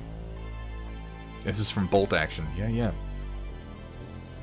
I haven't done Bolt Action in a long time. I haven't done Gates of Antares in a long time, which is basically Bolt Action in space with laser guns and nanobots. I think that looks fantastic. Gear Falcon, keep going. I don't think that's too much rust at all. I think that looks really, really good.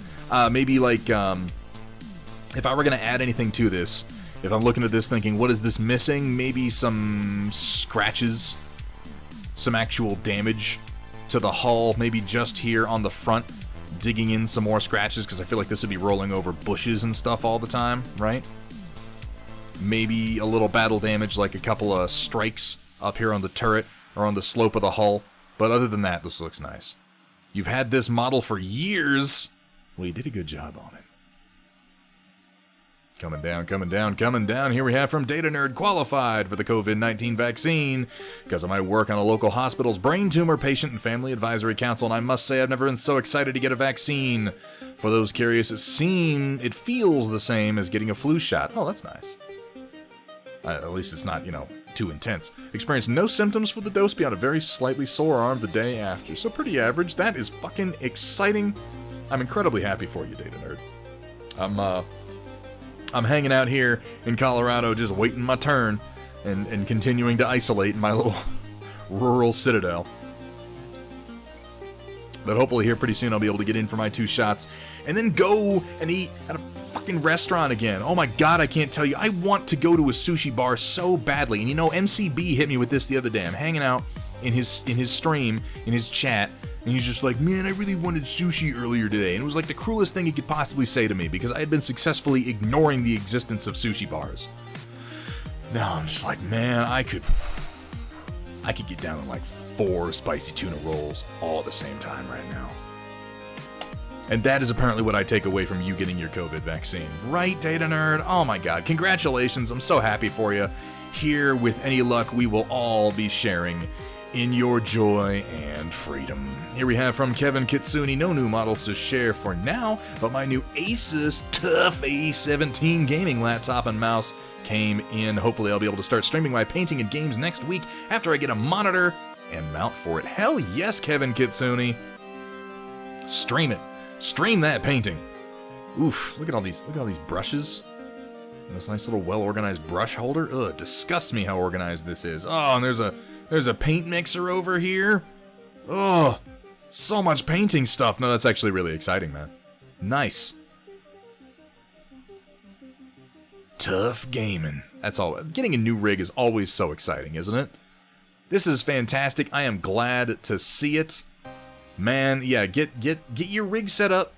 Get some streaming going, because I always need more paint streamers to watch. So uncivilized. Oh, Puck, don't you? You complete at least some dark part of me. That's a lovely looking computer though, Kevin Kitsune. Fucking excited for you. Am I following Kevin Kitsune? I saw him in chat. Where you at? Where you at? Where you at? I want to make sure that I am. Where'd you go? Are you in chat? Say something if you're in chat so I can follow you. There he is. Let me see if I'm following Kevin Kitsune yet.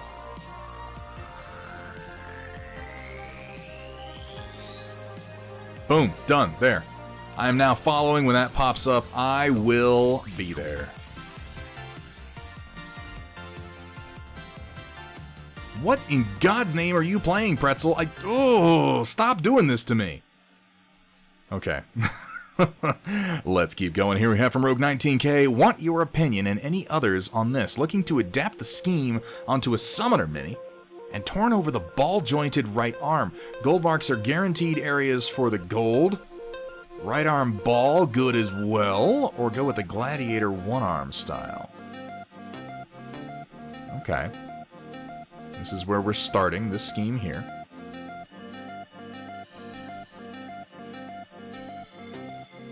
So it's an asymmetrical mech.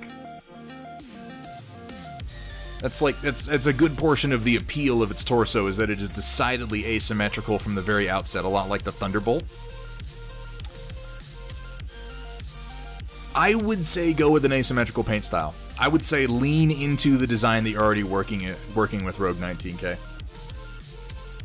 Go with the gold here and leave it off of this. Or if you're going to do the gold, do it on the cowling for the ball joint rather than the ball joint itself. Like right here. That would be my choice. Of course, Buck Puncher. A very dark, very torrid part.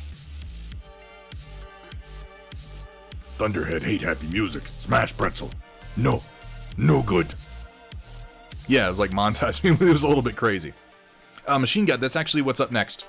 For those of you who are following my development of the various Dugram 3D printable mechs, the next two are going to be the Ironfoot, which I realized recently is actually called the Hasty, which is manufactured by the company Ironfoot. But yes, I'm going to be doing the Ironfoot and then the Bigfoot. And then I'm going to do the Goliath / Crab Gunner, and then the Scorpion / Blizzard Gunner is my plan. I don't think I'm going to do the Mackerel. I don't think I'm going to do the Nikolaev because it's fucking nonsense. And it's like the one mech in that show I'm really not a fan of is the Nikolaev. It's just a bizarre machine. Absolutely crazy. So symmetrical with the legs and torso below the headline, then go asymmetrical highlights in the arms and torso above the headline. That's exactly what I'm saying. Yeah, absolutely symmetrical.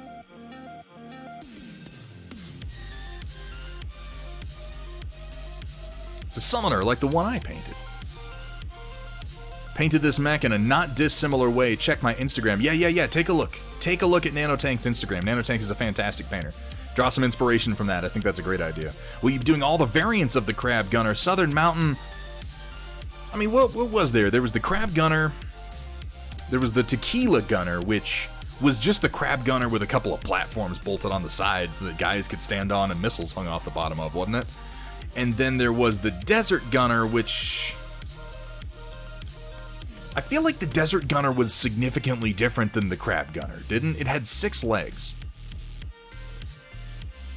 I feel like that is technically a different model. Standard, the anti-aircraft version. I don't remember the anti-aircraft version. I'll have to take a look. And the infantry carrier on the sides. That one was the Tequila Gunner. I remember that. I don't even think of that as a different mech. It wouldn't be hard for me to release the files with the Tequila Gunner because that's just the simple add-on. But the modifications of the basic Crab Gunner, I'm going to go ahead and say probably Southern Mountain. Probably. But yeah, lean into the asymmetrical nature of the mech. And definitely check out Nanotank's Instagram. Fantastic painter. And if he's already done an asymmetrical paint job and you're looking for inspiration, there are worse places to get it, let me tell you. Here we have from Soda Addict. No paint job, but I want to get feedback on the small kit bashing of a Power Fist onto an Assault Intercessor. Do you not like how it came out? I think it looks fine. I mean, it suffers from the same goofery that all the Power Fists on all Space Marines suffer from, which is, it's gigantic, but there's not really any way around that. If anything, I think that it looks better on a Primaris scaled Marine than it generally does on the old classically scaled Marines. I'm not seeing any major defects in the kit bash or the attachment points. I think it looks fine. Just want to make sure the scale and connection point... Yeah, the connection point looks fine from this angle. I think the scale actually looks better than it does on a normal Space Marine. Fucking carry on, man. Godspeed. I think this is a great conversion. Hell yeah. Ooh, here we got from Sheza. Just bought this bust today. Was an impulsive buy after a hard day at work. But it's a beautiful piece from Blackheart Miniatures, and I'm so excited. Here we have the Smaug bust. And yeah, like I said, it's a bit of a Benedict Cumber bust, because I can't see the particular design of Smaug with the sort of curled in jaw and the curved mouth with the little upturned bit of the nose here without thinking about Benedict Cumberbatch laying on a fucking mattress with motion cap dots on his face going, I'm a dragon, which I have to feel like is just a humiliating moment in that man's career. I mean, don't get me wrong, I'm sure he's happy with it. He got paid at the fucking wazoo. But there has to be a moment when, as a serious actor, you're laying on a mattress with dots on your face and somebody pointing a camera at you, and they're like, make facial expressions so we can mocap for a dragon, and you have to think to yourself, wait a second. Dragons don't have the same facial structure or muscles as a human. How does this make any sense? Why don't you just 3D animate the whole damn thing? Whatever, they're paying me. Let's just do the lines. Oh, it's one of the goofiest behind the scenes moment for the Hobbit movies. Oh, 21 more submissions. Well, let's get to them. This is a lovely bust. I kind of like the stand that the bust is attached to. Sheza, as you work on this, please post progress, because I think this has so much cool texture on it. This is going to be very cool to see come together. That is a lovely bust. Here we have from Gus Schultz. Oh my god, dude. I feel like one of the best compliments I can give this sculpt job is it makes me feel like I gotta take a shower. Ooh, there's a lot of detail in the green stuff. I feel like, okay, so work with me here. Bear with me, rather. I feel like to get this kind of texturing on green stuff, what you must be doing is sculpting the basic shapes of the... So you're blocking it on, right? You're spreading it everywhere that it needs to be generally. Probably then sculpting the big knots of the muscles, like you see this ridge here, this ridge here, this ridge here, and over it. Like the big chunks, the big breaking points, and all the little connections. Up here is the same thing, sculpting the big sphincters. It's the only word I can think of to describe this. Oh, I just noticed that it has a big fly butt on it. Jesus, Gus, this is so cool! Oh, man, it has like a big fly abdomen. Or thorax, or the other part of the bug that I can't think of what it is. Okay, so you sculpt the big parts, let it dry, let it set for a little while, and then come back in with, I'm gonna guess, a hobby blade like an X-Acto, dipped in water, and sort of drag it through to get all these little fine texture lines in it. Am I right? I feel like that has to be how you're doing it. I haven't done that much green stuff sculpting, so it may be incredibly obvious to you, but I just find it fascinating. Okay, yeah. At least I'm thinking about it from the right direction then. I like how you've got more muscle tissue down here inside of the autocannon. Like, the cannon has flesh in it, for God's sake. The ammo canister has been replaced with a big, nauseating pustule. Oh. Gus. Dude. Look at the arm.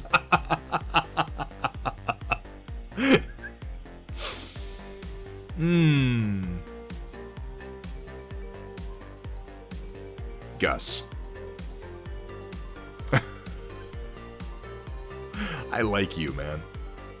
I like you. This is inspired.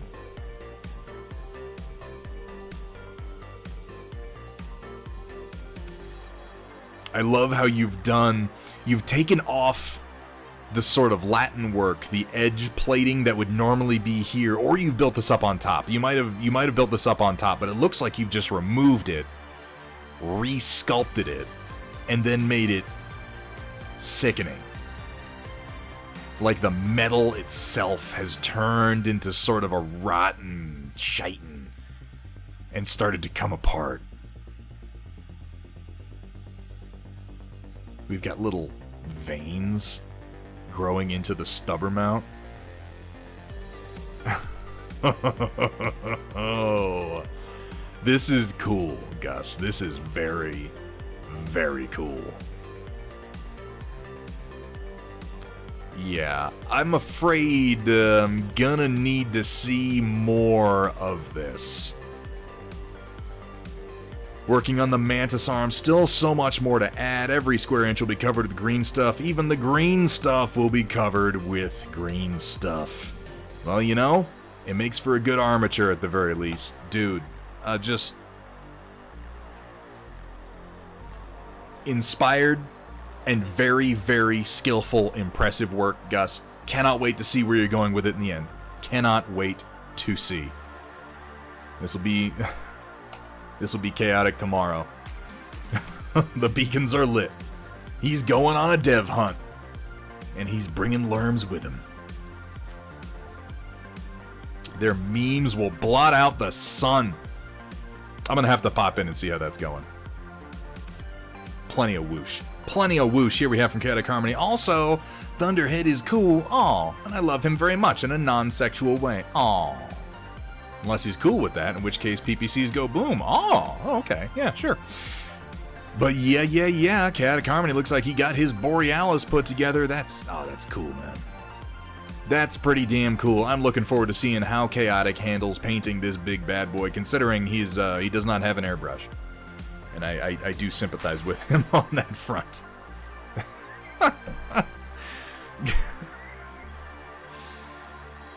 I'm a simple man with a juvenile sense of humor, apparently. Who'd have guessed?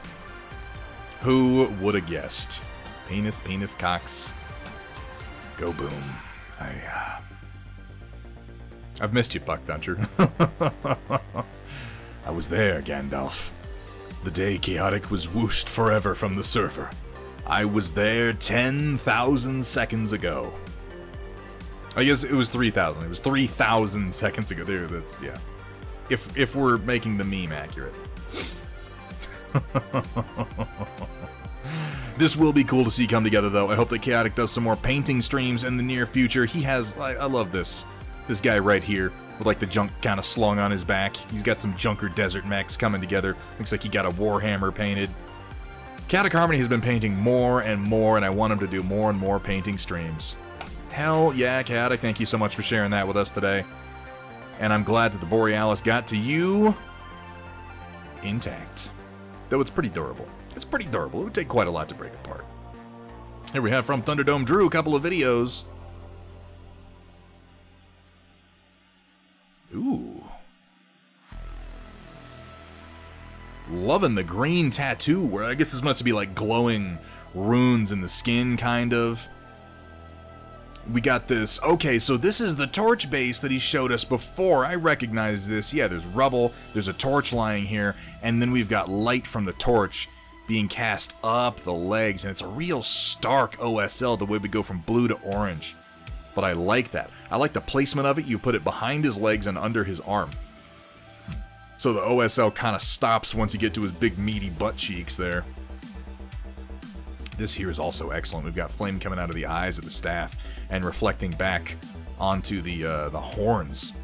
Oof. I've seen this mini done a few times, but these colors are just so vibrant. The holder is real nice. I have to say, let's take a look at what we got over here.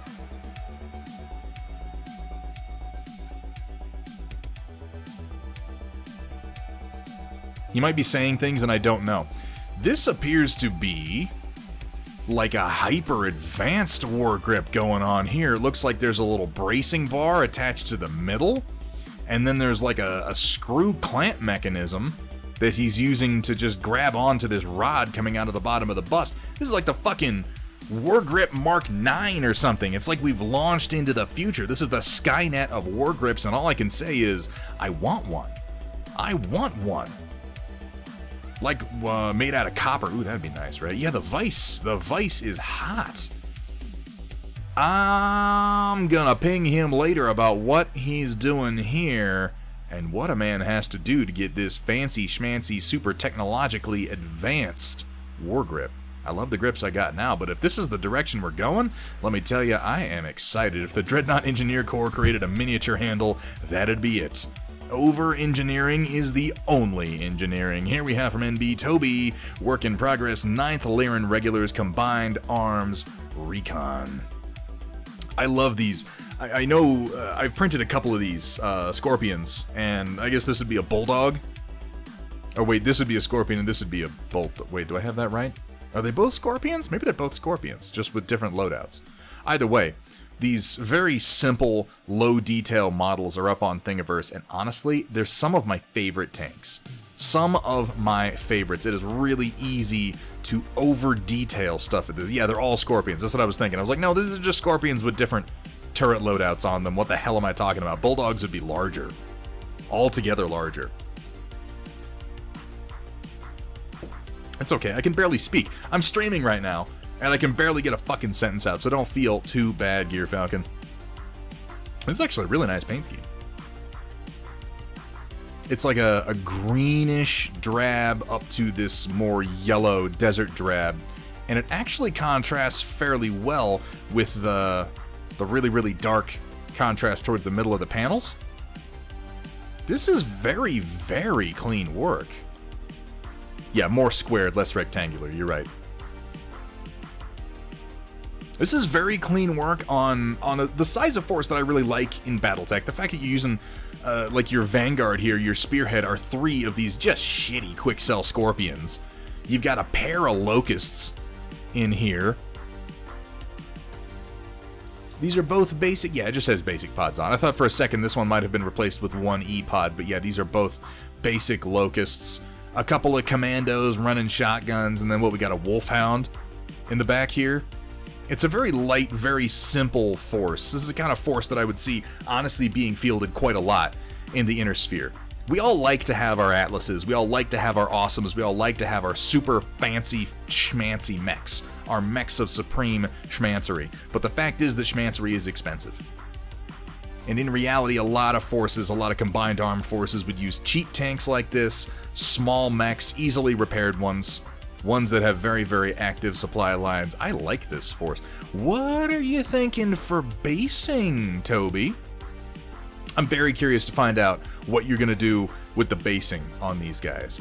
Because that is sort of that and cockpit glass, because it looks like we haven't done the cockpit glass on the Locusts, and that is an opportunity to work in a couple more contrasting colors. I love the white paneling, by the way, along the one side here and then along the turret up here.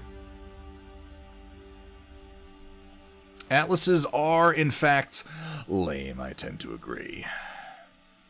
Basing is black. No idea what's more. Oh, I mean, okay. That works too.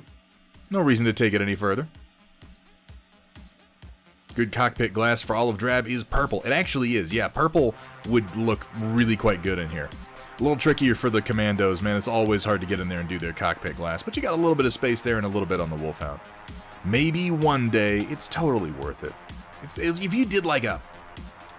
Picture, just for a second, okay, picture these guys in a desert for a planet whose lithosphere is largely composed of, like, olivine. Which I think is green when it's oxidized, isn't it? Maybe I'm incredibly stupid and somebody with any basic knowledge of geology or the study of rocks will be like, olivine isn't green. But I'm picturing a desert of a greenish, desaturated green sand.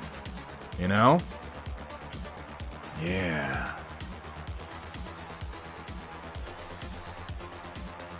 It is, yeah. Olivine in its natural form is a bright verdant green, but if you were to break it down, if you were to take olivine as a chunk and grind it through natural means, through wind and erosion into a sand, it comes out a little dark.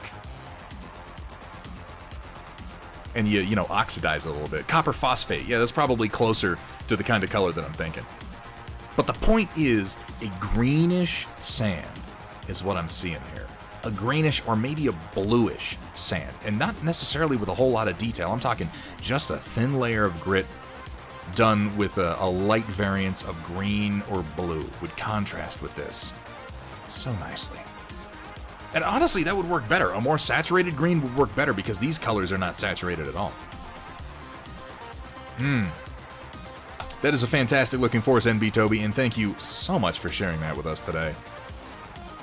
Yes, sir. Work in progress camo pattern I'm working on. Can't quite get the camera to capture it right. Ain't that always the challenge? I can kind of see what you're going for here. It shows up mostly here on this armor panel. Yeah, the glare up here makes it almost impossible to see, but you can see it on the toes, and you can see it a little bit on the tops of the PPCs. It's actually a fairly effective camo pattern. And then using edge highlighting to really sell the shapes while still kind of muddling the panels. That looks pretty good, NB Toby.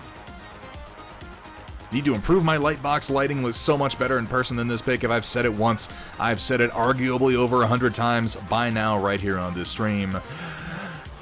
Taking pictures of models is as hard or harder than painting them in the first place. Seriously, photography it's a skill and nobody starts off good at it. Well, that's not true. Some people do, but you know, we don't bet on being those fucking prodigies out there. They're just good at everything.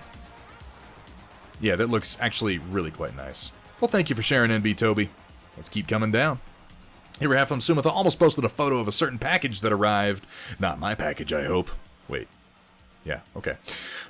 Since I'll need to get some Sumithas to put with that Borealis Thunderhead, might even look into some of your Dougram minis. Please, somebody print my Dougram minis. I love them, and I want to see what other people do with them. But since Chaotic Harmony posted his, well, that's sort of covered. So instead, yeah, I sent out a number of Borealises recently. Here's an updated picture of my corner table / cabinet in the main room of my house. Lit everything up just for Thunderhead, because I hadn't done all of it before. Be mindful of yourself, Thunderhead. I don't see any of us want to see you start drooling on stream. Some people probably do. Let's not kid ourselves. There's somebody in the stream right now who would love it if I just started drooling. I'm not saying we're going to give them what they want. I'm not saying we should give them what they want. I'm not saying we should even consider this person's point of view. I'm just saying they're probably there. You know who you are. And you should be ashamed of yourself. Newest addition is the properly massive dragon figurine. At what point does it become a statue? This beast sort of dominates the room a bit, I think, but that's not a bad thing. I would have gotten it anyway, even if it were a different color, but I think I like it even more being blue. Given one of the meanings of Sumitha and the images of said car in close proximity to it. Also, semi-recently added the little Eagle Moss Enterprises in the corner, but I have a feeling I know what you're going to be drawn to looking at, especially since now that it's lit up. I will say that while a bit grainy, the image is pretty high resolution, so you may want to consider opening it for yourself while showing it to the rest of us. And just as the storm report closed, I realized I forgot to light up the rover. Too late for a reshoot. Oh well. That reminds me that at some point I'll need to get the other one, get the other one of those rovers I have out to you, mate. Oh, hey. Hey, look at that. That's badass. I mean, it's a nice looking dragon. I dig the blue. I like how it's kind of an icy blue. We've got a BT. Is this BT? I don't recognize the armor paneling on him, but it does look like a Vanguard class Titan.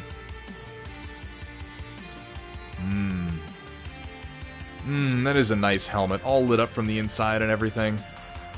Oh, Jack Cooper, you complete me, man. And yeah, we got our Enterprises down here. Nice Master Chef helmet. Tonight's ingredient is pain. Oh,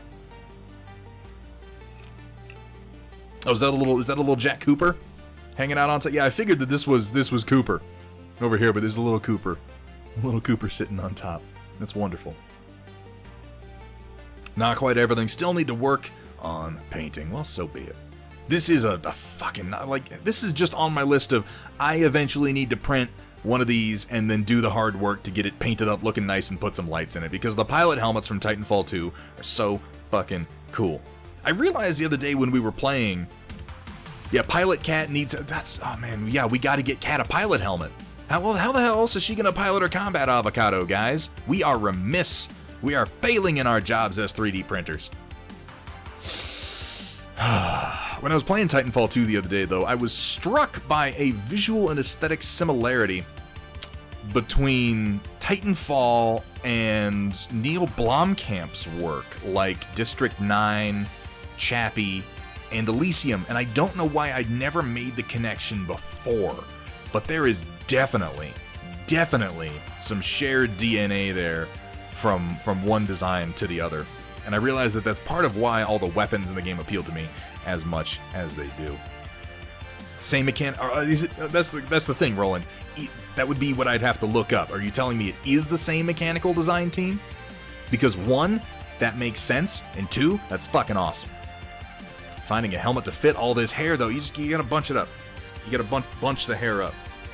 But we'll give you like a cone head style bulge on the back so you can stuff the fiery mane inside, Riot Sister. I had really, really long hair the last time I was wearing a helmet for pseudo LARPy combat sports. And yeah, I just had to bunch the hair up into like a net and then stuff it under this little padded coif and then put everything else on top of that. Well, let me tell you, though, it's a goddamn mess when you pull it out. Here we have from Ion Raptor, Project Dark Fox's Tarantula chugging along. I hope the torso flows easily tomorrow, otherwise it'll likely be another week until it gets done. Since I'm being sent to Virginia for work all of next week, we are not going to get our Ion Raptor streams. Oh no! Oh god! You're such a prolific designer, though, man. I feel like you're just going to come back from a week with so many more ideas and so many more inspirations. Walter, no. Fucking Dice has already made me share pictures of my long hair on her stream, and it was rough. That's some Blunder Years material there.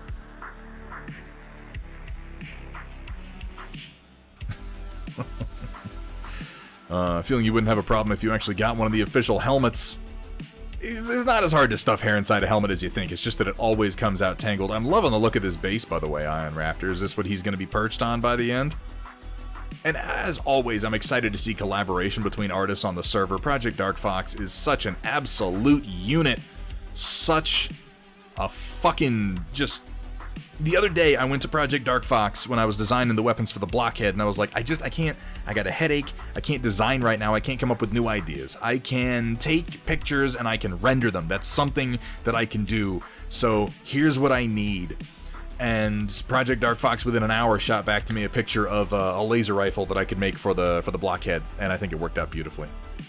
Enough room in there for your glass? Oh, okay, yeah. If there's enough room to wear glasses inside of it, that's actually, 1, pretty impressive, and 2, more than enough room for hair. I feel like I need to give the added support and space that the rocks will give. Yeah, he's gonna wind up a wee little bit spindly. That much is the truth. That is a fantastic looking design so far. He does have a bit of the he does look a bit like a virus. You mentioned that in your channel, and yeah, it's very true. Somehow he comes out looking like an aggressive fucking phage. Oh, here we have from Mikey Mike. Went with camo green and dark gray. Decided to bring in some gray blue on the weapon system to break it up a little. Now I'm doing some edge highlights before I oil wash them. I think they're turning out okay. Will we ever see an original Thunderhead mech design? More than likely, yes. There are things in development right now that I don't want to go into details on for reasons that may result in something very much like that, Roland. I will let you know. Orange for the cockpits. Yeah, with this color scheme, orange would look pretty hot for the cockpits. The base coat's looking nice, though. Was this, you do the words, did like some dry brushing for our highlights here? Is what it looks like. It's a nice light dry brush. Or gold cockpits. Yeah, something between a gold and an orange. Were these hand highlighted? It's very, very soft but effective edge highlighting. If you did this by hand, that's actually pretty impressive. Very nice, Mikey Mike. See, I just assumed. I'm just like, oh, it looks like he dry brushed it because it looks like he actually got all the edges. Now you did this by hand. Nicely done. That explains why it doesn't look particularly chalky and you don't have any streak lines. But yeah, I'm thinking like a deep gold and yellow, maybe with a little bit of orange in the deepest part, would actually look really, really nice on these cockpits. You know, what cockpits you can paint, because these two are like good fucking luck pretty much every time. And then the Battlemaster and the Wolverine, like, here, have all the cockpit glass you want. Thinking orange and yellow, yeah. I'd say work the middle zone on that, Mikey Mike. That's gonna look real fucking nice. Well, excellent job so far. I'm looking forward to seeing how they come out. I think those splashes of color are really gonna do some good work. Gray-blue on the weapon system, yeah, I think that was a good move, too. It needs some, you know what it is right now? The whole scheme is very, very cold. It needs some warmth. It needs some warmth just to zazz it up, and I feel like the cockpit glass is the easiest chance there. Also, consider this. If you do it on a desert base, like a yellow desert base, and then work in like some weathering pigments to the feet and the knees, that'll let you bring some warmth into the color scheme without actually changing the paint.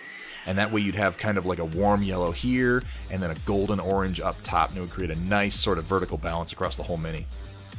Zazz it up. Yeah, that's I'm going to say that now. We're going to say zazz from now on. That's going to be our word.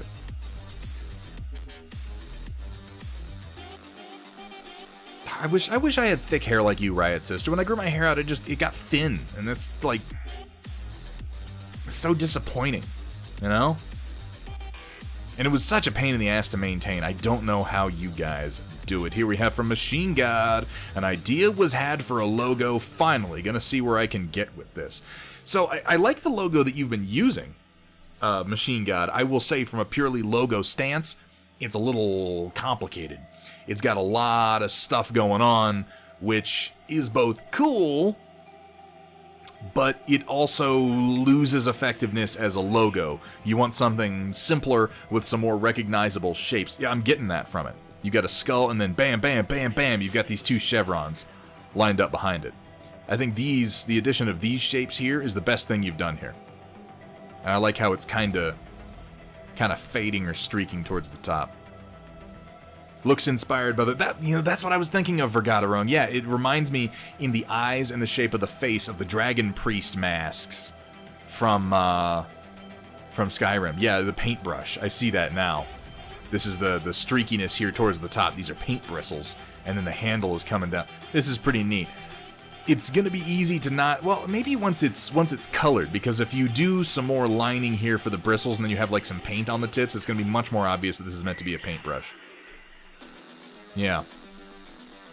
I think it's mostly in the eyes and the nose is what it is, Machine God. You look at the shape of the eye with the slit across it, it looks very much like the Dragon Priest masks. I think this is a pretty solid logo. You're gonna cut a foot off and make it into a wig for, you know what? Fucking, right. You know what? Do it.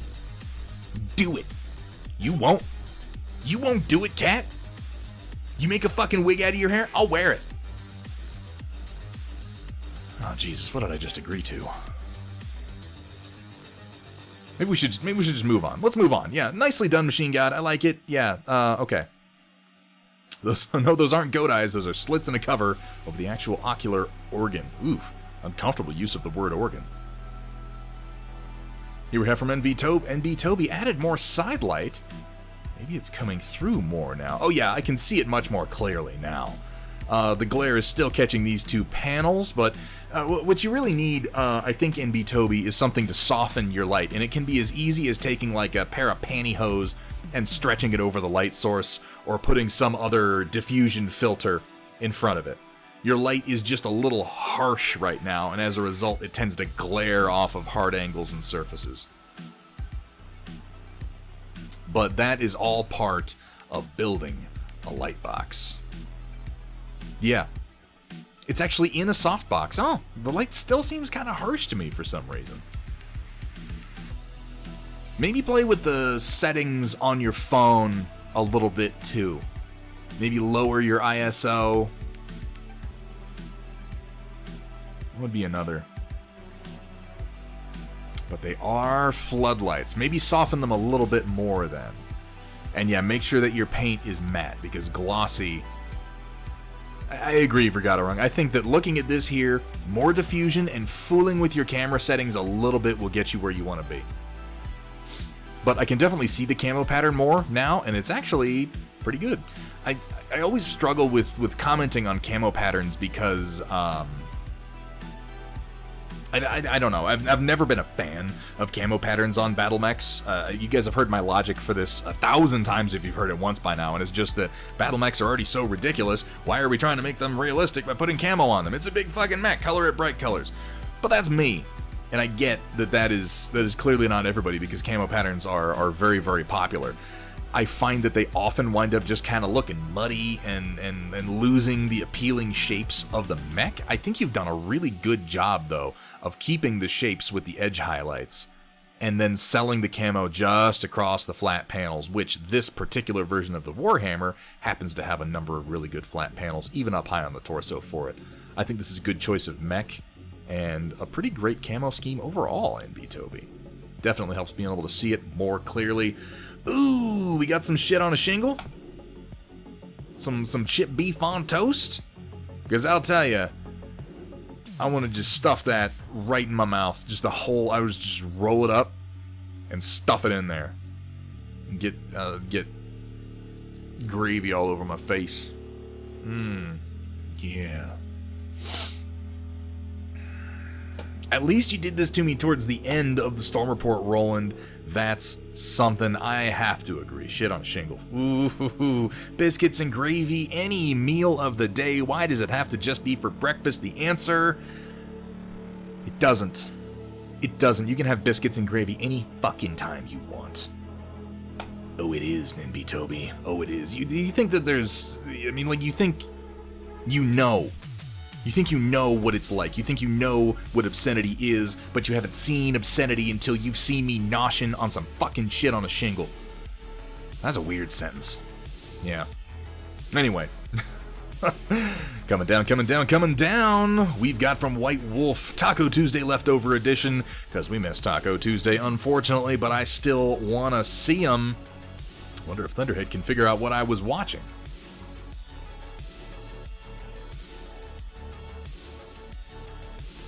No. I can't. I have no idea what you're watching. I have not seen this, whatever it is, but I like a nice, simple pair of soft tacos. Let me tell you, I don't give a shit. I don't give a shit about this guy over here, this very disappointed-looking man. Look at him, looking with his disappointed eyes at these delicious tacos. You're a failure, sir. You should be much more excited.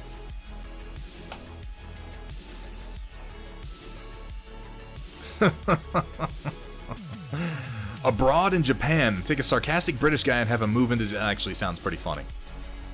That is a solid premise, White Wolf. Coming down, we have... So yeah, those boxes posted earlier, they're built. Lucario and Riolu were built pretty much right after the photo and magically vanished off my assembly desk shortly afterwards. Well, yep, that Zaku 2 Char's Red Comet.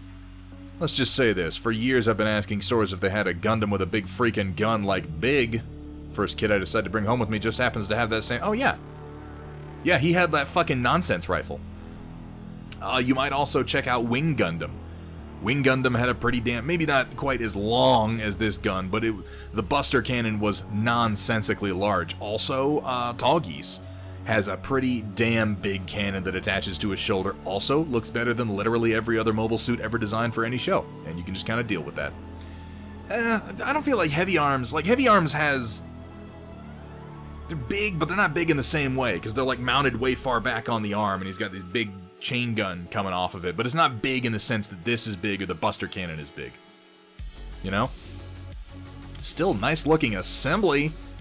Oof. Gotta love that Zaku 2. Here we have from White Wolf Therapy Thursday.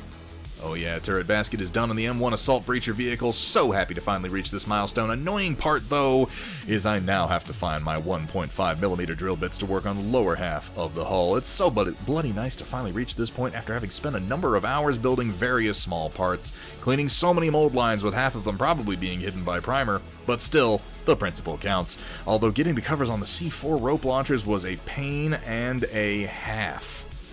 Oof. These really are highly detailed kits that you've been building lately, man. You have my sympathies, but at the same time, you have no one to blame but yourself. All of these are going to be fun projects to watch come to completion. What is this motorcycle over here?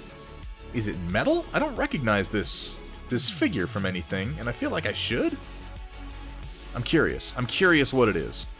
Is it Infinity? Is it an Infinity Motors? Okay, yeah. I'm looking at it thinking, okay, it's White Wolf, it's metal, it looks a little futuristic, it's probably Infinity. Yeah. Mounted 112 Doctor for Ariadna in Infinity. Okay. Oh, yeah, Machine God, you're talking about the Heavy Arms custom from Endless Waltz with the quad chain guns. I mean, it's its own hobby, Sumatha. The highly detailed military vehicle models are their own hobby by themselves. Also, as my third and final submission, since we missed Tuesday, since I've been dealing with a meh mood the past little bit, especially with motivation, gotta know that feeling. Screw it, let's get started on the tank side of things for Midnight Raid, because I clearly don't have enough projects going on my desk or something. Stop being me. Type 10 first, then it'll be Abrams. Logic is to have them all built and ready for priming around the same time, since they'll all be getting the same flat, black kind of initial look to them. At least there's some logic to it. At least there's that, and it is easier to do airbrushing and priming all at the same time. You're not wrong. Oh, there's Tamiya kits. Absolute madman. And the twin chain guns in the chest. Did he have twin chain guns? Did he have 4? I feel like Heavy Arms Custom had 2 chain guns in either pec, but that could just be because I haven't watched it for a while, and I want there to be 2 chain guns in either pec. But yeah, his chest opens up and he's got at least 2 more chain guns. Booby chain guns. He's got 4? yeah, I'm pretty sure when he opened up, it was like, and there's 4 chain guns here now, because this is the movie, and we're doing whatever the hell we want. NB Toby, thank you so much for being here, man. You have a fantastic night. And thanks for sharing that. Really, really hope to see where those awesome irregulars wind up. Rotary cannons, not checked. Oh, God, Roland, come on. Why do you gotta play me like that? Why can't you just let me have my bad nomenclature? From Vergaderung, the prototype is finally done. I learned a lot from it and already have made multiple improvements. I'll be streaming after Thunderhead for a while doing my one brush challenge, and I will show it off then. I'm gonna have to stop in and check this out. I really like the clean, simple lines on this Union, even just as a dropship, regardless of the fact that you pop this cap off and it's a fucking dice tower. I'm gonna have to get one of these on the print plate. I'm gonna have to. I have so much damn room, and I only have 1 dice tower out in my game room right now. We might as well have a dropship added to it. Lovely work, Vergaderung. Oh, God.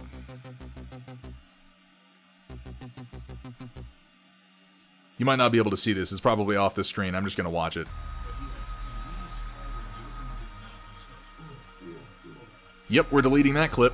That never, ever, ever needs to be seen by anyone ever again under any circumstances. I regretted doing it. Like, as soon as I felt the motion that I was doing, I was like, this is a bad idea. I shouldn't be streaming this. But it was too late by then. So we'll fix it in post. That's the best I've got, but that will bring us to the end of the Storm Report, and thus, to the end of the stream. Yeah, it's definitely too loud. I'm sorry about that. I'm sorry for everybody whose ears I just blasted out. It was not my intent. It was not my intent.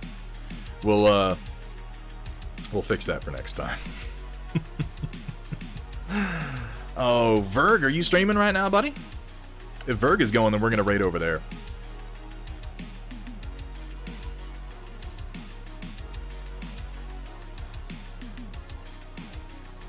He hasn't started up yet.